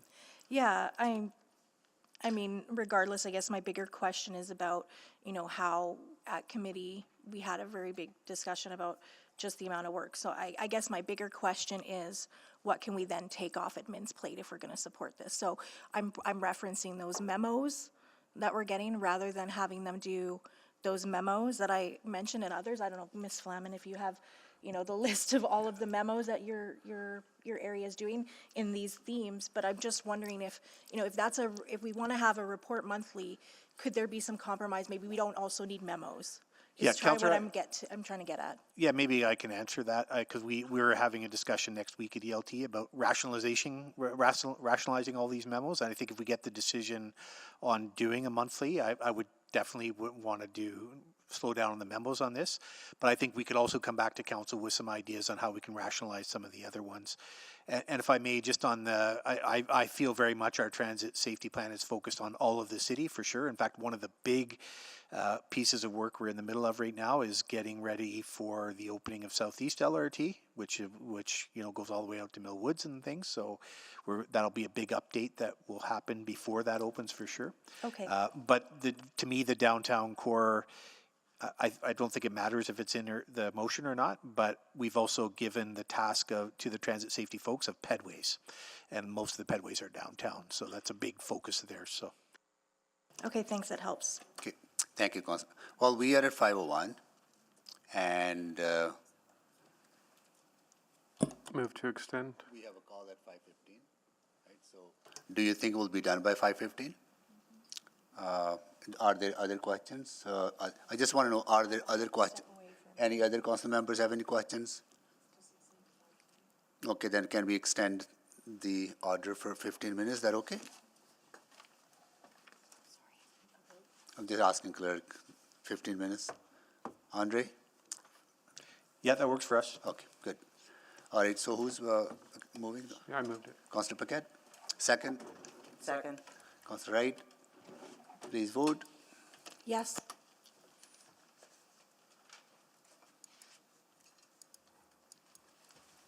We have all the votes. Display the votes, please. Okay, that's carried. Okay, Councillor Tang.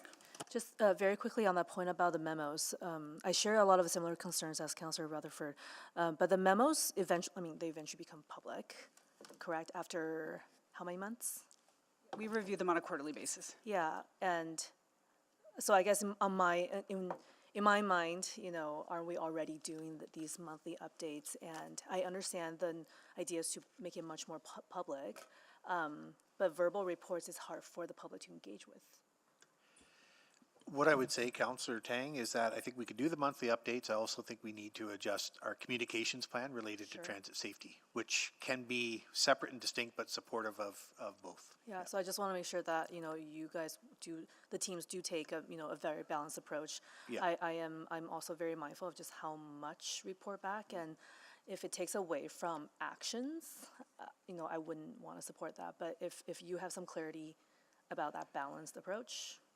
Yeah, and that's what I like about the as long as necessary part of this motion, because I think it gives us the opportunity to do some verbal updates, which I think are an important start of the communication plan. We can augment that, and then we can see how that goes over the next few months and come back.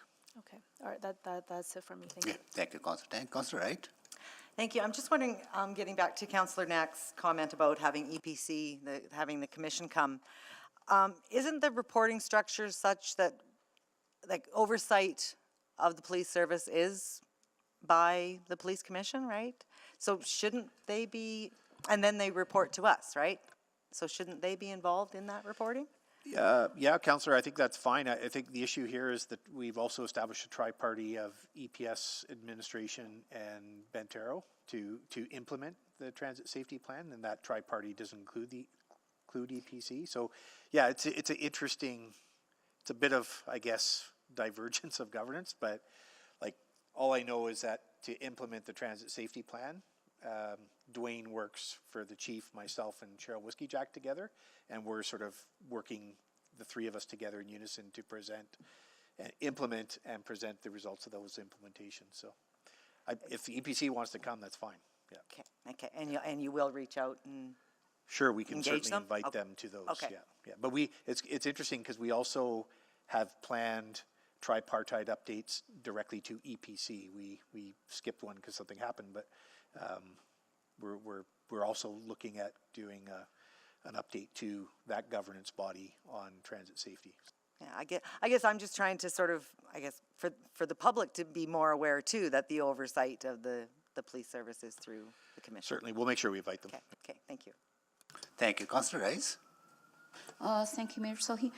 So for the motion on the floor right now, and then I do see the two pieces, public transit safety and then downtown core area is needed. And the reason for me to say I want to confirm, and because for our MIMO, and then the reporting audience is different. MIMO is just provided to council for the information, for the internal. For this monthly report, verbal report come to council, not come to committee, and the audience is public. So is that right? Yes, that's correct. The memos are released eventually at the quarter, but from a more timely perspective, this would hit the public more quicker. Yeah, because we do want to provide, demonstrate that progress and to the public what we're doing and to ensure public transit and also downtown core area safety as well. So that's clear. And then for me, I prefer to keep as it is. So this second question is because the audience, reporting audience is different. One is internal, one is more public. So what specific reporting elements will be included in this monthly verbal report, and it could be to mover or administration? I don't have them listed out because we're just listening, but we will construct a pretty comprehensive update. And it'll change month to month depending on what we're talking about. So this reporting elements and is really critical, and for this report, how we will be efficiently or effectively to target the public to understand what we're doing and to address the safety, like transit safety issue and downtown core area safety issue as well. So I agree, Councillor. We just haven't. We will, if this motion passes, we will go and establish what those reporting elements are as part of our first report. And if there's comments on it as we go, we can adjust. Okay. Okay, so that means we can adjust it between as we go. Yeah, wonderful. Thank you. That's my question. Thank you, Councillor Rice. So that concludes the questions. Okay, anyone to speak?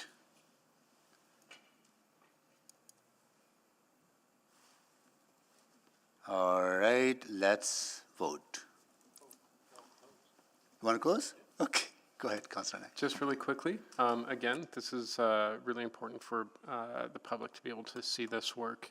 And I think it's actually good for our organization to be able to have a dashboard essentially all in one place that we can contrast, compare the efforts so that everyone is on the same page, including our partner organizations like the Edmonton Police Commission, and hopefully they get on board with this as well.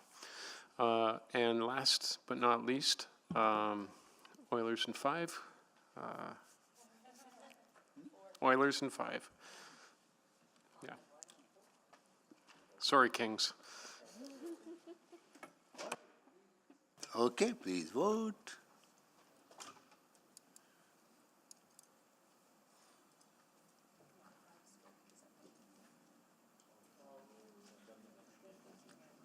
We're just waiting for one more vote. Councillor Rutherford? I know. Councillor Rutherford?